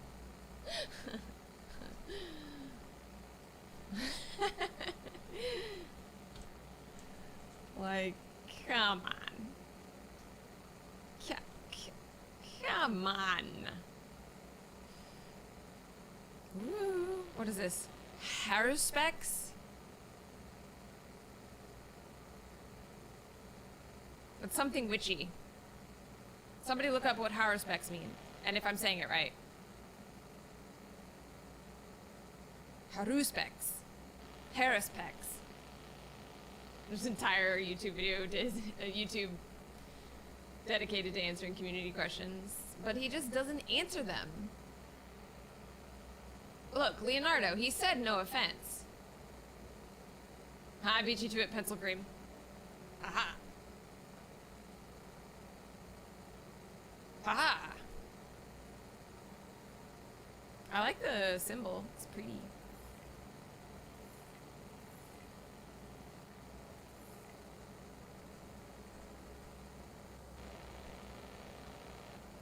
Wait, what are we? Ooh, nice. Nice. Let's go. I didn't get Aquanaut last night, but I did reset my rank with the sonar thing, so really all I have to do now is defeat things with weapons from Season of the Deep, so. People seem to really like talking shit about others to me. I know. I wasn't talking shit about Dado. I just said he never answers questions and he ignores his chat, and I don't like him at all. I'd hate to see you say nice things about someone. Okay, let's do it. Let's did it. We're in the helm.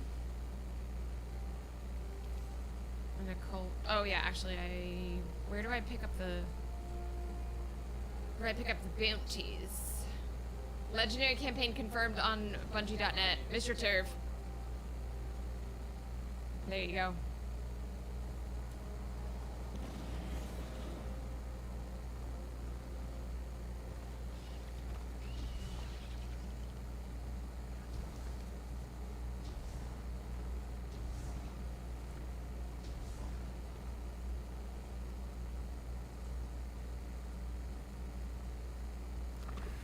Oh, I have to pick them up. I'm dumb.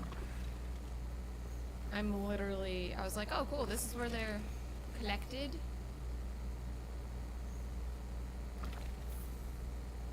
Interesting. Altars of summoning to gather insight. Huggin'.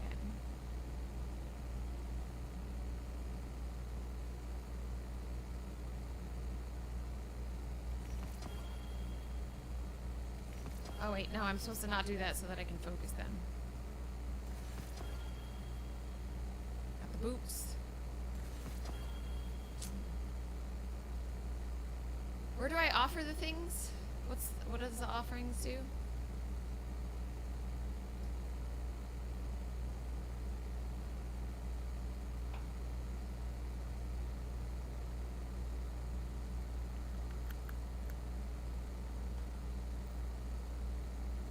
I'm gonna turn some music on and the Bungie music off because it's too quiet all the time. It's too quiet.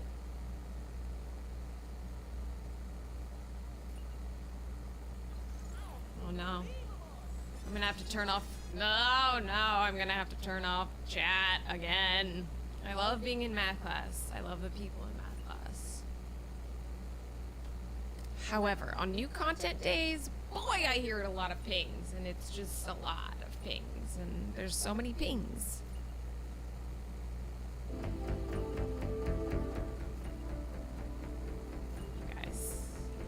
Guys!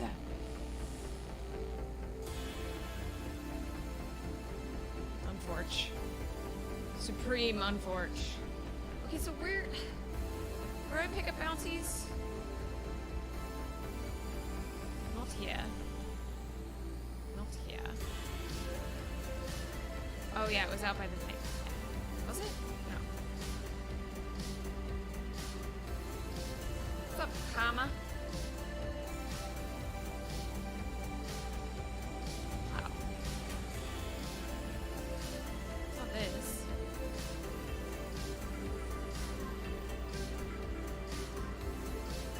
There's just no vendor bounties?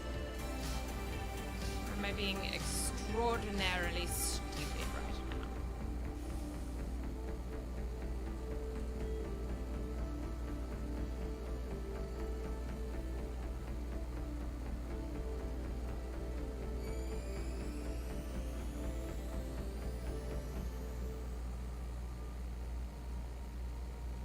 now? Okay. So they just... Oh, I see. Okay. I get it. Those unlock quests, then you do the quest, and then you get the effing card. Right. Okay. I see it all. Vendor quests and bounties and heirs rewards.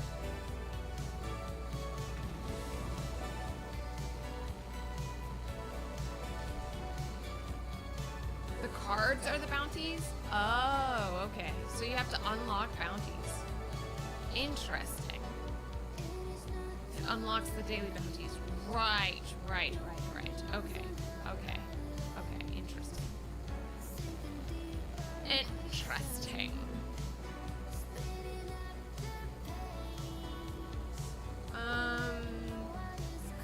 Katya, Goose, anyone playing? Wanna J up? Sorry, not open to chat. Do not J up if I do not know you. Thank you. Not received original invitation. How many people is it? I think they're both 3, right? Yeah, there's no 6-player activity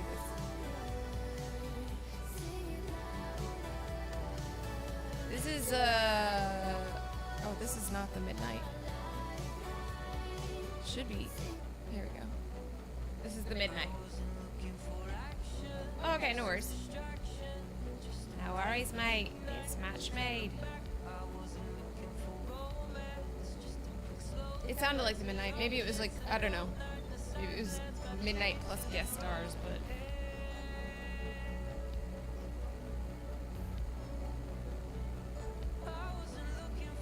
This is the midnight. We had such a good time jamming to them last night that we are doing it here. King BX, thanks for 5 months. Finn Arrows, thanks for the prime. Doc Cypher, thanks for the prime. Doc Cypher, thanks for gifting a sub. 2 subs. E-Cats, thanks for the prime sub. Bungie with that. Yeah, great. JC with 59 months. I think I got everybody else. No, I did not. Sergeant Kilo, Salty, thanks for the prime. Infinite Cosmos, thanks for 30 months. Array Sharp, thanks for the prime sub. Mischief Munchie, thanks for 5. Lucha, thanks for the prime sub. Donut Belong here, thanks for 9 months. Cryptic, thanks for the prime sub. Lucky Never Lucky Nuz, thanks for the prime sub. Or that. Jesus, thanks for the prime sub. Jesus! Canoax, thanks for 4 months. Aggression, thanks for 26 months. These are all like 3 hours or behind. Vitamin P, thanks for 6 months. Vyra Hiccup, thanks for the tier 1. Thanks, guys. I love money. So I appreciate when other people give it to me. Huge fan. Oh, is this gonna be a giant intro every time? That feels like a lot.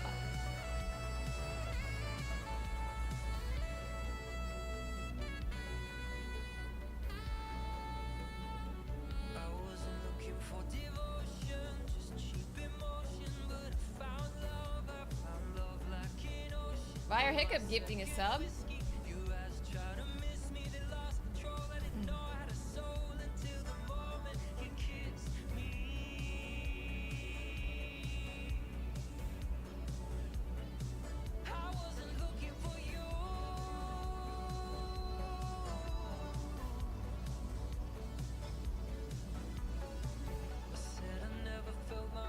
Oh, damn it. Hold on 1 second. Chat.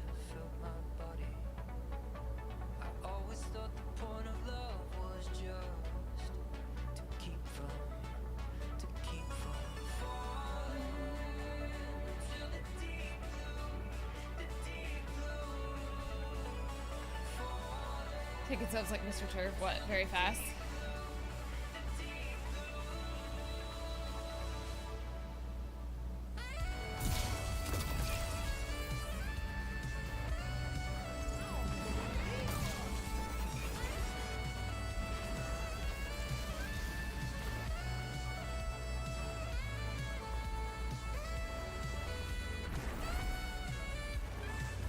Spectacular.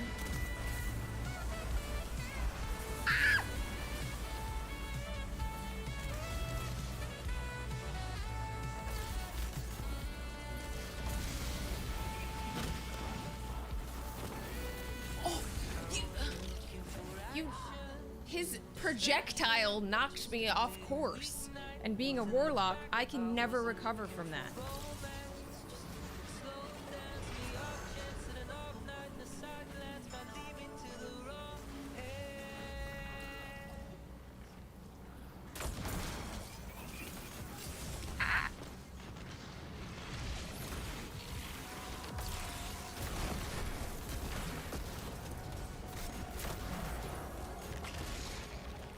I love this gun.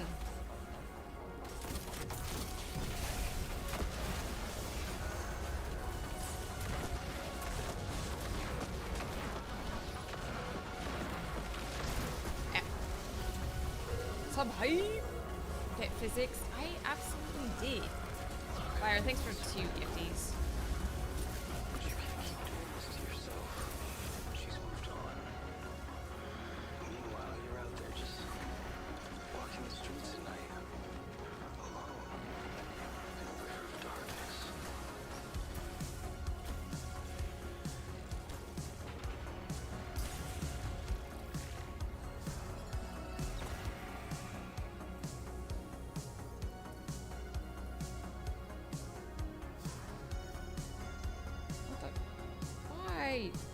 Hold on, 1 second.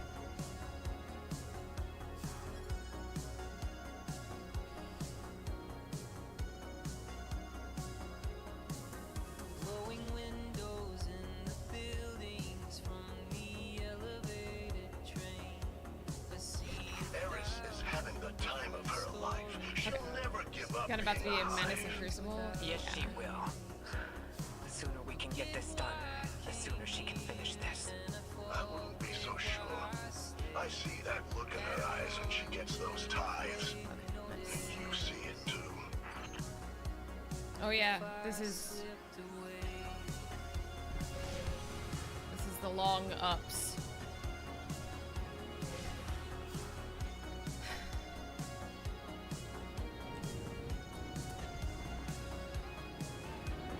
I feel like I don't know how Titans are gonna make it over because they always. Oh, is there secrets in this? Like find the secret? Secret? Is that what that is?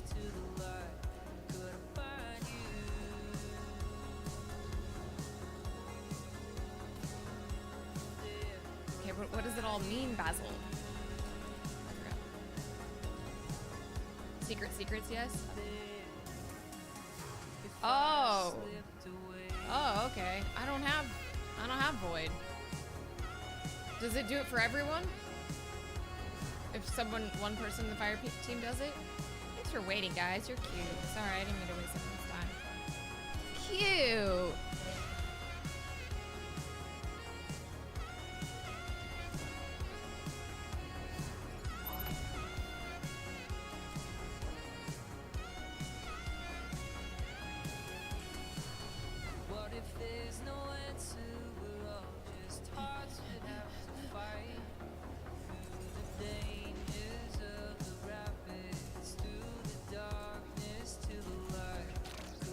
Let's go.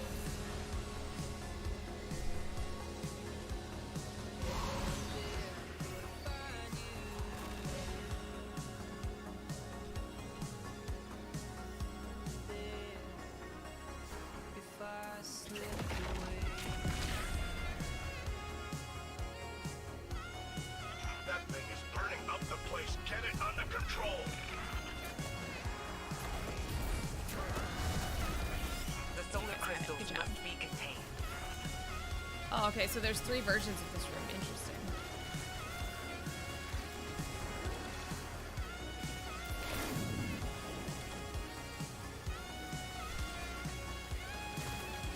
Oh, it's me.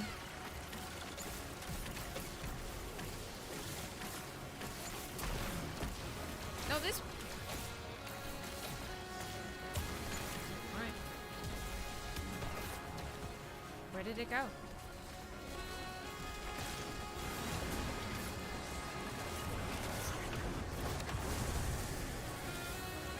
Is that with me? Whoa!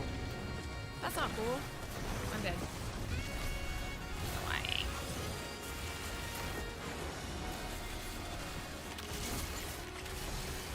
Thought I killed you.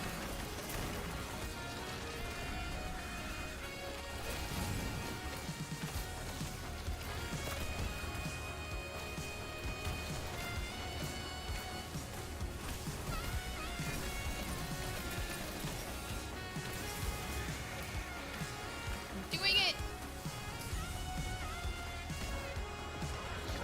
Did it all by myself. And I didn't die. Yet. Ah! Dude, I love this gun. I feel like Destiny has had a solid stream of like very fun guns. Ah! Conditional finality is the most fun. The most.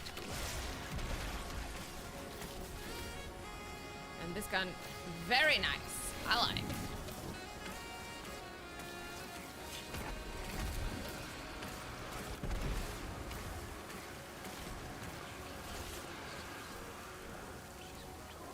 Hey, buddy. I'm dead. No! I'm dead! Ow! You're done? Your video's live?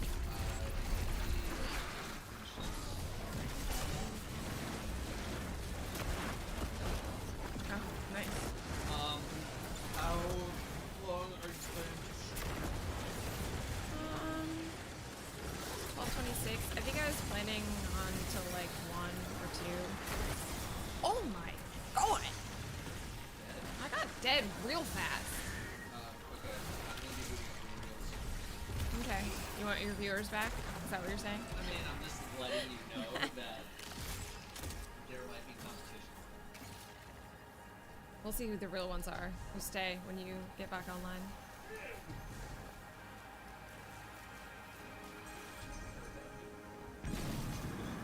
Hive runes aren't letters. They're logograms. Each one represents a word or idea. Their patterns draw I know. power from their meanings, and their orientation casts a spell. Eris uses them in her rituals, and we can use them now. Oh my god. Let's effing go. You push the button? Good job, buddy.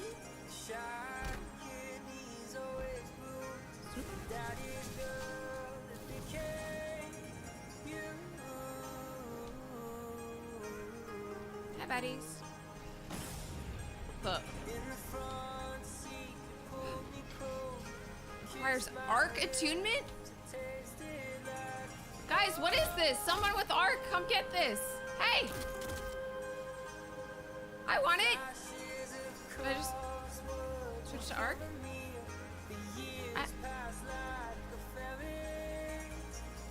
Can anyone get it? Oh, nice. So wait, it's not just being art, is it?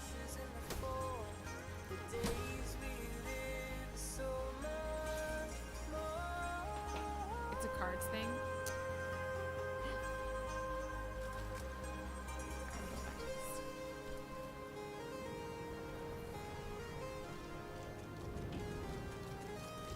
Sorry.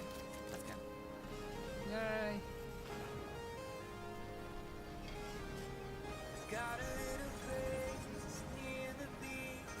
We watch the sailboats out at sea.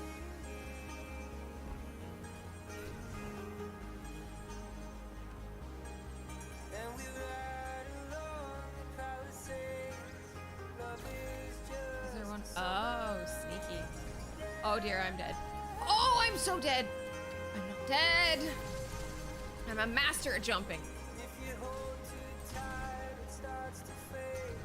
Let it go. Oh, are you guys doing this thing? Nice. Nice.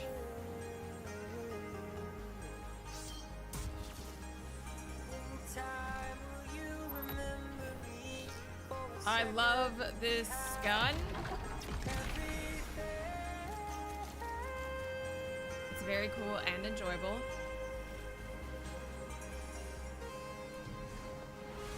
Those hive are all that's left in your way. Bring them down, Guardian.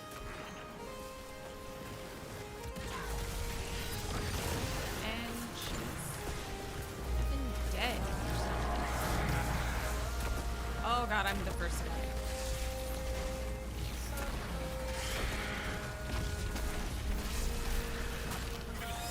If it grabs the tangle just that. Oh, it did. It did both. Interesting. Oh, you already did it. That's easy. Pow! Get that one? Pow. Oh, I have to transfer it. Right. And now I'm dead. There's a cheat there. A chest. Oh, F. It's alright. I'll figure it out. Guys, I'm dead.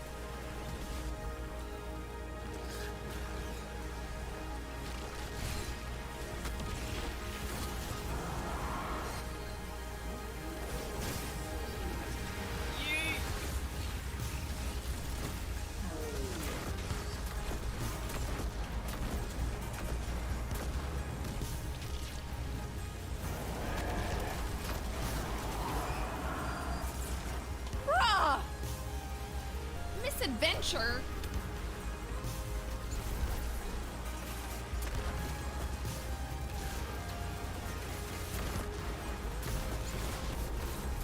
Quit! I'm over you.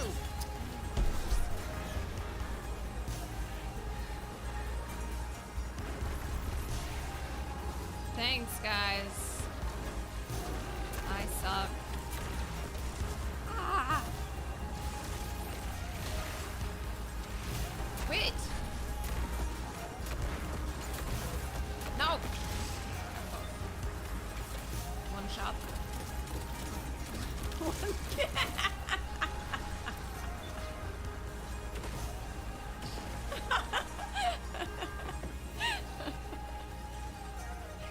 Harris, I spoke with Elizabeth Bray. I can imagine why. On that one. She fears phantoms, futures that have not come to pass. I do not fault her for her concern. Tell her I am not alone. I don't know if she'll understand. She has to. Oh, I got a powerful offering.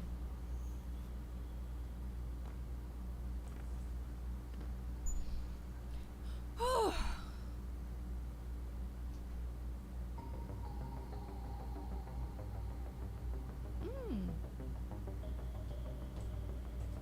All right. How many cards did I get? I want all the cards. Nice. The Eremite.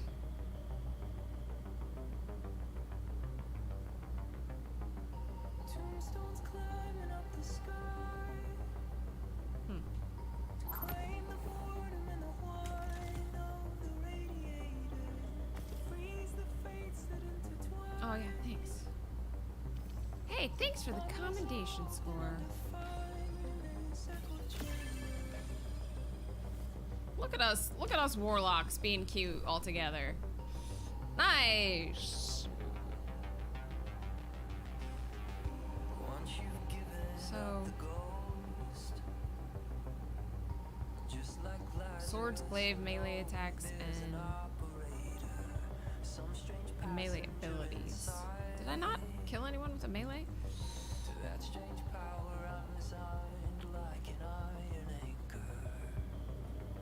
Okay, so I should have been doing Altars of Summoning because effing hell, it does 2 bounties.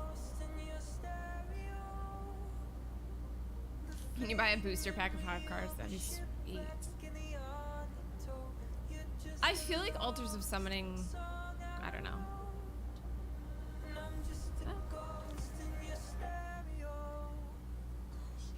Is it match made?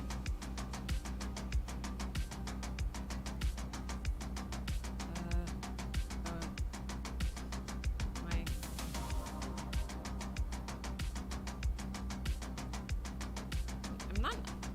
loading in again, am I?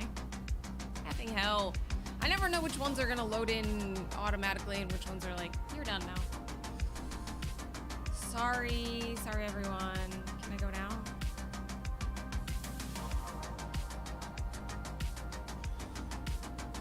I can't. I'm sorry. I guess I'll do another one. I'm gonna use a sword. Any swords in chat?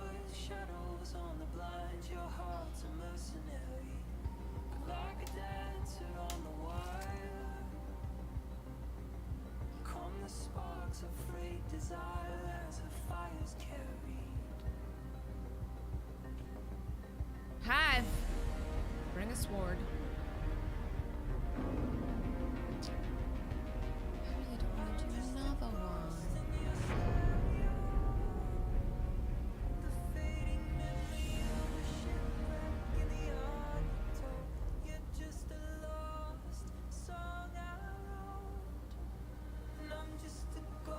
Can you buy the tarot deck, like the actual tarot deck?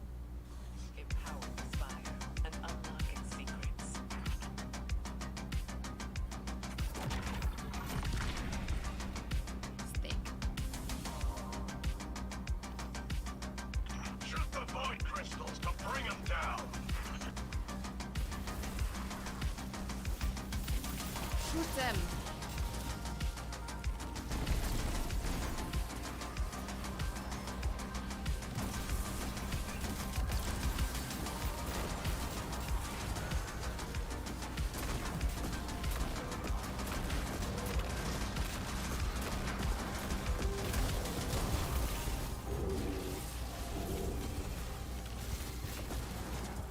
I love this gun.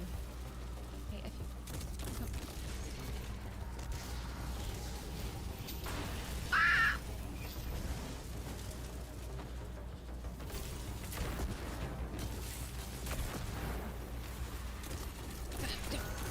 Bruh, they go too fast. Do they speed up moths?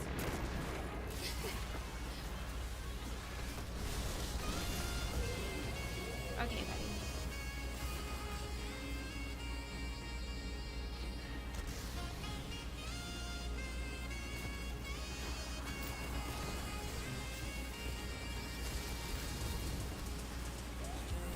Bye, chat.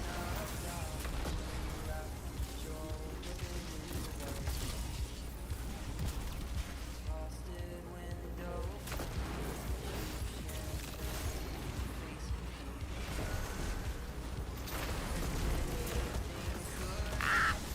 Quit.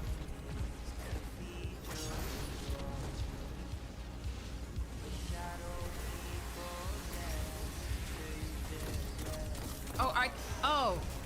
Okay, these are not, those aren't, are they? Am I just bad? What is happening? Frick.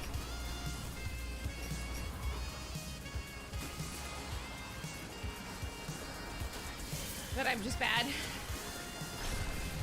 I don't understand. It's like,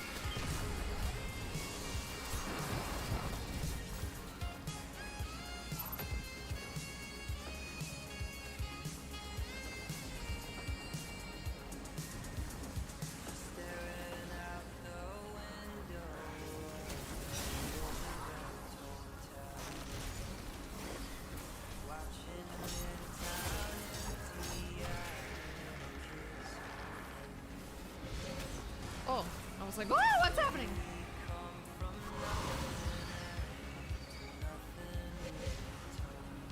Bringing down Savathun's sister's gonna take more than chanting in a circle.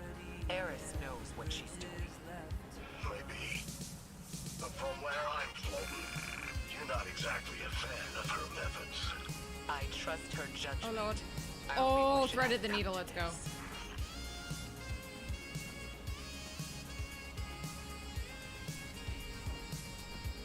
No! No! Oh, get there. Get something, anything. Oh, effing hell, dude. Yes, the key bust. It's the seasonal exotic. Damn it. I thought third person was gonna help me jump, but I think it threw me off actually.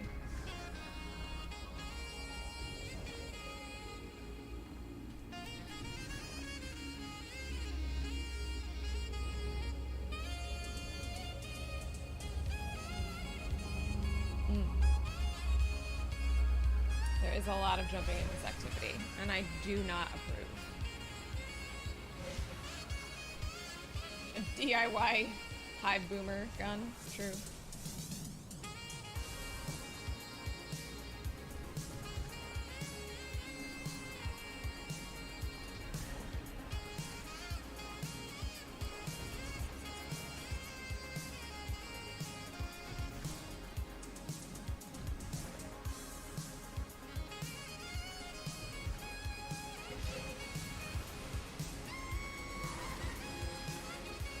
Where do you get the new emblem? You claimed it but can't find it? I do not know. Somewhere in your emblem. So if you claimed it, then... Unchecked solar light. Sutherland's experimentation. Contain its power, Guardian.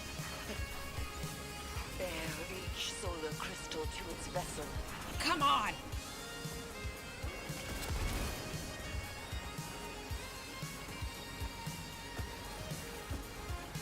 Don't worry, I'll get it.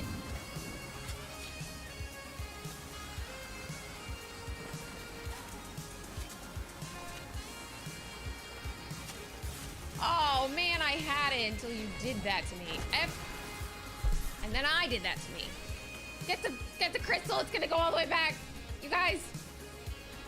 Yes. Yes. Good job. No, this. Is it different for them or what? No, it's not. They just grab it. Thank you. Every single one they like the last time I did this.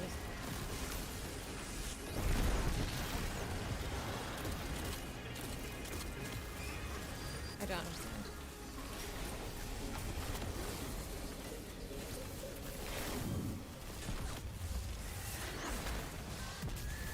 Yeah, but it slows me down. That's why I don't like to use it. I'm trying to make it in one run, but I can't.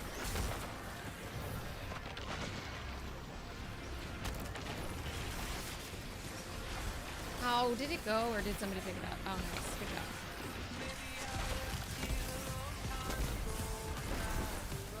Boomsta!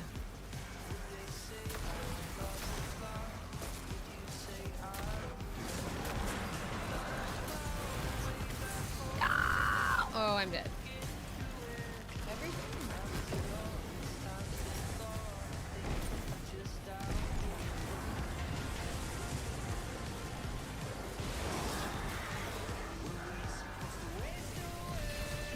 This guy's getting in a one-on-one melee fight. Oh, that's crazy. I can't believe it died.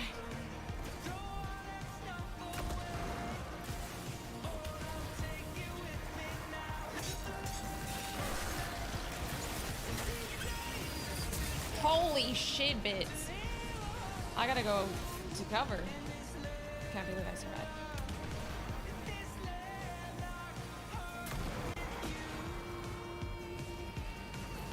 Oh shit, this was a bad idea. Yeah, I'm dead. Frick! Fuck off me.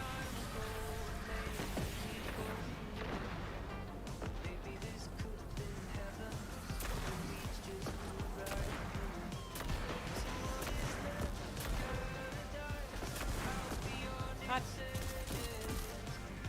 Oh, somebody else pick it up.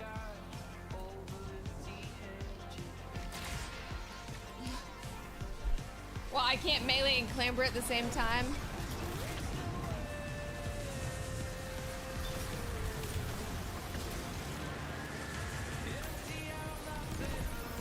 I don't have two hands.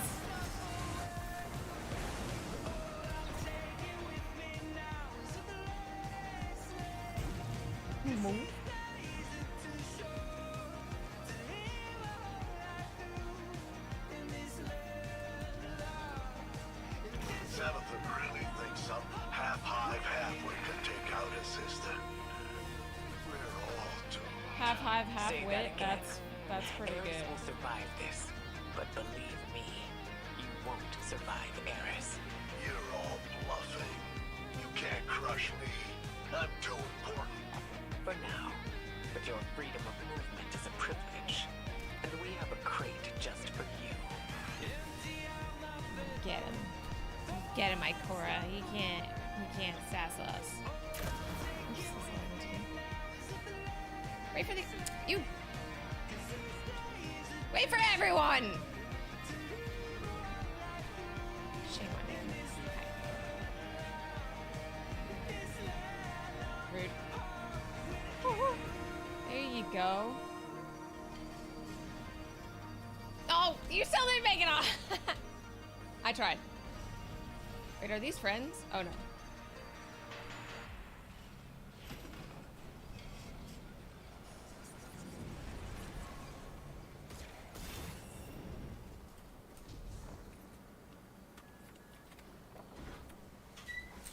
If we do kill Amara, we quite literally lose a destination. Era. That's true. An era. I'm back. But I got an error. Why do I have an error? At insult to injury, it lets you fall all the way down. That is rude. It's just Servers like, yeah, we'll are let you down. fall. How? All this way.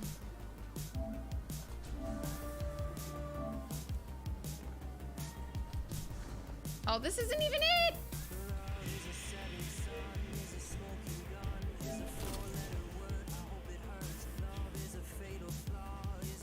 Oh my god, dude, let's go.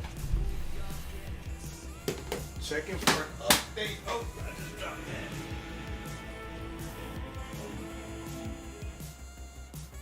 that. Okay, an update. That's why. Alright, I gotta wait.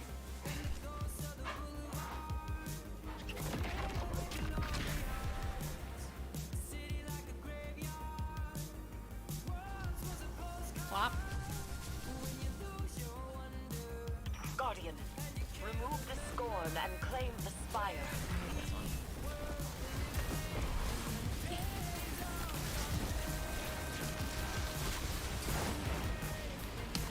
I'm dead. I'm dead! What's up, Adam? So I'm gonna end this. I'll be back on later. Well, actually, no. Let's do this.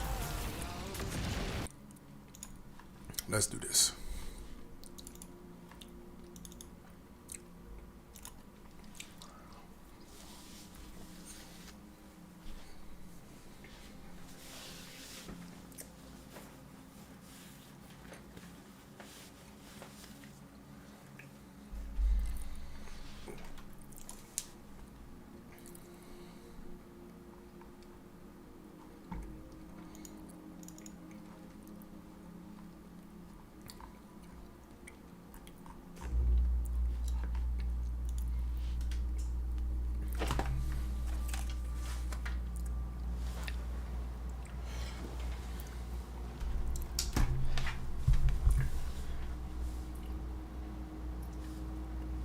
Because PlayStation is updating right now, so I play on PC.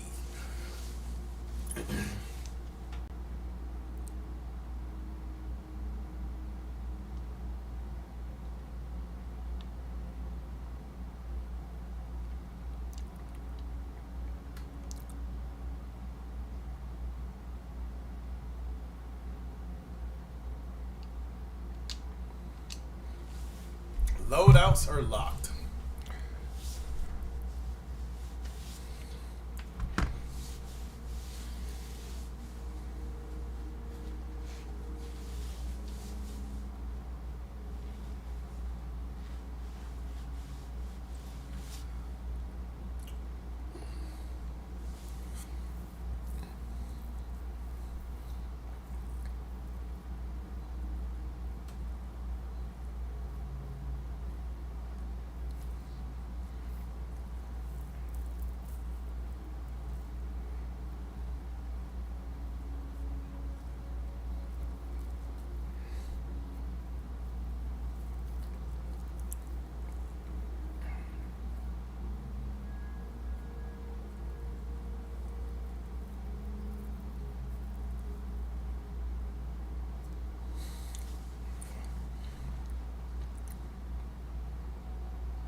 Season of the Witch. Let's go.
Obtain a seasonal artifact. So let's see.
Okay.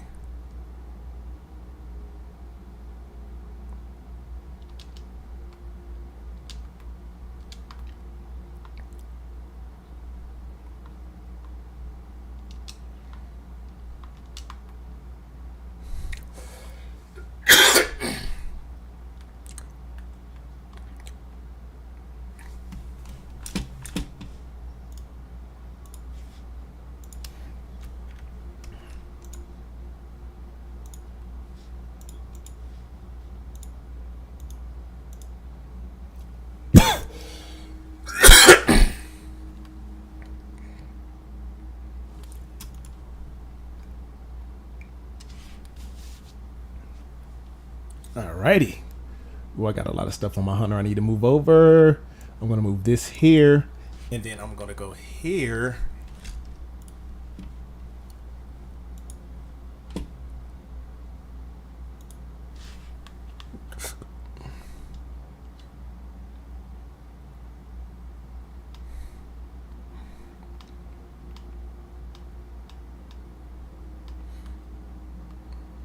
Grab this and try this out.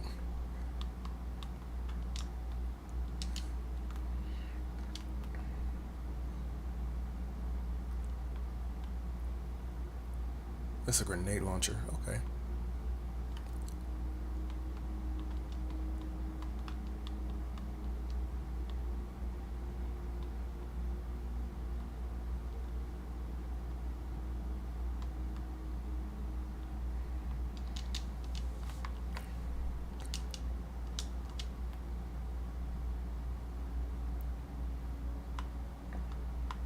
Oh, Went the wrong way. Gotta go up here.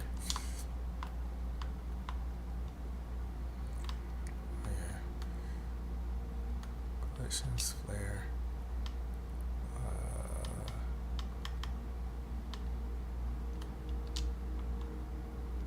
Onyx. Okay. Necrochasm. That's what that is. Alright, so let's go here. General.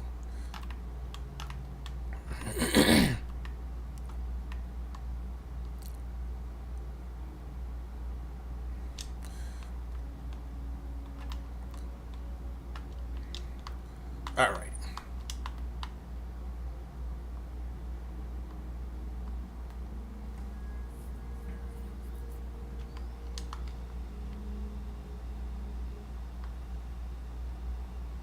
Joining allies. Oh, I guess I went the wrong way. Whoops.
Oh, I'm going the wrong way.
Oh, I didn't mean to do that.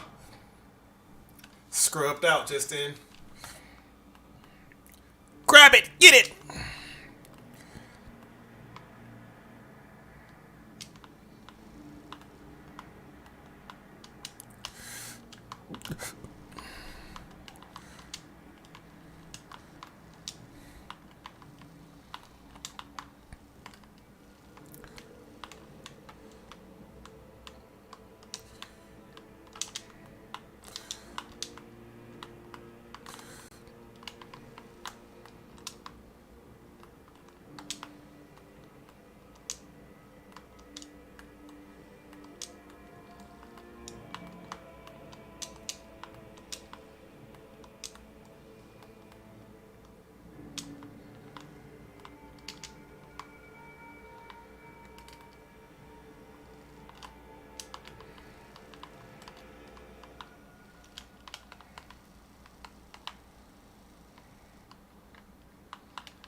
I'm trying to see if I want to purchase it on PC.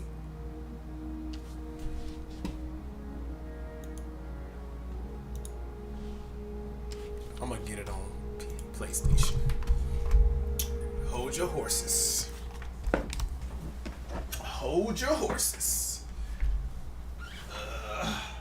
I'm gonna log out of this one. And I'll be back.